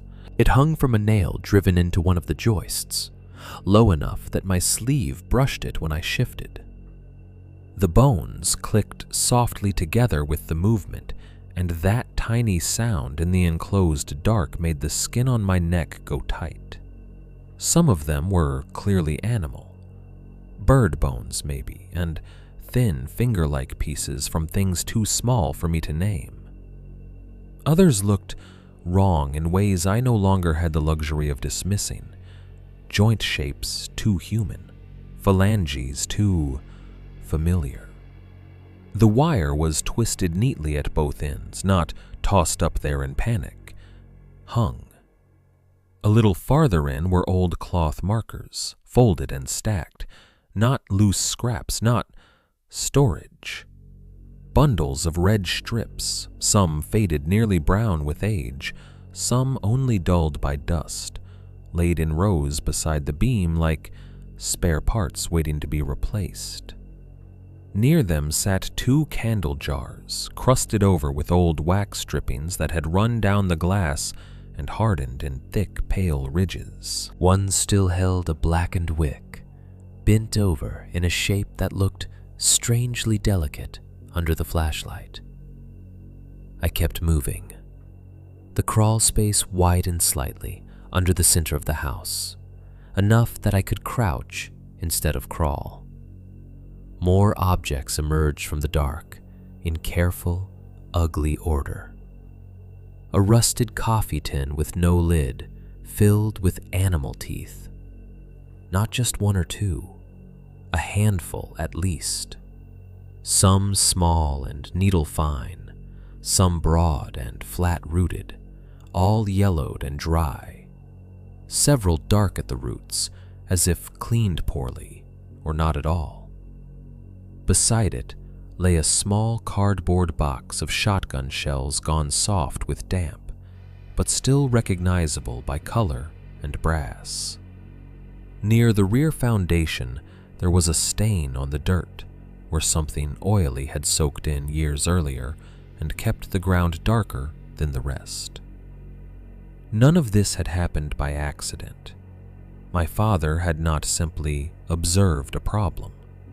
He had built a supply line for it into the structure of the house. That truth had been circling me for hours already, but seeing the physical evidence of it under the floor where I had played as a kid, where my mother had cooked soup, where Boone had slept by the stove, changed the scale of the horror. The cabin was not separate from the system. It was one of the system's organs. My flashlight beam caught glass. A mason jar sat tucked against the rear foundation stone, as if someone had pushed it deep for safekeeping and expected to return. The lid was screwed on tight, and the inside held only a folded note and a few curled dark flecks that might once have been leaves or hair or nothing at all. I reached for it and found my hand shaking badly enough that the first grab missed. The jar came free with a gritty sucking sound from the dirt. Ray's handwriting was visible through the glass even before I opened it. I twisted the lid off and unfolded the paper in the crawl space, with the flashlight pinned awkwardly between my shoulder and jaw. The page was yellowed and stiff at the fold lines. The writing had pressed so hard in places the pen had almost torn through. It said, "If I'm gone and it comes close, put one piece under the house and one at the north pit. Leave before morning." That was all. No explanation of what one piece meant. No mention of what counted as too close. No apology, no instructions for warning my mother. Just procedure reduced to the smallest number of words possible. I stared at it until the letters seemed to move. One piece under the house, one at the north pit. Like feeding stations. Like appeasement. Like a transaction so old and practiced it no longer required moral language. My stomach turned hard enough that for a second I thought I might vomit right there into the dirt. I had grown up believing my father was a practical man, because that is what men like him train their families to call all the things they do without discussing. But practical men do not create hidden caches of bones, shells, candle jars, and written instructions for distributing unnamed pieces under the family home and at a pit in the woods after their death. That is ritual. Whatever plain, ugly word he would have used for it in his own head, that is what it was. My flashlight slipped and struck another object half under a beam. A work glove, stiff with age. Brown canvas, one finger torn. I picked it up by the wrist and something brittle shifted inside the cuff. When I peeled the fabric back with the tip of the crowbar, I saw what looked like a dry flap of skin or hide caught there. Thin and pale gray, with a few dark hairs still rooted in it. I dropped the glove so fast it hit the dirt with almost no sound. Somewhere behind me, Boone made a strangled noise. I understood then, in a cold, clean line that cut straight through every remaining defense my mind had left, that my father had not merely left notes because he feared something. He had performed acts, repeatedly, deliberately. hidden them under the house, in the shed, at the pits, around the boundary. The ribbons, the bones, the candle wax, the offal buckets, the written instructions, all of it belonged to a structure of maintenance. He had not protected the cabin from the thing. He had incorporated the cabin into whatever arrangement kept it manageable. And I had just torn down part of that arrangement in a fit of grief and anger. The first pounding footstep hit the roof above me so hard, dust sifted down through the joists. I flinched and struck my head on the beam above the crawl space. The flashlight beam spun crazily over dirt, stone, bones, wire. Then another impact. Then another. No careful tapping anymore. No polite, chest-height knocks on the glass. Something was crossing the roof, fast and hard enough to shake the structure. Each footfall landing with blunt force that vibrated through the beams and into the dirt under my hands. I scrambled backward, clutching the note and flashlight, and nearly knocked the coffee tin of teeth over in my haste. Above, the pounding accelerated. It moved across the roofline in a line I could trace through sound alone.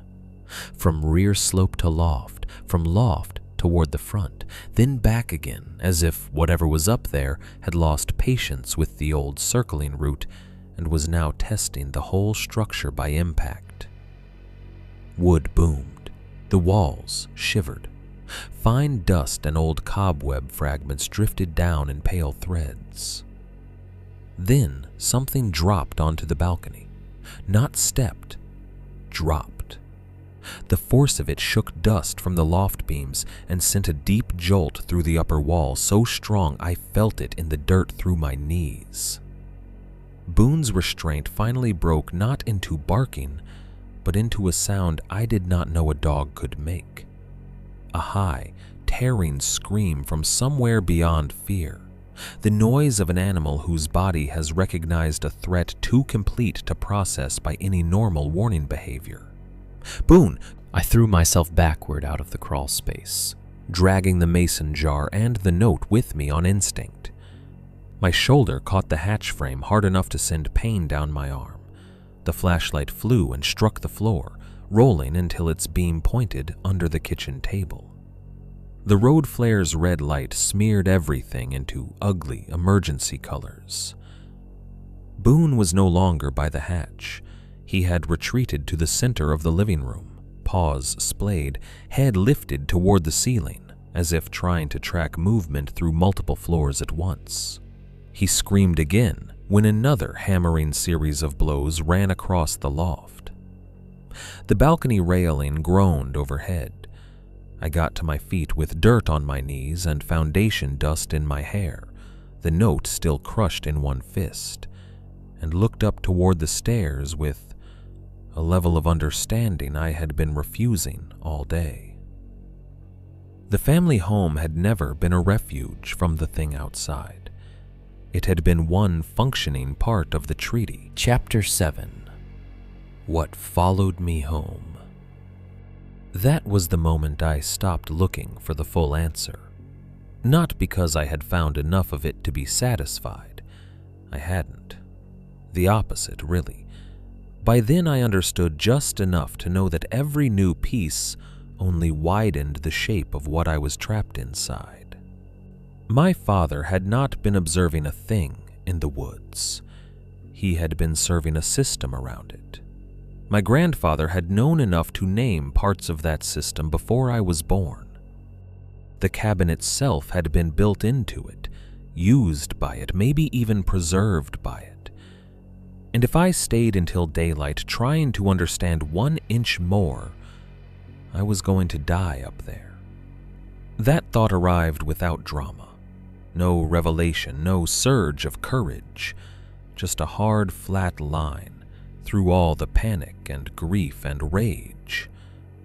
Leave now, or don't leave at all. I grabbed what mattered, because my body needed a task to follow.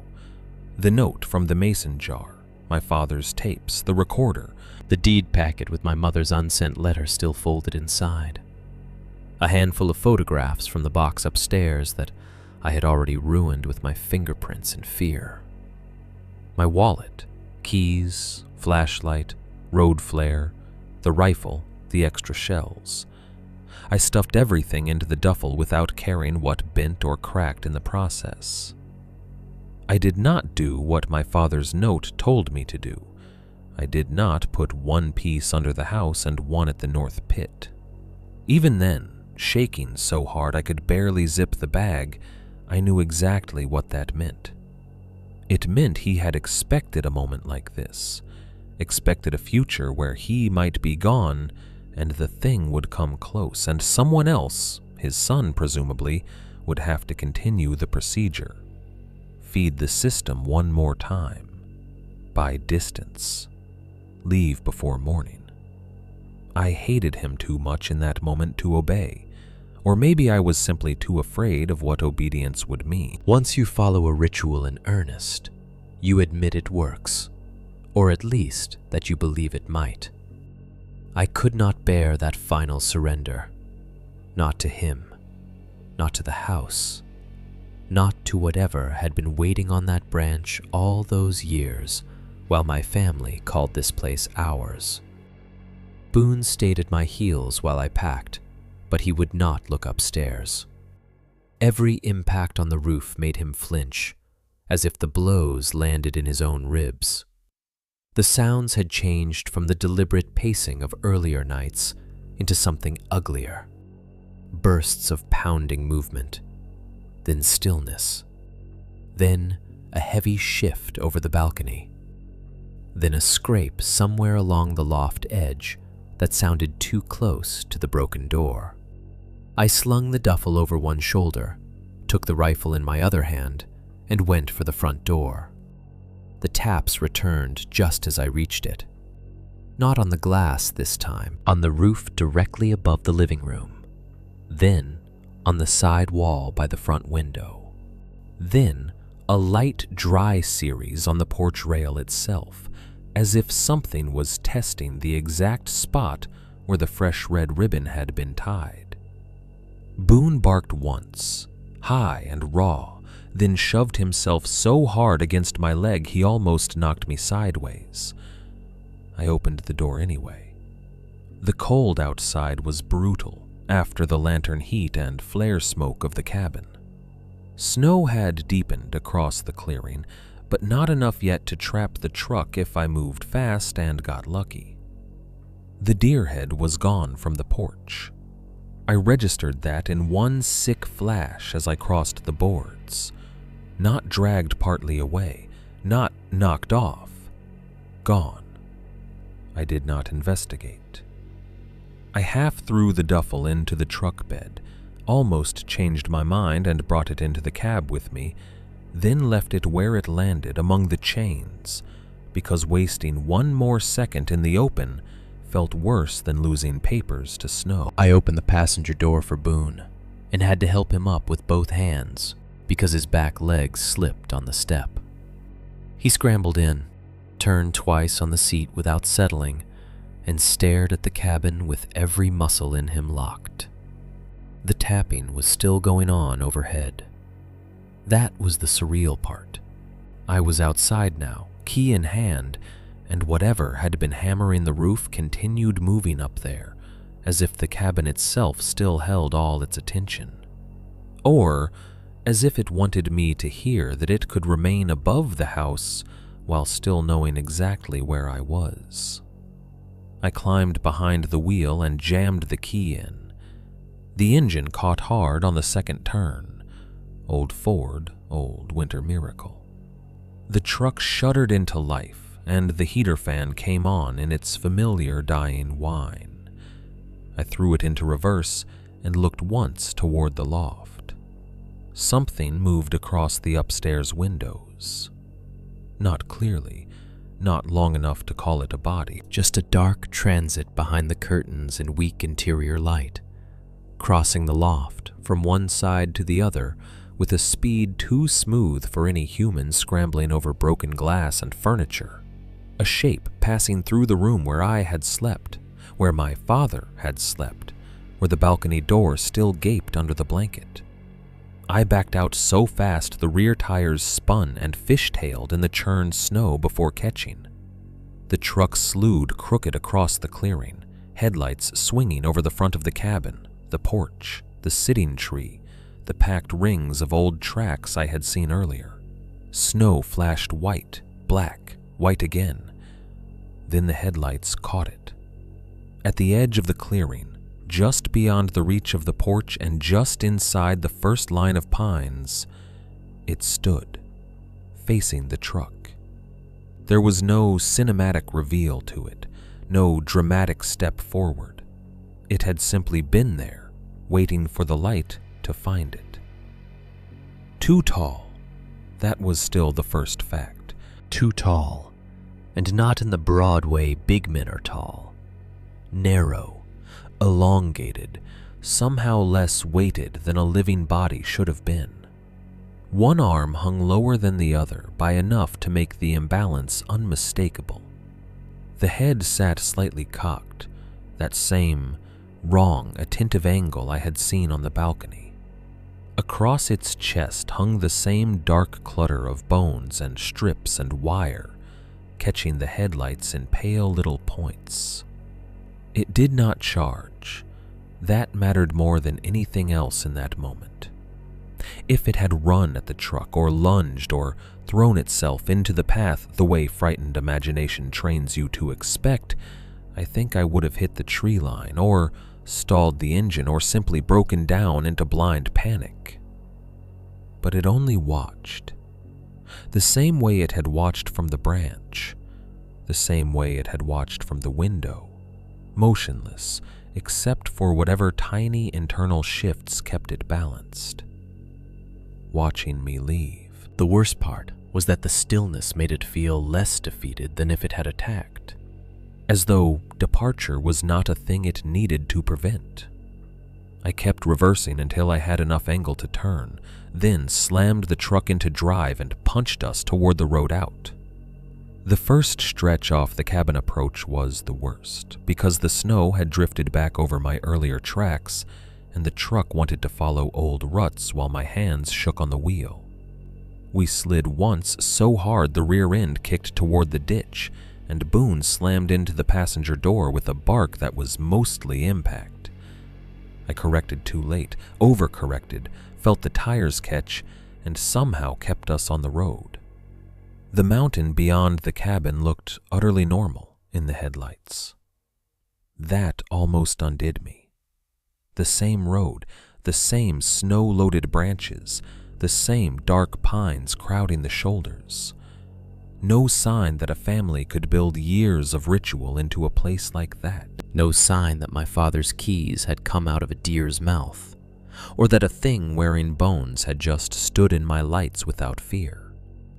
Horror in daylight and horror in memory always leave behind landscapes that seem to be mocking you by continuing unchanged. We nearly went off the road a second time at the first hard bend below the ridge. The truck slid broadside toward the edge, chains in the bed crashing against one another, and for a second, all I could see in the windshield was the black drop between trees. I hauled the wheel. The rear tire found enough bite to jerk us straight, and the whole cab smelled suddenly of hot metal and Boone's fear. Easy, I said, though I was saying it to myself. He still hadn't relaxed.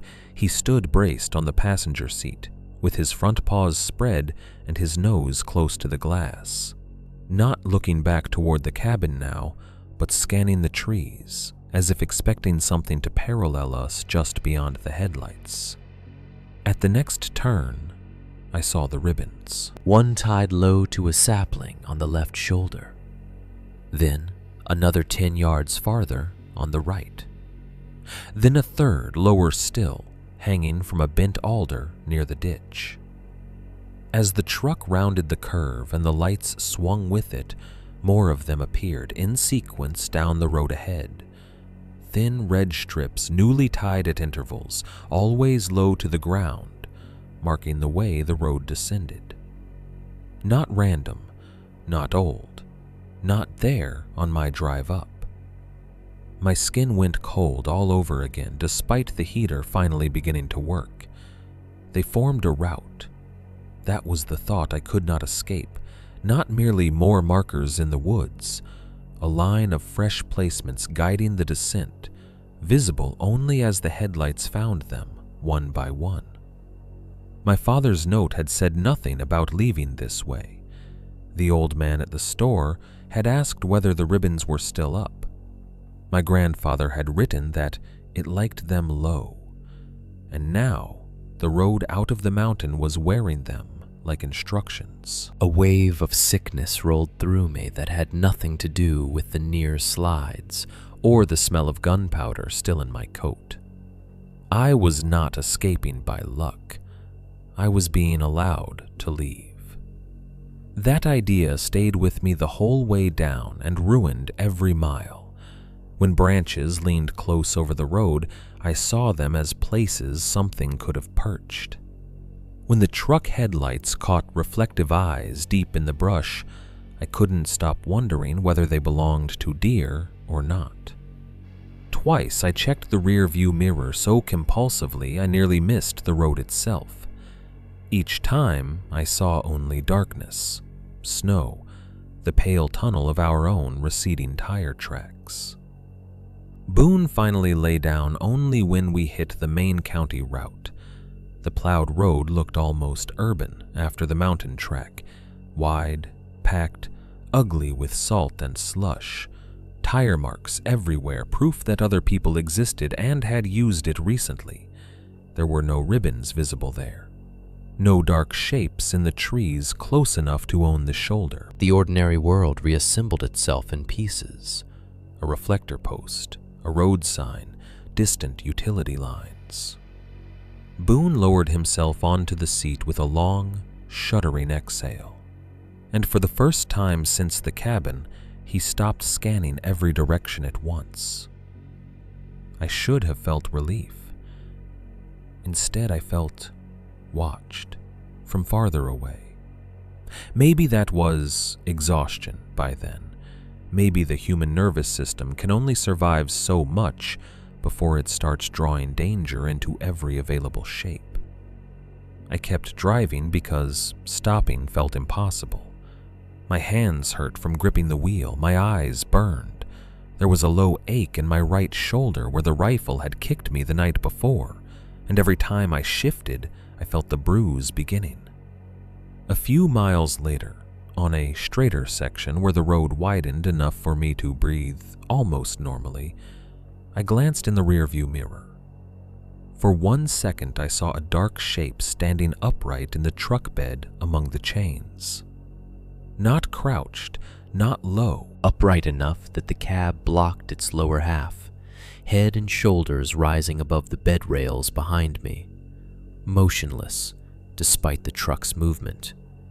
Exactly where no living thing could have balanced. I jerked around so hard the tires bumped the center line. There was nothing there, only the chains, the duffel half buried in blown snow, the empty bed bucking under the road's roughness. When I looked back at the mirror, it showed only darkness and the white ghost of our own headlights reflected off the storm behind us. Chapter 7. What Followed Me Home. By the time I got home, I already knew I was not going to tell the truth. Not because I wanted to protect anyone, not because I thought the truth was noble or private or too sacred for other people's ears. I wasn't my father yet, at least not in any conscious way. I told a smaller story because the larger one had no place to go. That was the practical reason.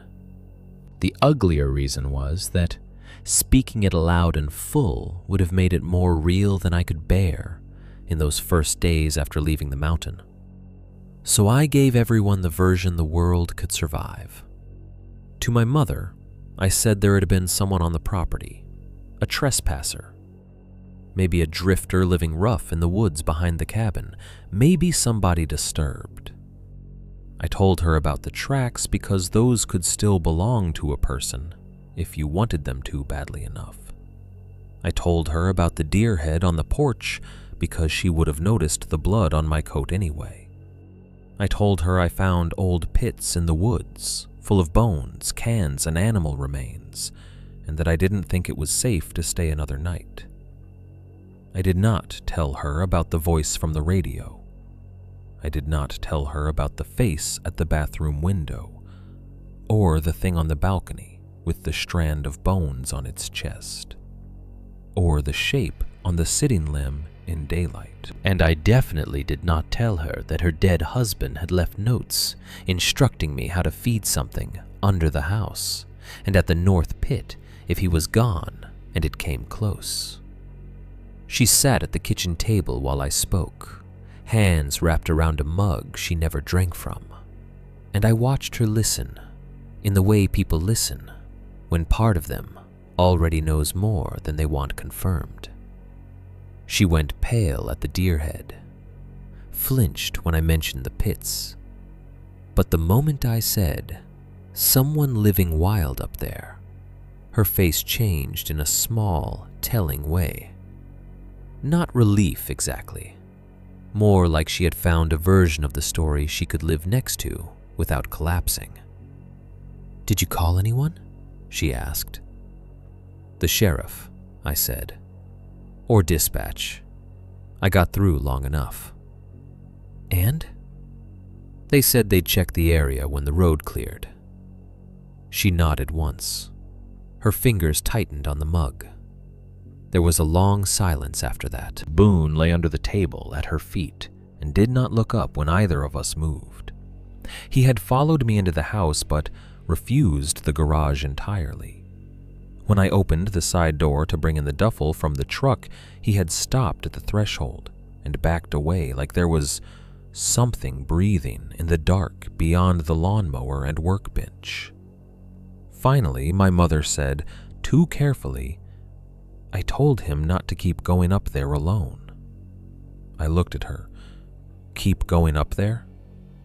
She didn't answer immediately, just stared at the steamless coffee in her hands. "He said he had things handled," she said at last. That was all. Not a confession, not a full explanation, only enough to prove that the unsent letter I had found in the deed packet was not a momentary fight she had forgotten. It had become part of the architecture of their marriage. One more thing she understood around the edges and accepted because the alternative would have required larger questions than either of them wanted to live inside. The sheriff got a cleaner version, or rather, Deputy Hall and then another deputy in person when the roads improved enough that they could actually come by and take a report.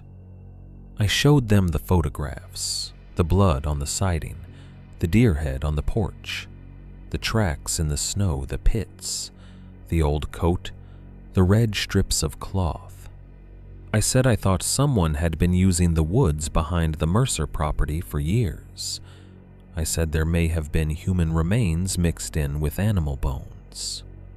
I said I heard movement around the cabin, something on the roof, someone at the windows. The deputy taking notes wrote things down in that calm, practiced way law enforcement uses when a citizen is hovering somewhere between witness and problem. "Did you ever see the individual clearly?" he asked. I thought of the balcony, the wrong shoulders, the split mouth, the head tilted like an imitation of human curiosity. "Not clearly enough," I said. That answer satisfied him more than the truth would have. They did not search the property right away. Winter still had the roads by the throat, and remote county resources are exactly what their budgets look like. The cabin sat under snow another few weeks, while life in town resumed its ordinary motions around the hole that whole experience had torn in me. Then spring came, and with it thaw, mud, access, and the slow arrival of official attention. By then I had gotten very good at telling the reduced version. Trespasser, animal remains, maybe some drifter camp. My father had old property markers in the woods, and I found some weird stuff while checking them. You learn quickly which parts of a story make people lean in, and which parts make them begin deciding how unstable you are. I left out the radio. I left out the notes under the house. I left out the way the ribbons seemed to reappear after I cut them down. I left out the branch most of all. In spring, the deputies and one county investigator went up with the keys and the directions I gave them. They found the pits. They found bones, trash, wax, rusted hooks, old cans, offal remnants, and enough signs of long-term animal remains to make all my claims about that part sound credible. They even found some human fragments. Small ones, old ones, weathered enough that nobody could say much with certainty on sight. The cracked lower jaw piece, some cranial fragments, a few bones too damaged to classify immediately without sending them off. That bought me exactly as much validation as it should have, and no more. No one found a body. No one found a secret camp with bedding and cookware and a drifter's stash of stolen property that would let everyone exhale and say, "There, that explains the rest." The old coat was documented and bagged. The cloth markers were noted as non-standard trail or boundary indicators. The pits were described in language so dry it felt insulting when I later saw a copy of the summary. Animal discard sites, possible refuse pits, historic remains intermixed with hunting byproducts. Historic remains, as if age made arrangement less deliberate, as if old bones were somehow cleaner than recent ones. The cabin went under review for a short while because of the human fragments and because any sale touching a property with active law enforcement questions becomes a bureaucratic nuisance. But no homicide case bloomed out of it. No media, no yellow tape, no forensic teams in white suits cutting neat squares into the woods. Rural ambiguity swallowed the story the way it swallows everything else that doesn't arrive with a fresh body and a clear suspect. By early summer, repairs were made to the balcony door, the siding, and the interior damage. The sale went through. That fact still feels obscene to me, though I understood it even then. The listing language changed, certain disclosures were framed narrowly. Remote cabin, estate sale, some prior animal intrusion damage repaired, utilities functional, good winter access when plowed. People with money and optimism and no inherited fear of that mountain walked through those rooms and saw craftsmanship, acreage, a view through the trees. They did not see where my father hid the hatch under the stairs. They did not see what had stood on the balcony and tapped a finger bone against the glass. They did not know which branch in the clearing had a name in our family before I ever heard it called aloud. I never warned them. That failure took me years to admit honestly. Boone changed first. The dog who came down the mountain with me was not exactly the dog who had gone up. He still ate, still walked, still slept near me if I was on a couch or bed in the center of the house. But there were things he would not do again. He would not lie near windows after dark. If a curtain was open and the room behind him was lit, he chose another room entirely. Roof sounds made him get to his feet instantly, ears forward, body tight enough to shake. Rain on the gutters could do it. A squirrel on shingles could do it. Once, weeks later, a loose branch scraping our house in a windstorm made him bark himself hoarse until I closed every blind in the downstairs and sat on the floor with him until dawn. He also refused to enter garages or sheds after dark. That included ours. The first time I noticed was when I went out to get something from the garage and called him automatically to follow. He came to the open side door, looked into the dim interior where my father's tools still hung, and the key drawer sat, and the old workbench waited under fluorescent light, and he simply stopped. Not playful refusal, not stubbornness. He backed away, and then went to the front room and lay down there, trembling slightly until I came back inside. I understood too well why. The tapes stayed hidden. I put them in a shoebox in my closet at first, then later in a lockbox, then later still in the back of a filing cabinet, as if moving them deeper into ordinary household storage might flatten their power. I never played them for my mother, never handed them to the sheriff, never let another person hear my father saying, "Roof movement, markers down, the one that sits, it knows the house better every year." I told myself there was no point, that authorities couldn't act on a dead man's private recordings made over decades in fear and half-code. That my mother didn't need to hear how much her husband had chosen management over warning. All of that may have been true. It was not the whole reason. Months later, I reviewed the phone photos again. Not immediately after I came home. I couldn't. Just seeing the thumbnails in my camera roll was enough to spike my pulse. But one late night, unable to sleep because rain had been hitting the roof just wrong, and Boone had spent the whole evening staring at the back door, I opened them. There were more than I remembered. More because I had panic shot half of them in bursts, and because fear edits memory even while it's happening. The tracks, the siding, the deer head, the pit, the old coat, the porch rail, the blood on the balcony. I zoomed in where I could, sharpened exposure, cropped corners, looked for anything that would turn feeling into proof.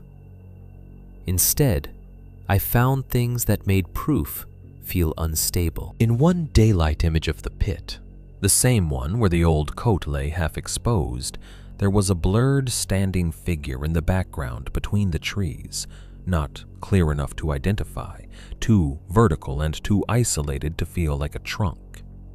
I don't remember seeing anything there when I took the photo, yet there it was in the image, dark and narrow and just beyond the edge of direct focus. In a close photo of the shattered balcony door, I saw what looked like a face shape reflected in the broken safety glass. Not a face in detail, not enough for features, just a dark, human-like oval where no one should have been standing based on the angle I remembered, positioned behind my own reflected shoulder in a way that implied presence in the room rather than outside it. When I looked away and back, the shape vanished into fractured reflections. When I zoomed in, it became grain and suggestion. Still, once seen, I could not unsee it. And in one photo of the deer head on the porch, one I was certain I had taken before pulling the keys from its mouth, the jaw appeared empty, not open wide, not visibly stuffed, just bloody teeth and dark tissue. No duck charm, no metal glint. That image bothered me more than the others, because I remembered the act of hooking the keyring free with the rifle barrel. I remembered the weight of them in my hand and the cold cut of the duck charm against my palm. But if that particular picture had been taken seconds earlier, why did it show no sign of them? Had I misremembered the order? Had I taken more photos after and confused the sequence? Had fear rewritten the event so completely that I now distrusted my own timing inside a scene I could still smell? Memory itself began to feel compromised after that. Not destroyed, not gone. Worse than that, editable, open to contamination by repetition, by images, by silence, by the human mind's desperate effort to turn what happened into something narratable and survivable. The more I tried to hold on to the exact order of the mountain, the more certain pieces sharpened while others loosened and slid around them. That thing at the window, the taps, my father's voice on the radio, the shape in the truck mirror. All of it was real to me. Some of it was real in ways I could point to, but the edges no longer held the way a normal bad memory's edges do. For a while, I thought the worst part of all this was that no one would ever fully believe me. That isn't true. The worst part is what happened afterward, in me. Because I did what my father did in the end, not with pits or ribbons or offal buckets, not yet, but in the smaller, more poisonous way that matters first. I edited. I minimized. I selected the version of the story that could move through normal life without blowing it apart. I kept the tapes hidden. I left out the branch. I left out the voice. I let officials write dull words over active horror and said nothing when the sale went through. I told myself I was being practical. That was his word, too. Chapter 7. What Followed Me Home. By late autumn, my life looked normal again from the outside. That is the version people like best. Not the true one, just the easiest one to live around. I was working. I was sleeping some nights. The cabin had been sold. My mother had stopped saying your father's cabin and started calling it the mountain place, which was its own kind of burial. The sheriff's follow-up had dried up into paperwork and shrugs and the vague promise that if any new evidence came in, someone would let us know. No one ever did. Summer passed. Then the long Oregon fall came, in wet and brown and cold around the edges, and the world kept performing ordinary life with such confidence that sometimes I almost hated it. I changed anyway, not in ways dramatic enough for other people to clock right away. I did not start ranting about things in the woods. I did not nail talismans over my windows or sleep with the rifle across my lap every night. Outwardly, I became quieter, which grief alone can explain for a long time, but I never left curtains open after dark again. Not anywhere. Apartment, house, motel, friend's place, didn't matter. If a room was lit and the windows were still exposed to the night, my skin started crawling before my mind even named why. I closed them automatically now, the way some people check locks or turn off stoves. More than once I caught myself crossing a room in conversation just to pull a blind without breaking eye contact, then realized the other person had stopped talking because they were watching me. I scanned tree lines without meaning to. Parking lots, parks, roadside shoulders, the dark seam behind strip malls where landscaping gives way to brush, I looked there first every time. Not because I expected to see the thing from the mountain standing in public, because some part of me had learned that open ground means nothing if there is a line beyond it where something can remain still longer than you can remain calm. I stopped tolerating roof sounds. Rain was one thing, predictable, patterned. Weather announces itself honestly once you know what it is. But footsteps overhead in apartment buildings, squirrels on shingles, branch scraping wind, those sounds still reached the old place in me too quickly. Boone was worse with it at first, and because he reacted before I did, I never got the chance to pretend I was over it. Even after he got older and slower, he would lift his head at the first unusual contact above us and fix on the ceiling in a way that made every room feel temporary. I did not answer familiar voices from outside unless I could see the person saying my name. That one took me a while to admit, even to myself. If someone called from the yard, the driveway, the other side of a closed door, I checked first. Always. The body learns before pride catches up. Once my mother called me from the side gate while I was in the kitchen, and I froze long enough that when I finally opened the curtain and saw her standing there in plain daylight with grocery bags in both hands, she looked offended. "What took you so long?" I told her I didn't hear her. That was a lie. I heard every syllable. And red cloth. I saw red cloth everywhere now.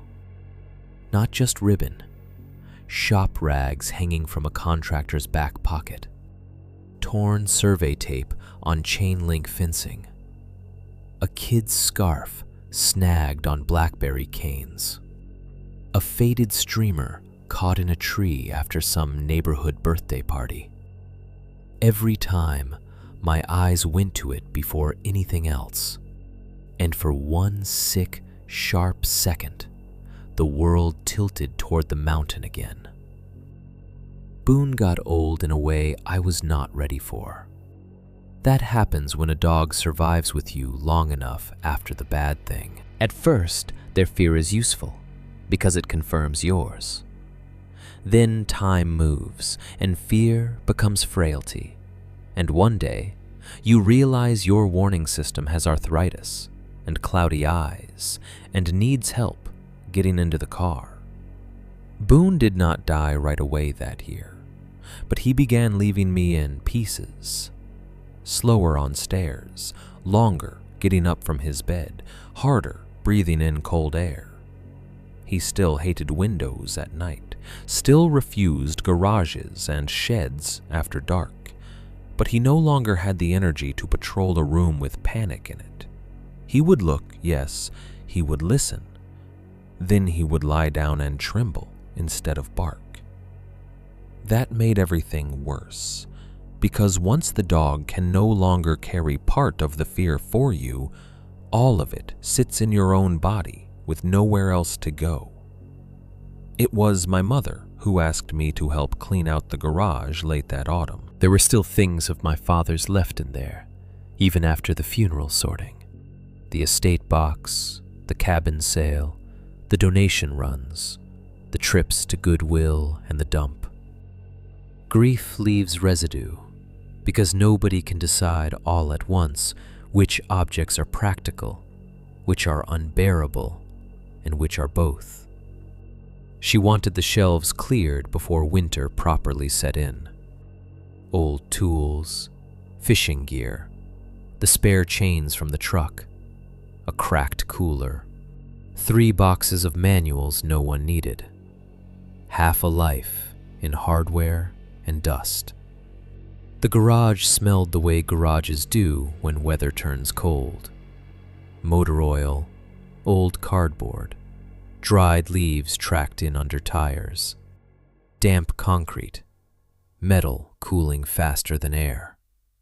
The side door to the backyard was shut, The overhead light buzzed with that sick fluorescent persistence that flattens everything into utility. Boone came as far as the interior door from the kitchen and stopped there. He stood with his front paws on the threshold, looked in once, and then backed away to lie down where he could still see me but didn't have to be inside. I should have listened to him. My mother worked in practical bursts, the way she always had when emotion threatened to turn a task into memory. Sort, bag, stack, toss. She kept talking just enough to make it seem ordinary. Something about old receipts, about how your father never threw out a screw if it still had thread on it, about maybe taking the metal shelves down before Christmas. I answered where needed and carried boxes to the driveway and back, and tried not to think about the drawer where I had once put my father's keys after the funeral. At some point, she went inside to answer the phone. I was left alone in the garage with the workbench, the pegboard, the shelves, and the shape of his absence arranged in familiar tools. That was when I saw the rifle.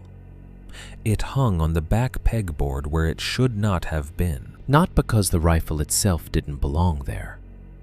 It was my father's old deer rifle, the one I had taken to the cabin and fired through the balcony glass, later cleaned with hands that wouldn't stop shaking, then returned to the house and leaned in a closet because I couldn't stand the sight of it for months. I knew exactly where it had been since then, in a case on a high shelf inside the hall closet, zippered shut. It was not supposed to be hanging over the workbench. For a second, I actually thought my mother must have moved it there while sorting, though there was no reason she would have, and no world in which she would have done it without saying something about how she hated guns in the garage. Then I saw what was tied to it. Around the trigger guard was a fresh strip of thin leather, not old bootlace, not garage string, fresh enough that the cut edge still looked pale.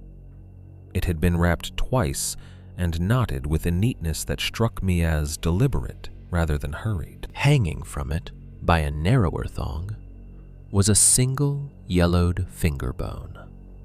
Small, human-looking. Too familiar now in proportion and shape for me to insult myself by calling it animal first. I stopped moving. The fluorescent light buzzed overhead.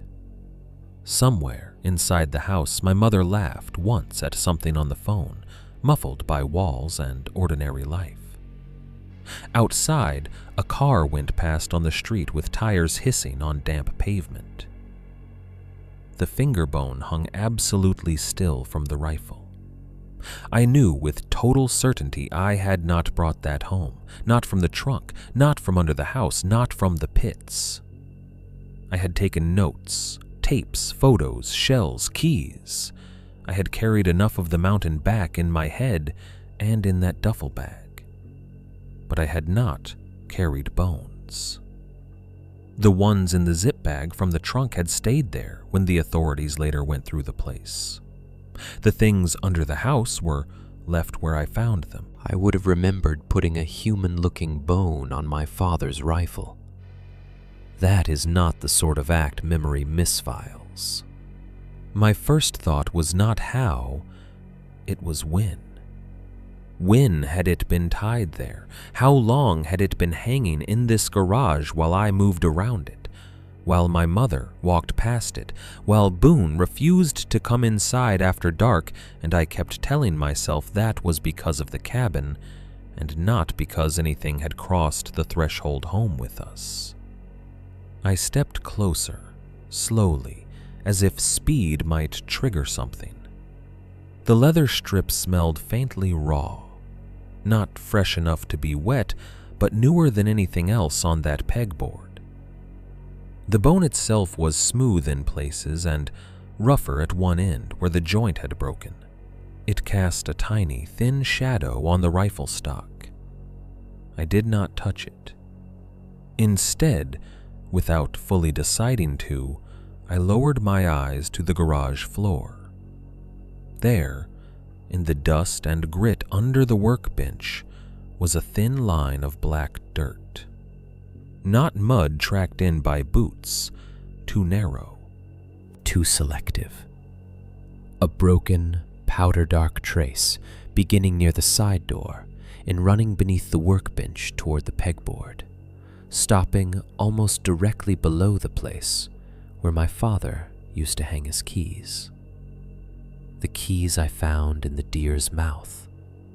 The keys I had put back in the drawer months ago, and then, eventually, moved without telling my mother because I couldn't bear hearing them clink against anything. I followed the line with my eyes all the way to the side door. Closed, latched, thin light showing at the threshold. Nothing visibly wrong with it. Then came 3 slow taps. Not from outside, from the inside of the closed side door leading to the backyard. I know how that sounds written down. I know doors have layers, in frames, in resonances, in that fear teaches the body to mislocate sound if it wants to badly enough. But I am telling you exactly what I knew in that instant without needing to reason my way there. The taps came from the room side of the door. Same measured spacing as the cabin walls. Same dry, intentional contact I had heard on glass, wood, roof. 1, 2, 3. I did not open it. I did not call out to ask if my mother had somehow come around the house without me hearing her. I did not say, "Who's there?" because I no longer believed that question had any honest utility in spaces like that. I just stood in the garage, staring at the closed door, the finger bone on the rifle in the edge of my vision, the thin black dirt line below the bench, and understood something final about my father. He had not been brave. He had not been crazy. He had not been chosen for some poetic curse by a haunted mountain that loved our family enough to ruin us personally. He had been trained into obedience by repetition, by fear, by the steady replacement of direct terror with procedures small enough to live beside. Rehang this, feed that, close the curtain. Don't stand there. Don't answer that voice. Do what keeps the house quiet one more night. Call it practical. Call it management. Call it anything except surrender. That was the worst inheritance. Not the thing in the woods itself, the rules. The cabin had only been the school where my family learned them. After a few seconds, or a year, or whatever amount of time passed in that fluorescent half-light, I turned my head and looked through the narrow, dirty garage window over the workbench. At the far end of the yard, near the fence line where the grass gave way to scrub and shadow, a strip of red cloth moved once. The wind outside was too weak to stir the dead leaves. Nothing else moved with it.